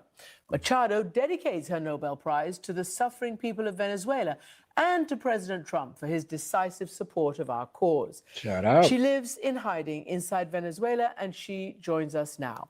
Welcome to the program, Maria Corina Machado. Welcome. Thank you very much. So how do you feel? Because you have been toiling for all these years in danger, to try to change the system in Venezuela. How do you feel about this moment? Well, we are very honored, grateful, and excited because it's a recognition for a whole society that over 26 years has worked tirelessly, has struggled, and has suffered much harm from a tyranny that it's not a conventional dictatorship. It is a criminal structure, a narco-terrorist structure that has taken over our country, our institutions, our resources, that has brought poverty intentionally and had made a third of our population the largest migration crisis in the world. A third of our population have been forced to flee Christian. So we have done great things together. We have worked civically. We won an election last year, presidential election, even though it was in very unfair, extreme conditions. And this is a confirmation that the world is supporting the cause for democracy and freedom in our region. No, not the world. Donald Trump. I mean, who else? Who else is trying to stop these narco terrorists but Donald Trump? That's it. And like I said, it was kind of crazy how she got a Nobel Peace Prize for speaking on what Donald Trump is solving with military force. It's absolutely wild. I mean, so now Maduro's a problem. Now he's a problem when we're ready to give some lady a Nobel Peace Prize. Now y'all want to recognize it. Okay. Hiding, we're not revealing your location, but you are in Venezuela, which is pretty extraordinary given your situation. Do you think that this Nobel somehow puts a further shield around you? And how will you use it, the recognition, and I assume, I'm not sure, but I think there's money that comes with it, in the struggle? Well, I do think it increases the cost for the regime to further harm me. After we won the elections, a few hours afterwards, I was accused of terrorism and all these, all the crimes you can imagine from the regime. The worst repression wave was unleashed. We are talking about thousands and thousands of volunteers that were disappeared or imprisoned. Their homes were marked with crosses just because they were defending the vote.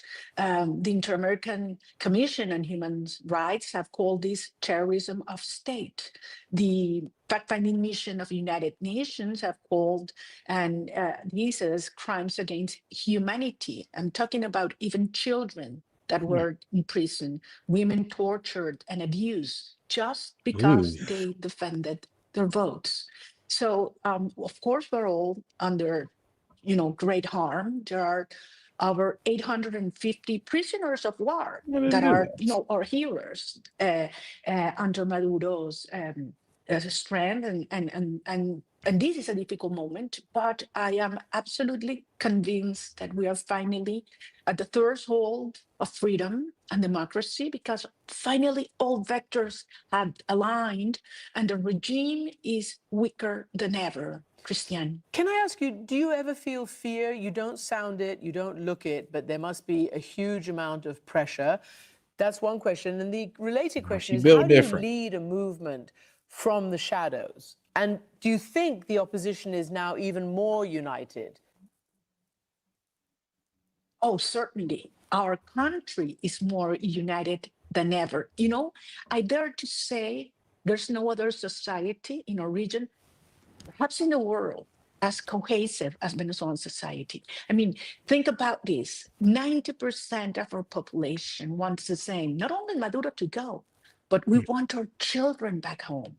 We want a country in which we can live with dignity, in which we are equal in face of the law, in a country in which you can speak out, in which you can work with solidarity and generosity. We have teared down the barriers Chavismo had built to divide our society.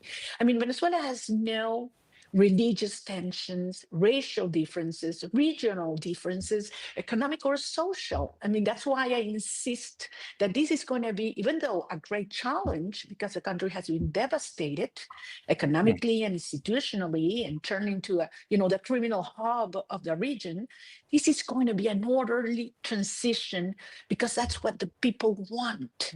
And the center is the people. So that's my answer to you. And And I have so much trust in the Venezuelan people that I know this will have huge impact in the region. Christian, Cuba and Nicaragua will fall as well. I mean, this is a unique moment for the Americas. So you're not afraid then? And Maduro called you, what did he call you? A demonic witch when he heard about you being awarded this. You call him soulless. Do you think they dare to hurt you? Yeah. Oh, yes, I do. I mean, They are there. I'm gonna be honest with you, I wouldn't be surprised if she ended up dead like tomorrow, a week from now. I mean, she is wanted by a real fascist regime, a real one. There to do anything. Man, to bro, we stay need in to send power, some of these but, guys to Venezuela, bro. I swear to God. We need to send them to some of the most fascist places. I don't know, China and Venezuela. Like, we need to send some of the Dems down there to vacation. I bet you when they come up here, they won't utter the word fascist to us again. Well, never mind. They still might do it. But, hey, though, at least they learned their lesson somewhat. But at the end, as we speak, he's more isolated than ever, not only locally, I mean, internally. Even he doesn't even trust the armed forces or the police. This crazy idea, which is all fake about, arming militias, is because he doesn't trust the military. Over 80% of the armed forces are with us. They're also suffering hunger and humiliation, and they want to. Hold on, how? I mean, no, there's no way you're right about that. Because if 80% of the armed forces are with you, then, I mean, this should be an easy coup then. An easy coup. Like, you got 80%. Be part of a secure nation. A country that can open our arms, and you will see something, and this is very important. The day Maduro goes out, we will see hundreds of thousands of Venezuelans coming back home from everywhere, everywhere. So let me dive into that part then. The day Maduro goes out, as you know, and you've talked about it, you just called him the top of a narco-terrorist state, and so does the Trump administration call it a narco-terrorist state led by a narco-terrorist regime. And they have now done their 5th attack on a boat, which they call a drug boat. There is a huge amount of thought that this is not so much about drugs, maybe, but about regime change. And you yourself have welcomed this US military intervention. So walk us through that. Why do you want your country's future to be decided by US military intervention? All right, guys. Now we're going to go ahead and, let me see here. Yeah, we're going to go ahead and switch out to this little conspiracy hour. Well, we're going to switch into a semi-conspiracy hour with Myron Gates and Alex Jones. They had an interview, so we're going to go ahead and get into that one. Then we're going to close out because, well, it's almost time for me to head up out of here. Let's see here, though, but don't worry, though. So, but, hey, at least y'all know what's really going on and what she's dealing with down there. But I think that's cap. I think it's cap that you got 80% of military support, or we wouldn't be dealing with Maduro. I mean, if you got the military, I mean, shoot, and Maduro only got 20%, this should be an easy takeover. But then let's not forget that the CIA is down there working their magic as well. Probably trying to work their regime change magic, except of doing it on an Arab nation. We're doing it on in a Latin American nation. I mean, hey, the switch up is real. But all right, here, let me go ahead and get this pulled up. So I was well, you're an expert. Yeah, this is what I used to do. So like I started my career in Laredo, Texas in 2014. Obviously I came in under the Obama administration, and there was like a border crisis when I came in. People were just storming across the border. They knew they'd be able to get in, et cetera. Then when Trump came in, Trump really made it a bit easier to send aliens back, because what we were doing was when they were getting caught, they were getting what's called an expedited removal, or an ER. And when they get an ER, they have to get deported back within 2 weeks. And the good thing about that is they're not coming into the country. They're not really utilizing too many resources. They're not staying in custody too long. They're going right back over across the border. So that would made it a lot easier to send guys back and deport them, because whenever you catch illegal aliens, you got to figure out a way of how you're going to, the disposition of how you're going to deal with them immigration wise. So that's when Trump came in. Now, to put things in perspective, when Biden came in, these illegal aliens were getting what's called notice to appears, or NTAs. Now, when you get an NTA, what ends up happening is you get a notice to appear in front of an immigration judge. But the problem with that is that you might not see an immigration judge for years because the average 7 years. Yeah, it's nuts. So bottom line, to dumb it down for people, they dismantled it all.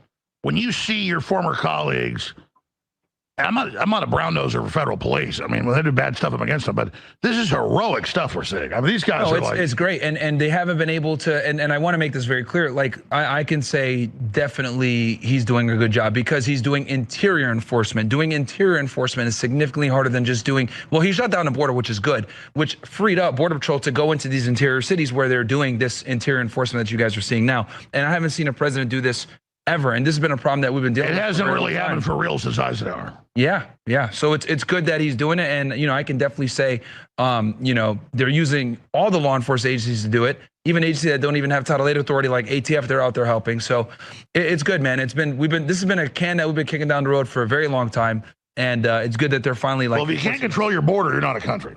Yeah, and he shut down the border. Now they're finally getting rid of the illegal aliens that are in, and then hopefully we can deal with the visa problem as well, because we got people coming in and overstaying their visas. Like as many people as we got coming in illegally, we got people coming in legally and then abusing the immigration system. So 9.5 months into the Trump administration, give your honest report card.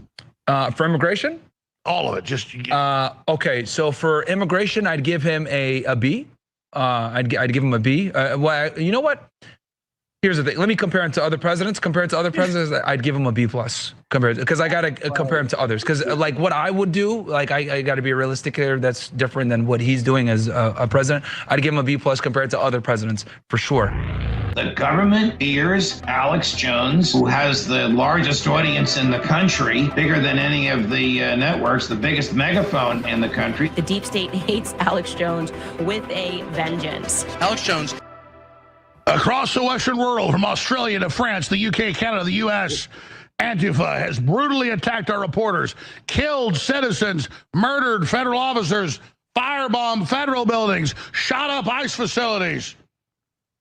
And we're told by Jimmy Kimmel that it doesn't exist. Classic, disgusting gaslighting. Myron Gaines, very popular talk show host, frequent listener of his. And look pretty organized to me. Conservative political culture, true crime commentator, host of the world's #1 men's podcast, the Fresh and Fit podcast, former DHS special agent, real estate investor, live on Rumble and YouTube Monday through Friday, 5 p.m. Eastern Standard Time. Myron Gaines X, and we're going to cover it all. There's so much to hit today, but since I mentioned it, I already played it last hour, but I'd love to show you something. Here's Jimmy Kimmel saying Antifa does not exist. We'll tell that to our former reporter. It was the White House 2 days ago, Savannah Hernandez, that's been beat up at least 10 times by him. Here it is. You understand,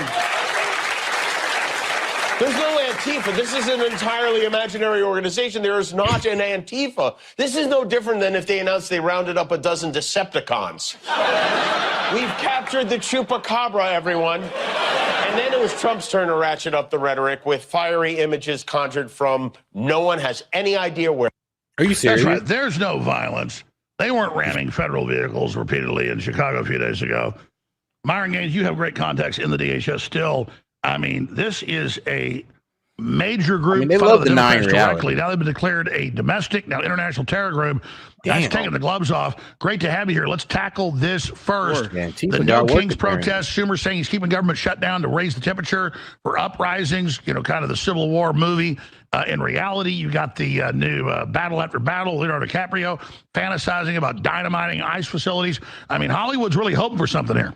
Yeah, no, I'm glad that Trump finally designated them as a foreign terrorist organization. I've been saying this for years, how them, BLM, and these other, wild leftist organizations need to be targeted by the federal government.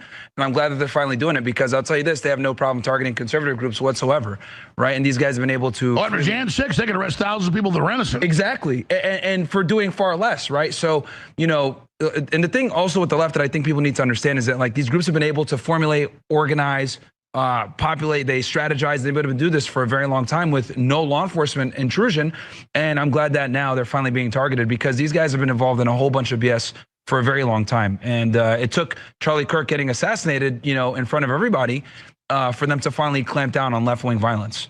Well, can you imagine if a right-wing group acted like this? Oh, they'd be in jail immediately. Like the FBI aggressively went after everyone after January 6th. Even people that like went in, they charged them with misdemeanors. They spent a ridiculous amount of resources on misdemeanors, which for the feds is ridiculous because you're not even supposed to be wasting your time as a special agent going after people for misdemeanors. They did that for January 6th. Yeah, so I'm glad that they're finally taking the gloves off with these guys because. These guys don't just protest and destroy inner cities. They go after ICE agents when they're trying to deport people. And it's just absolutely nuts. And we saw new footage in Portland where the police were arresting Nick Sorter, who was attacked, and then actually celebrating him being attacked. Yeah. And you see the cop jacking off too? Were you doing the interview? I did not. There was a cop jacking off in the interview? They have the weird social cops now.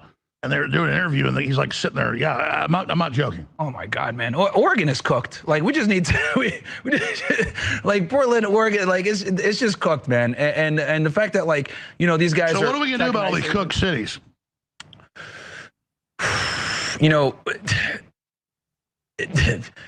We need to annex them or something, man. Like it's starting to get ridiculous. Like let them just have it. Like let the Hispanics and the blacks and all the crazy people just have these cities, and we just all the rationally sound people can be in one area, and then all the craziest can be in another area. But is it even fair to blame Hispanics and blacks? Isn't it the leftist leadership that's doing it? Of course, because you got rational black people like myself here, right, and rational people that might be of Arab or Muslim descent, but. The reality is, unfortunately, they get indoctrinated with this whole leftist ideology where it's like, oh, yeah, like we're going to do what we need to do. And if that means violence, I mean, look, they just arrested a guy just earlier today for Benny Johnson. Like it's we'll play outrageous. Clip of the press conference here in a moment. But the paradox, because you've got the lobby mainly funding open borders. Yep. But then you've also got the left allied with that. And then it's very and then you got this explosion of awakening to Israel, which I think overall is healthy. Then it kind of gets exaggerated. It's just, how would you quantify the time we're in right now? It's unprecedented times, man. I never thought we'd be in a time where people would be waking up to, Zionist control of America. I didn't think it'd happen because we know censorship has been going on for a very long time on this topic. So the fact that people are waking up is good. And I think it's one of the few topics that both people on the right and the left are agree on is like, hey, for different reasons, right? I always say the left argues from the perspective of humanitarian, hey, they're an apartheid state, they're an ethno state, blah, blah, blah. Versus the right, we have problems with them like, circumventing our government and from a nationalistic perspective. Well, the left, though, they're betting everything. We're putting headlines up on a violent confrontation, a civil war. That's the plan. We have this No Kings thing coming up. What do you think is going to happen next week? Where do you see this going? It's nuts. Because the left knows honestly, the left knows that they're probably going to lose. Well, the presidency again, they're probably going to lose the midterms. And like I said, since they can't win the game, they're just going to flip the board and, cause a civil war since they can't win. And maybe they can win through guns and, getting power that way. Because obviously they can't do it through winning the people over. Man, and I'll tell you this, they're acting like this and they're not in power. Can you imagine if a Democrat gets back into power in the White House? What's going to happen? We're all cooked. I truly do think that we are all cooked on the right if a Democrat gets back into power. Well, Hakeem Jeffrey says they're going to arrest all of us. Yeah, they're 100%. And the fact that Trump is, Comey got arrested, Letitia got arrested, Skiff is probably going to get arrested next. And mind you, these are clear-cut charges. Like they're committing mortgage fraud. It's very simple. Like anyone that's a real estate investor knows. Like this isn't your main residence. You're not just a former federal DHS officer. You're also a successful real estate guy. Yeah. With Trump, it was all fake. With her, it's cut and dry. Yeah. With Trump, it was trumped up stuff. So with the whole the Trump stuff, right? Like it was a misdemeanor charge in New York, right? And they trumped it up. Well, no pun intended. They trumped it up to felony charges because they were trying to send a message, right? And they looped in the whole Stormy Daniels thing and everything else like that. But with her, it's clear cut. It's like this isn't you don't live here. You're getting a loan here because what ends up happening is if it's your primary residence, you're able to get way more favorable loan terms. Get a write-off. For those that are you could write not just writing up, but like you get a good interest rate. Shout out to my man Hellbat. He said too many rednecks on Republican side. Dems auto loss. I mean, man, here's the thing, man. Even their guys are starting to run over into the center and looking for anything different than what their radical left is providing. So yeah, I can see why they want to try to start a civil war, because they just don't see themselves winning over the people. They know they've lost the people. That's why they got their most famous politicians out there, like trying to agitate, trying to push towards civil war, trying to make it seem like, well, you can't work with this administration. We must rebel. We must, like, pretty much cause an insurrection and do exactly what we judged, the January 6ers. And they weren't even trying to cause an insurrection. They weren't. But here's the thing. I mean, these Dems, the way they're speaking, it seems like they actually are. And the No Kings rally is not going to turn into no insurrection unless they try to charge the White House or something. And I doubt they're brave enough to do that. But the problem with the No Kings rally is the perfect setup for a false flag. You're able to get, you could put less money down. There's a lot of incentives to make. So it's bank fraud, it's money laundering, it's bank fraud for sure, wire fraud for sure. Well, I'm told she's about to get hit with tax evasion and the other stuff. But, I did call it. I said, call me first, then her. Yeah, as she should. Because I saw people saying, like, oh, this is politicized. Dude, it's not politicized. It's cut and dry. Like, you lied on your Plus, she started it. She did start it. Going after him for real estate stuff. Versus her. By the way, you'd love to buy Mar-a-Lago for $18 million. Yeah, that would be a very good deal. What, it's worth $500 million? Oh man, and he was able to get like some type of thing set up where, because I think Justice, bro. If you think we care about the No Kings March, bro, I'm sorry, but you guys are idiots, to be real with you. You guys are honestly arrogant, very arrogant to think that we honestly care about you guys gathering up crying about no kings. You're not doing anything but making catchy chants about Donald Trump. You sit at home, you spend 3 days on arts and craft to create a sign about Donald Trump. Then you go out there for a day or two and make up jingles about Donald Trump.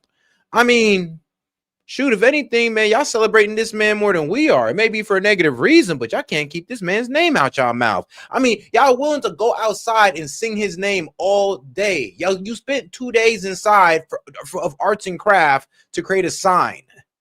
I mean, come on, dog. You think we really care? You think you guys are doing anything with the No Kings March? Really? You think we care that you guys are gathering together and yelling? That doesn't change anything. Just because a couple million people get together, I mean, it doesn't outweigh the fact that 77 million people voted for this man. Who cares what you guys are doing? We don't care. I mean, actually, it just looks pathetic to us, to be quite honest with you. It really do. I mean, what are you doing? I mean, you're not really arguing with us. You're not putting up no policies. You just dedicated a day to go bitch and complain in the streets. It's pathetic. Something to do with like a graveyard? Yeah. He did some. He's a very savvy real estate investor. I'll say that. But like, with what they went after him for in New York, and shout out Tosh, it's actually about Chucky Boy Schumer. Yeah, that's also true, because for some reason Chuck Schumer wants to keep the morale up. They want to keep that image of fighting Trump all the way through the No Kings protests. You know, they're not just standing out there looking like, well, they will still be standing out there looking like idiots. But in their mind, they're thinking that they're doing something because the government shut down because the Dems is not getting what they want. And it's kind of funny how they'll still sit there and try to blame the Republicans while also championing the government shutdown that they want, because what the Republicans want added spending on healthcare. The falsifying business records, that's a misdemeanor charge. Plus, he paid all the bank. Go back from memory, like he got $200 million is what he said it was worth. Yeah. The banks, he paid it all out ahead of time. Oh yeah. Now he's had $1 billion offers, lots for 2 acres, $200 million. The idea that they charged him with fraud because they said it's worth $18 million is insane. Well, they brought the banks in and they testified and said, no, he satisfied all of his loan terms. It was all good, right? Like, yeah, they don't want to reopen the government, especially before the No Kings rally, because I mean, what type of spirit they're going to come into when the Democratic Party just capitulated? I mean, they're not really going to come with the best energy. So they want a good amount of energy and they want people to be rowdy. And here's the thing, like I said, I would watch out, America, because it does seem like they're trying to push for a false flag. I mean, they're like Antifa might attack somebody on the right. Antifa might start attacking their own, start attacking other, other protesters, and then they'll blame it on MAGA. I mean, bro, anything is possible during that No Kings rally. I'm praying that these guys go out there, they make their voices heard, and they go home. I'm hoping nothing extra happens. So, guys, even though I really don't care for your protesting, I do hope you guys are safe out there. They even brought them in and they still convicted him. That was a very politicized. If you want to talk about the Trump, especially this with Alvin Bragg and her, the entire Manhattan DA was after him 100%. Sure, she said we're going to get him before. She said, I don't know what he's done. We'll get him when she ran for office back by Soros. Alvin Bragg campaigned on it too. Exactly. Did you see her whining, saying this is weaponization? Everything she did is what they did. She released it was hilarious. She released a 2-minute. This is political. I'm not fearful. I'm fearless. Like, get the hell out of here, man. Like, dude. And well, she put on the form she married her dad, like Ilhan Omar. Yeah. To get another tax write-off. And not only that, she also has a property in Brooklyn that she, I think she got a residential loan on it when it's really a commercial property. Yeah, it's got a bunch of renters. Yeah. So that's another thing that she did as well. So they might go ahead and do a superseding indictment because this, from what I know, she's super cooked. Oh no, she's super cooked. You're telling me you place a residential? I mean, wait, so you had a commercial, you're renting it out to people, but you place it as a residential for tax reasons to kind of, skimp on taxes, the same thing you charged Donald Trump for? Yeah, you're cooked. You're cooked. I read on the indictment, it's just the Virginia or Maryland, one of these places. It's Virginia. It's just the beginning. Yeah, that was. Well, that's what I'm saying is, she's an expert on mortgage fraud. That's what she charged him for. Yeah, that's hilarious. It's literally hilarious that that's what she got hit with. Well, it's a famous thing, like you dig a pit for somebody, the Bible says you fall in it. Guys, find the clip. I don't know which one it is, where she's whining yesterday. This is Letitia James. I mean, this is just absolutely insane. It was comedy. I mean, it's just crazy. Justice, though. It's crazy that she's doing this. Yeah, it's clip 5. She says this is a desperate precedent, weaponizing stuff. No, lady, you ran on putting him in jail and then did all this. And now you did what you said he did. And then she's literally sitting there. Here it is, clip 5. Yeah, she was sitting there at the trial. This is nothing more. Like the Dems, I ain't gonna lie. It's a truly pathetic position how you guys spend all this time going after certain Republican politicians, certain Republican leaders, and Donald Trump himself. Y'all spent a lot of time trying to put those people in jail. Now that the shoe's on the other foot, you guys want to cry? I mean, trust me, nobody's hearing you guys out because for 4 years, you guys sat in silence while this happened.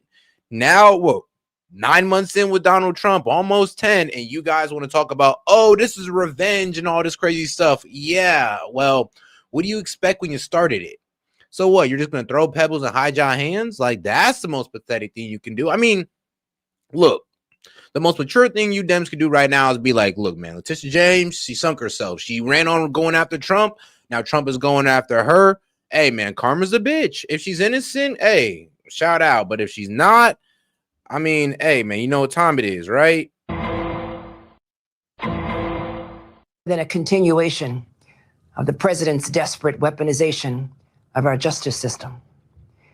He is forcing federal law enforcement agencies to do his bidding, all because I did my job as the New York State Attorney General.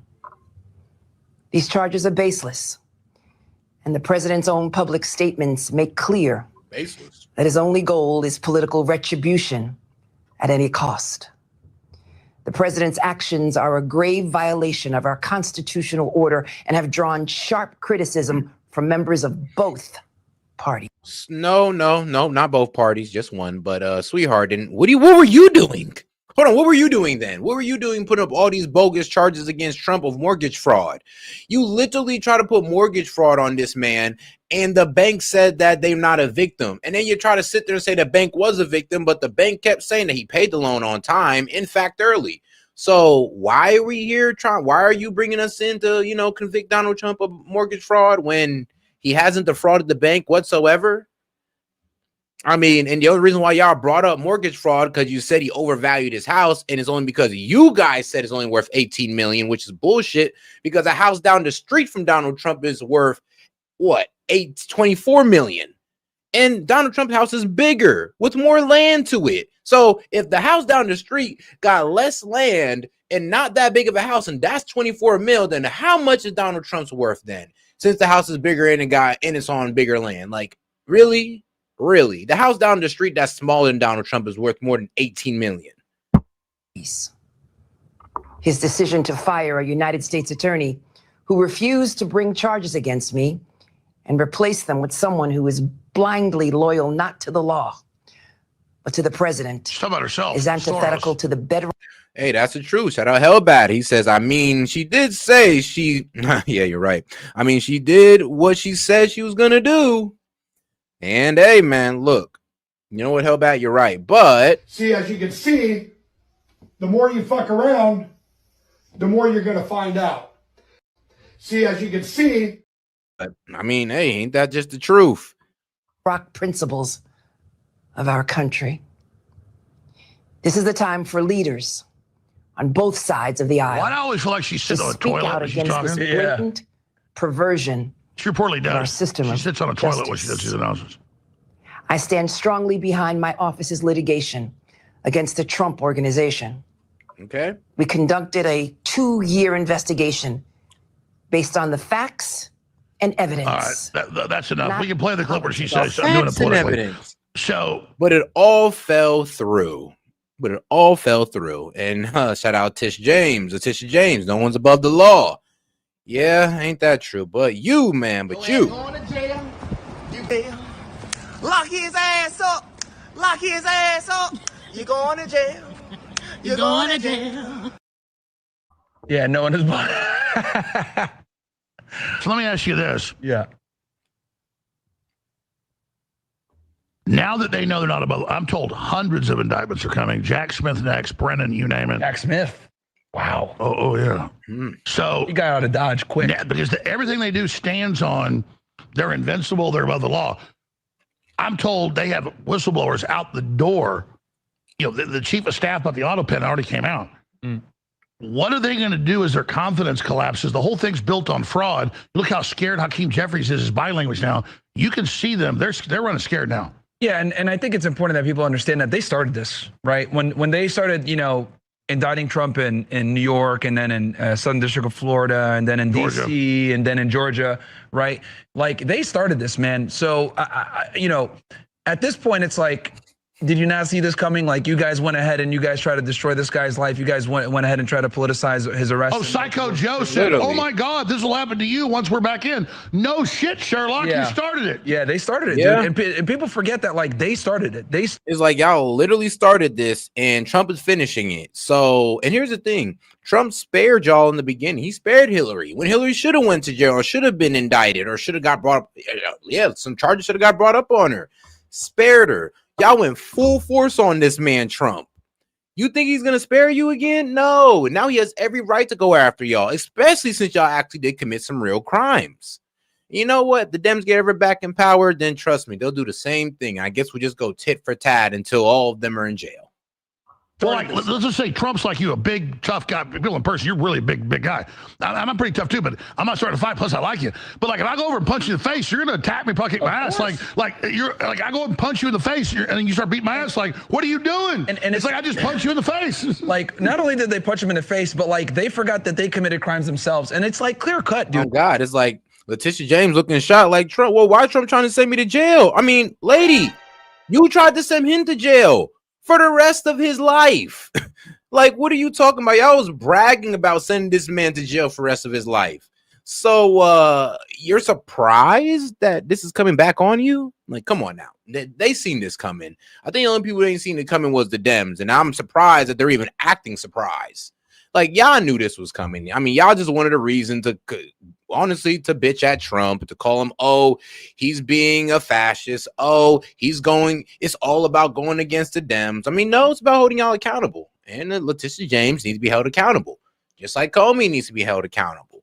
And that's all. Like, you don't got to make it about revenge. Let's make it about justice. You know, we don't like people committing mortgage fraud. Do you? Of course not. Anyone that's a real estate investor will tell you, like, what she did was mortgage fraud, 100%. It's not even, something like 10,000 people go to prison a year for that. Yeah, people do it all the time. People do it. But that's when they cracked down in 2008. But what I'm saying is, it's this weird thing where there's no cause and effect. Like, they start a fight and they don't get. Now you wrote the check, you got to cash it. Yeah, and not only did they start the fight, they started the fight with committing crimes of their own and clear-cut crimes. It's not like this is complex stuff. This is simple stuff. Like, dude, you signed the loan for a home saying it's your primary residence when it wasn't. Like, you're cooked. It's done. Like, very simple. So, Skiff is going to get hit next probably because he did something very similar as well. So Schiff's. What I've been told is this Jack Smith, Brennan, and Plus, you don't just see it in the news. You know, they've raided and charged dozens of these. They raided Bolton too. Yep, Bolton's up, but they've been raiding the law firms that are doing the human trafficking. That's big. Oh yeah, well, Mayorkas is coming up. Yeah, you know, and I've talked about that. That's your specialty. Yeah, well, Mayorkas. Yeah. See, with immigration, right? People say, "Oh, Myron, you're like a far right person when it comes to immigration." We are getting destroyed on immigration, and I'm glad to see that Trump is finally enforcing interior immigration. For many years, we had never enforced interior immigration where we actually have ICE agents running out there getting these guys while they're in, because for a very long time, and I remember when I was on a job, if someone made it past the functional equivalent of the border and they made it into like a San Antonio, because I lived here in Texas for many years. I actually started my career in Laredo, Texas, 3 hours south on 35. If someone made it past the checkpoint on Interstate Highway 35, checkpoint 29, and they made it to San Antonio, they're pretty much good. You make it 80 miles in, you're in. Yeah, you're pretty much in. And many places, don't want to enforce immigration. Like Austin PD right here. I'll never forget. I had an arrest warrant here like maybe 10 years ago. And we told Austin PD we got a felony warrant for someone for conspiracy to smuggle illegal aliens. And we told them we needed them to come out and help. And they didn't want to come out and help. They did not want to come out and help. And that's when Insurrection Act comes in. Trump doesn't want this. It's in the Constitution. He swore to preserve it, not just protect and defend. If the blue cities are in rebellion, if they're letting criminals, not just illegals, but people committing crimes run around, he would be derelict in his duty if he didn't do this. Yeah, I mean, it's. I'm glad that he's doing it because this needed to be done a very long time ago. And it's not just people coming in, And guys, Trump is not attacking American citizens with ICE. Like, American citizens are not being, I mean, let's be real, held over 72 hours. They're not being deported. I mean, you guys got to chill with all that. Let's be real. And you don't have really no proof that anybody currently in 2025, anybody in like ICE has detained anybody wrongfully for over 73 hours. They haven't deported anybody wrongfully. So where are you guys getting this fear mongering from? Because they're not going after citizens. You know that, right? Like, and if they do go after a citizen, it's usually because they're caught up in a sting. In the border, we're getting beat on other ways. You mentioned law firms. There's law firms out there where they facilitate marriage fraud. It's a very big thing because it could be made a lot of money. Like, we're talking about $10,000, $20,000, $30,000 for a U.S. citizen to marry someone because that's the easiest path to citizenship and or getting a green card. And now we get their emails where they advise the fraud, prison. Yeah, exactly. So that's kind of where we are, where immigration has been. I think somewhere like in Minneapolis, right, big Somali community. They looked at the CIS files. There's something like 40% fraud. Of course. So what I'm saying is, you agree though, as they finally start indicting people, the house of cards is going to fall because the confidence game is going to be over. Yeah. And it's just so many different. We have so many different problems. Like with immigration itself, this is something that's been an issue for a very long time. But so what do the Democrats do now? They're cornered. Man, I think they're gonna fight back and they're gonna try to gain influence to some degree. And I'm telling you, if they ever get in power, we're all cooked. I truly do think like if they ever, because they're fighting right now and they're not even in power. They're assassinating our political commentators. I mean, they just try to attack Benny. They tragically killed Charlie, right? You've been targeted many times. I mean, myself. I don't even live at my house now. Yeah, like I don't get what they want, but it's been dude, we're doxing daily. Yeah, I mean, thank God I live in a more like politically accepting environment and a mixed one. I mean, trust me, I live around guys who voted for Kamala Harris and guys who voted for Trump. I mean, we're all kind of mixed in here and where I'm at. I mean, that's just Columbus in general. And it is a blue city. Don't get it twisted. It's a blue city, but we definitely got a good amount of Republicans here. But don't get it twisted. It's a blue city and most likely going to be so for the next 10 years until the Democratic Party F up too much. Luckily, our Democratic mayor isn't a complete fuck up. Swatting daily. Yeah, I get death threats every single day. So like everyone on the right, man, is really, you got to be the careful. joke of the sheriff's department, though, is I actually have my own sheriff's department guards now. Oh, nice. Because I'll tell you this, better than Cincinnati. I mean, they got a whole globalist. The swatting's daily now. Wow. So there's the sheriff's department out there every day now. Yeah, and it's ridiculous because I would hope that they aggressively pursue these guys, especially because you could go after them federally for that because they're using a phone to commit fraud, whatever. But that's a whole other conversation. But they use an ISP blocker out of Europe, and then they Oh wow, man, it's nuts. It's a very it's a very scary time to be on the right. And then even though we have power in the government, they're not gonna let up, man. So how do you folding though? Because nobody, I agree they're not giving up, but they're losing record low fundraising, record low polls. Yeah. And their leadership is Schumer and people and Hakeem Jeffries. Yeah. Like a Jeffries should have laughed at the sombrero and said, Trump puts out fake video. A mustache pops up, a sombrero goes on. A 5-year-old would know it's a joke. Yeah. Oh, Trump put out a fake video, deep fake. I mean, it's I think they're shoot. If I was Hakeem Jeffries, I'd have played into it. I'd have been like, yeah, I'm trying to make sure that my Hispanic constituents are doing good. So please keep the sombrero and the mustache on me to let the Hispanics know I'm for them. At least he's being honest. I mean, or he could have framed it as, my Hispanic American people who need their health care. He could have framed it in a more positive light. He doesn't have to he doesn't have to frame it, or he didn't have to say that to make the American people, or be honest with you, when you try to sit there and explain the AI video, excuse me, guys, but when you try to sit there and explain that AI video, well, it was kind of condescending. I'm like, bro, you don't think we know that's AI? I mean, bro, we know you don't have a mustache like that with a sombrero. And we know you and Schumer didn't come out there and say that. I mean, come on now. We do know deep fakes exist. Okay, Schumer? Well, you know what? Maybe not the 65 plus. Maybe the 65 plus still fall for that. I'm not sure. I'd have to ask them. Desperate now at this point, right? And people fight the most, as they're, bleeding the most. So I think we haven't seen the worst. Honestly, I don't think we've seen the worst at this point, right? I agree. So they're saying they're going to have an uprising on the 18th. They said that in June too. It didn't happen. What do you think they're going to do? It could be anything where, whether it's a symbolic assassination of someone on the right wing that's, prominent, or it could be maybe, God forbid, taking another shot at the president or a political individual in the cabinet. There's just so many different angles that they can go, and they're pissed off, man. And the thing I will say about the left is that they will mobilize, they'll protest, they'll get together, they'll they're definitely organized. And they'll take to the streets. They'll do what they need to do. So can't put anything past these people, man. You really can't. All right, I want to talk about coming up, Trump and the Nobel Peace Prize and the Israel deal and all the rest of it. And I want to talk about Charlie Kirk, because by the evening of him being murdered 3-4 weeks ago, a month ago now, people were saying it was Israel. And I said, hey, Israel could. I mean, Israel does all sorts of bad stuff. But we weren't even sure at that point. Then Candace Owens releases, she says it. They say she's a liar. She releases it. She keeps setting them up with that. Yep. I ain't gonna lie. Candace definitely slow cooked with with Charlie Sheen and those text messages, because everybody was calling her a liar. Everybody was trying to say, oh, Charlie wasn't even really that cool with you. You didn't see Charlie in years, but when she seen the man last year. So yeah, everybody was trying to low key throw dirt or throw shade on Candace Owens.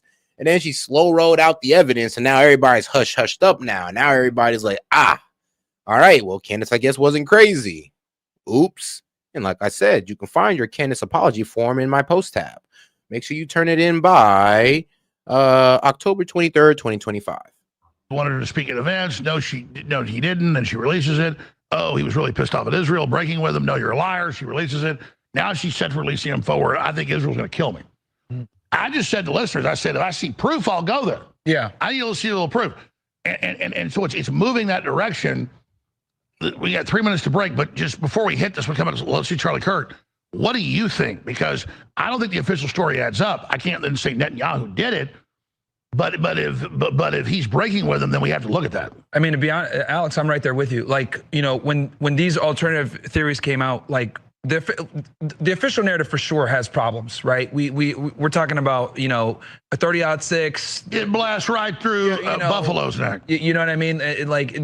Was it a 30-06? Really? We have footage of him running across the roof. I don't know, man. I had some in my opinion, if it was a real 30-06, and let's say that the bullet, is up to date and all that good stuff, it's not no worn out old bullet.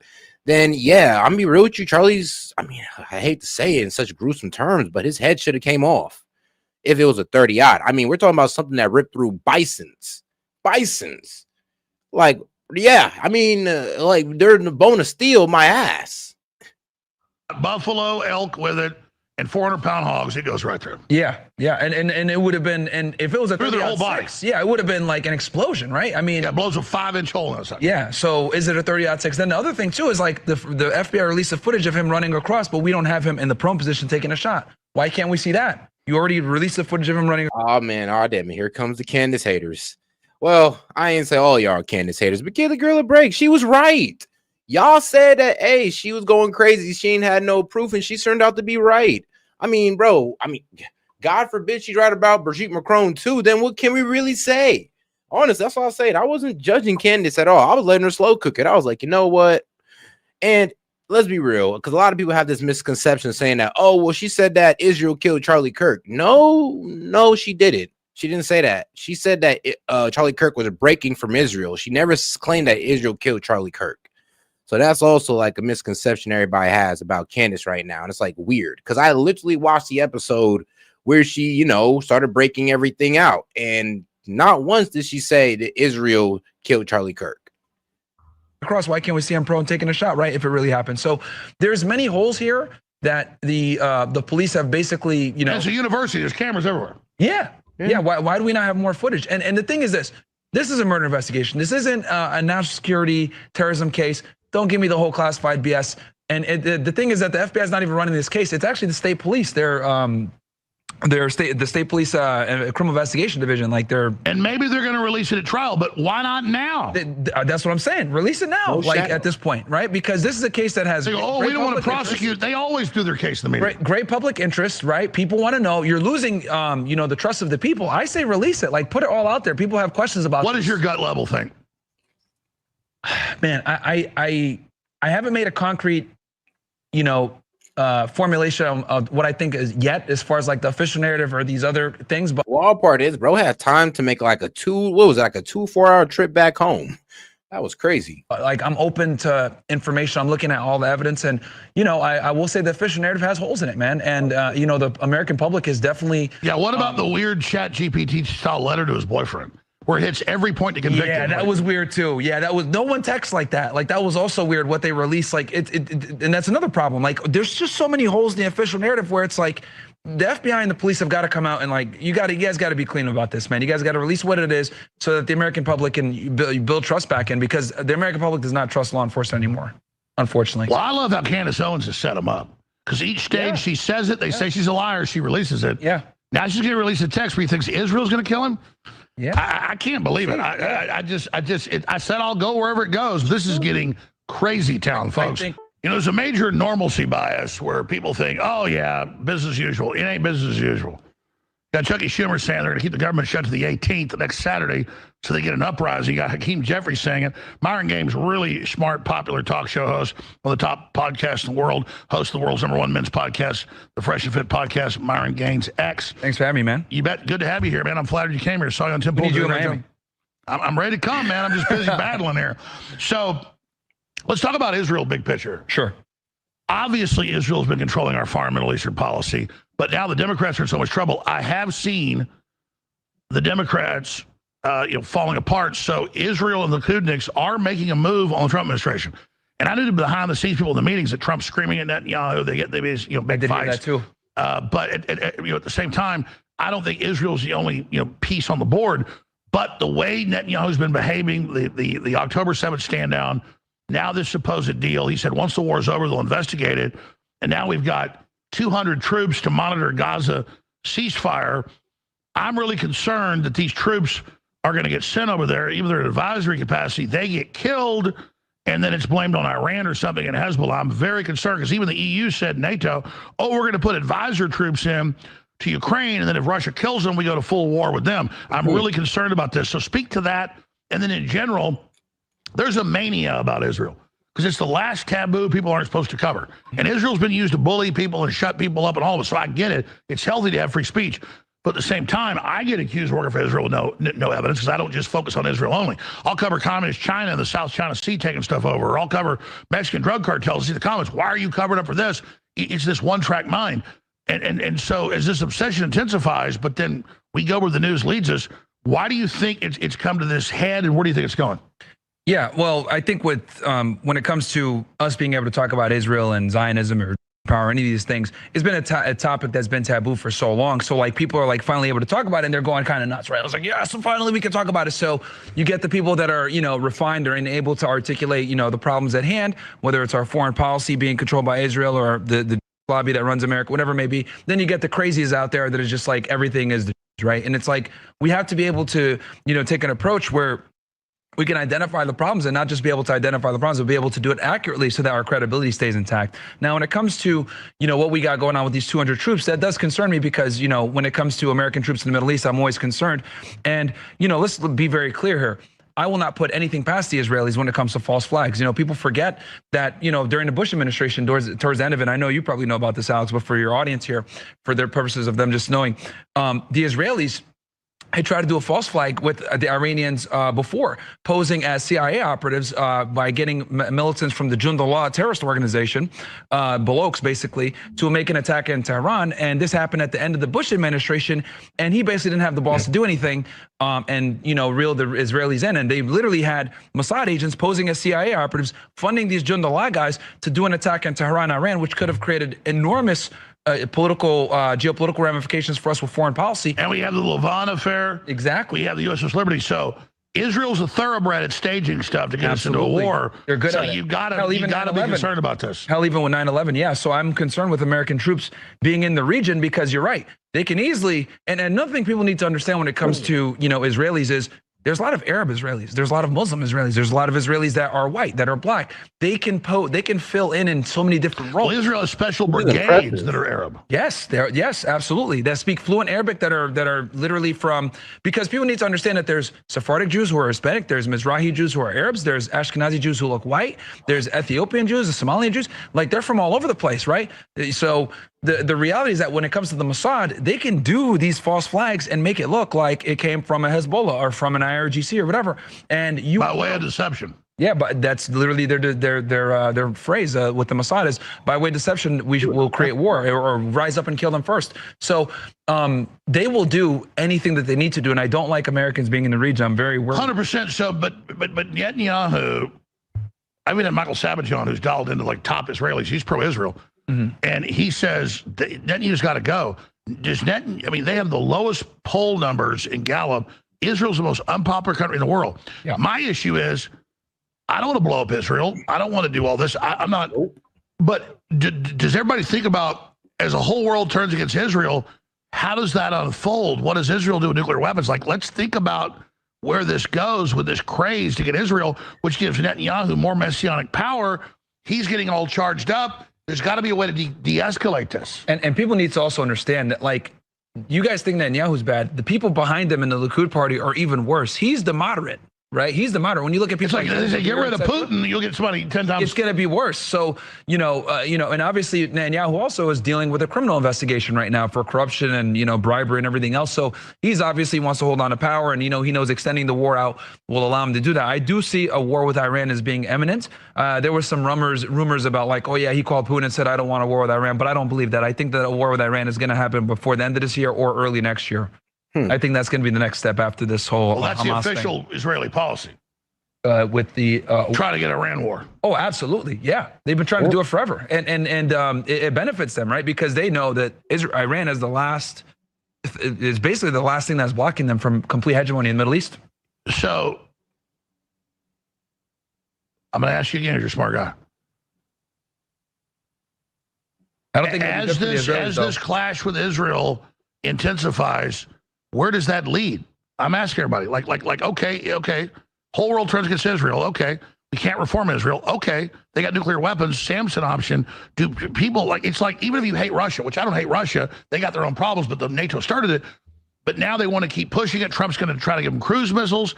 So even if you hate Russia, we go to nuclear war. It's like, same with Israel. Like, it's like China. I don't like Xi Jinping, the communist, but like at a certain point, you can't appease them. At a certain point, you won't start a fight with them. My point is, like Israel, Russia, China, they got nuclear weapons. So everybody who's obsessed with this fight, like, where does this lead? Yeah, and this is why I'm so anti-war, because people don't understand that, like, nuclear warfare is not good for anybody. And I do think that we need to get out the Middle East and focus on China. I do think that China's a way bigger I think China's the real threat, honestly. And when I say that, which is all, they literally froze all the rare earth minerals. They have 98% control. Dude. And Trump's right. Like, everything's made with that. China's been positioned to dominate. And every time I say, hey, guys, let's spend 50% on Israel. Okay, fine. A little bit on China. Shut up. You work for the... No, China is the big gorilla. Yeah, it is. It is. And this is why I've been like, obviously I cover Israel quite a bit, Middle East. Let's be real. No, China is a threat. I mean, they're really trying to dominate, like, let's see, economically and militarily. So let's not sit there and pretend like China's not an active threat and they're actively trying to do this. I mean, Iran, let's be real, they're not actively trying to become a global power. China is. Iran is not actively creating warships to start dominating other areas. China is. And Iran, let's be honest, I mean, they don't want to see our economy sink. China does. So I'm gonna be honest with you guys. China is our number one enemy, considering that they are also a superpower as well. And let's not forget too, I mean, China got more, I'll be real with you, like out of our other major threats of Iran and Russia, China's definitely number one. I mean, let's be real, they got more money, more military power, global economic power. Why wouldn't they be enemy number one? But I think that I do too. But there's this thing where it sucks oxygen out of the room. Yeah, people get obsessed, and the reality is we need to focus on China. Like the reason why I'm so anti-war, we need to get the hell out of the Middle East and stop these wars. Just get ready for China. Is we need to focus on China. Yeah, absolutely, man. Like they are. I mean, if you compare all the war games with AI, show China's the issue, dude. Not just that. Like look at when they had their parade, right, versus our parade. They're marching in cadence. They're showing off all their weapons or whatever. What do we got? Like fat women. A bunch of fat dudes walking around. They can't even walk in cadence. It's like we need to, and our enemies see that. Yes, and look, there's definitely a problem. There's definitely an Israeli problem here in America. I get it with the lobbying and the wars in the Middle East, but we need to handle this so that we can focus on the real problem, which is I think China. That's the biggest threat. Well, that's my point to people is people politically kind of woke up, Like, trust me, I'll touch on the Israel problem all day, but if you ask me what's more important, China or Israel, I'm gonna say China every time. I'm gonna say no, we gotta tackle China, because trust me, the Israeli problem is gonna be real small if China takes over. I was making films about the Liberty 20 years ago and having the chairman of the Joint Chiefs of Staff on exposing it. No one can do more interviews than me on Liberty because they're all dead. Yeah. My point is cover 9/11. But you were talking about the all of it. My point is there's big stuff to deal with. There's also this thing, and I get most Muslims aren't radical, but the leadership is. It wants to be expansionist. The CIA, Mossad's funding it. Yeah, most I'll be real with you. These different Arab countries, the thing is that they practice their religion in different ways. So, like, let's be real with you. It's like this. What's one thing that it is like the burqas the burqas, like the strictness of the burqas is based off culture. So the culture in Afghanistan is more strict than the culture in Iran, believe it or not, or the culture in Turkey or the culture in Egypt. It's like certain Muslim countries have a stricter form of Islam, and it's not really a reflection of Islam. It's more of a reflection of that, Arab people's culture and how they carry out Islam in their history. Because, if you go to different countries, you're going to see different versions of Islams. I mean, from the extreme to the moderate to the more liberal side. And I mean, I'll be real with you. In America, we got the more liberal Muslims. Trust me, we got the liberal ones. Civilizations, but people have to understand that it could be worse. Look how they just turned over Syria to Al Qaeda. My point is, there's a lot of other big issues. Jolani, that's crazy that Ahmed al-Shar is the president of Syria. Like this guy was literally an Al Qaeda guy for decades, and he's shaking hands with Trump and Marco Rubio. Nuts, man. Well, I'll tell you what I don't like about it, Netanyahu, because he gets called the carpet by Trump and others. He doesn't think about any of the secondary effects of what he's doing. It's all about him, not even Israel. He doesn't even want to hear about we got to pivot from Russia to China. It's all about keeping us the Middle East for Israel. That makes sense. Or just say like, you always want to point out, Israel gets like $3 billion a year. Well, yeah, economic funding, but military funding, y'all get way more than just $3 billion. Crazy. Israel, you got nuclear weapons. You make way more money than we do on average. We're in debt. You're not. So stop. They got healthcare for their people. Like they got like. Well, that's my issue with Israel. We need to be worried about China. Yeah. I mean, they got healthcare for their people. They got nukes. Shoot, they only like what, $400 billion in debt. I mean, while we're sitting with what, 37 trillion. I mean, I love to be 400 billion in debt. I mean, it's still a big number, but it's better than 37 trillion. I mean, I know that. We do not need to be worried about Israel. You can take care of yourself. And yeah, no, absolutely. I mean, that's why I'm so against giving them. But that's what it is with the Jews on average. They're all bullied by Netanyahu in the lobby. The ADL's the left, Likud to the right, but it's all AIPAC's the right. It's all like they just, it's one track mind. And I'm just like, guys, you've already beaten all your enemies. What are you doing? They want complete dominance. And the other thing too that pisses me off is like they bombed Qatar like a month ago. Like, yeah, I hated that. We have a military base there. We have like 3. Like the biggest. But that's the thing. I always hear I'm getting Qatari money. I know that's our. But that's what the media did. I mean, it completely radicalized the American people against the Muslims to the point where even the Muslims that work with us, people still have hostility towards. Like when I heard all this propaganda about the Qataris, I'm like, bro, you gotta understand, these are probably our best friends in the Middle East, to be quite honest with you. Like they're the reason why we're even able to talk to people like Iran and Hamas. Like without Qatar, I don't even know if we could really stop this war. So the fact that we're over here shaming Qatar, and I mean, and the fact that honestly, it was wrong for Bibi to bomb Qatar because they're holding diplomacy. Like that's where the peace negotiators are at. That's where the negotiation talks are at with Hamas leadership. You can't bomb Qatar for hosting talks. They weren't just harboring Hamas leadership. Y'all been knew Hamas leadership was over there. But for some reason, you tried to bomb them to stall the peace negotiations. Ally. Yeah, that's our ally. They defended Israel, and they just, Netanyahu, oh, maybe Qatar says I killed Kirk. No proof. So what is that? Israel's jealous of Qatar actually being the most important ally in the Middle East. I would you can make that argument because we have a huge base there. We did a huge deal with them financially, right? That there's a reason why Trump went to the Gulf first, and now he's only visiting the Knesset, what, Monday? Took him how long to finally go? Yeah, so it's jealousy by Netanyahu. My point is, I know everybody, folks, this Qatari thing is made up. They defended Israel with their missiles. Yeah. And then how do they get treated for Jordan that? does, Qatar does. When Iran was shooting all these missiles. Well, look, man, when you get labeled as a Muslim, it's a wrap. I mean, they don't care about no good you do or anything. Or I mean, that's the problem. Because I remember everybody, oh, Qatar, you're getting Qatari money. I'm like, bro, why is everybody trying to frame Qatar like they're our enemy? I mean, they're actually one of our few allies in the Middle East.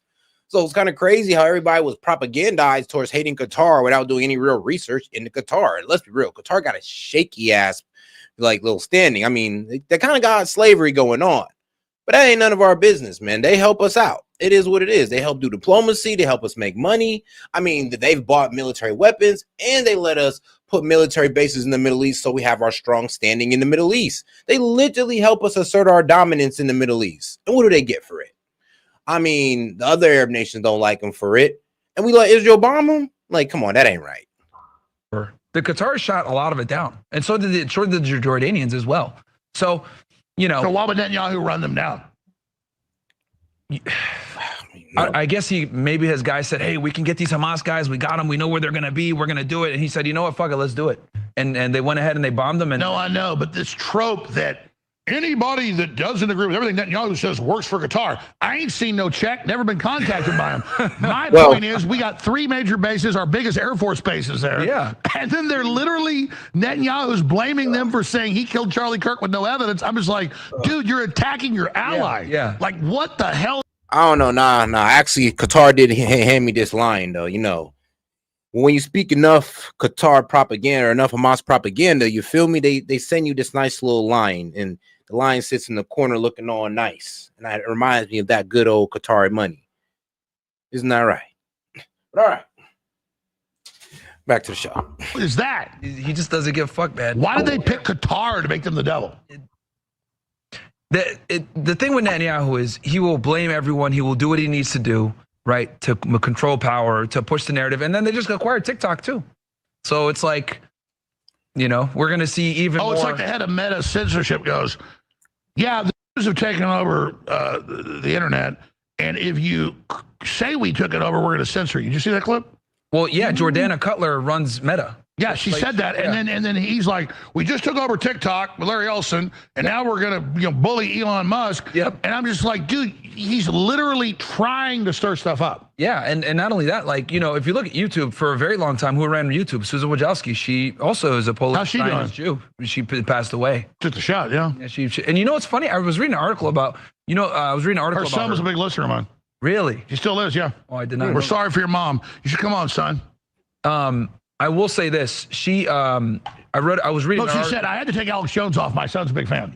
She did say that she had to take you off. And then another thing she said was, I go after people like Alex Jones and people that talk about anti-Semitic conspiracy theories. I was reading an article before she passed that she said. And see, that's my issue. I've been on her 31 years. Drive herself. I've always exposed Israel when it's bad. It's just not the only thing doing bad things. Yeah. And then, as she I'm said saying, in her article. That like she went after people that are anti-Semitic conspiracy theories, and she had mentioned your name. I know. Believe me, I know. But see, that's why they don't like me, because I don't hate in general. I'll oppose any corrupt power structure. Yeah. And that's, I don't think I know, it's been caught before. They're funding a lot of the crazy stuff with made-up stuff about Israel discredit. That's what they're doing. Who's funding? The Southern Poverty Law Center, ADL. Oh yeah, fuck the SPL. Oh my God, man. Yeah, the SPL. You understand that they create like crazy stuff, like. Oh yeah, no, and the thing is like these guys, like they write hit pieces on people like me, you, Nick, whatever, right? Get us banned off everything. Media Matters, ADL. It's like there's like a whole censorship regime in America where it's like they write a hit piece, they lobby to these social media companies. Did you know that this guy's on your social media platform making money? And then they like censor you. Oh, that's the former MSNBC head censor that has the Onion that's trying to take over InfoWars. He was the Brian Stelter of MSNBC. They're literally trying to take us over right now. But that's my frustration. It's not that it hurts me to guys, sitting there doing all this, attacking me. It's like literally I'm under the ADL constant attack for decades. I'm just trying to be fair here. And it's this thing of saying, oh, you work for Israel because I don't wear a Hugo Boss uniform because I don't like Hitler. Well, I'll tell you this, man. You were one of the first guys talking about the Israelis being involved with 9/11. People got to pay their homage, man, and show some respect. Well, they always show the old clip and go, where's this, Alex? Well, you ain't tuned in. Yeah. That's my thing is they go, oh, look, he said this the day after 9/11. Where is he now? I said it 10,000 times since then. I don't have to prove myself these kids in their basements. And I'm not mad at their kids in their basements. They just need to stop with this claiming people that are telling the truth that are on their side of their enemy just because it makes them feel holier than that. You see what I'm saying? And you bring guys like me on, you bring guys like Nick on, etc. Like you wouldn't bring us on if that was the case, if you were like a shill for Israel, as they claim. Like you bring people on like us to talk about this shit openly without like, I know, but here's my thing. We don't have to prove to these kids that we're truthful. They just do that, and they need to become men and not do that. Yeah. Here's an example. We have breaks at the end of the hour and middle of the hour. They always take a clip, we go to break, and say, Alex is censoring. No, the break's been the same for 27 years. At 28 after, we go to break for 4 minutes. Yeah. When we go to break, they're going to take a clip and say, I censored. Of course, no. I mean, this is mental illness, guys. Right now, you need to be men. You need to be men. I invited you here. I wanted you on. You came. I appreciate being here in person. Of course. You need to be men. It's not about I can't take your criticism. You need to stop the mental illness. You can spend all day hating Israel. Okay, I'm just saying you got to focus on China. Just like you said, you got to learn to see other points of the compass. Yeah. No, I mean you can't just be honed in. Like obviously, right? Like people who scream the Jews at every turn. I mean, one, it's not a good look. And two, come on now, it ain't them at every single turn. And then you can't act like it's all them when they have other people that work with them.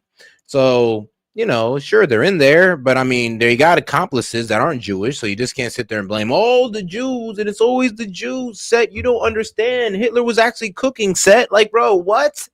Like, come on, bro. Like, you can't expect people to get down with that. But all right, guys, I'm going to go ahead and close it down on this one. We've been going like 5 hours strong. All right, guys, I appreciate y'all for tuning in. I'm going to go ahead and end out on the jazz.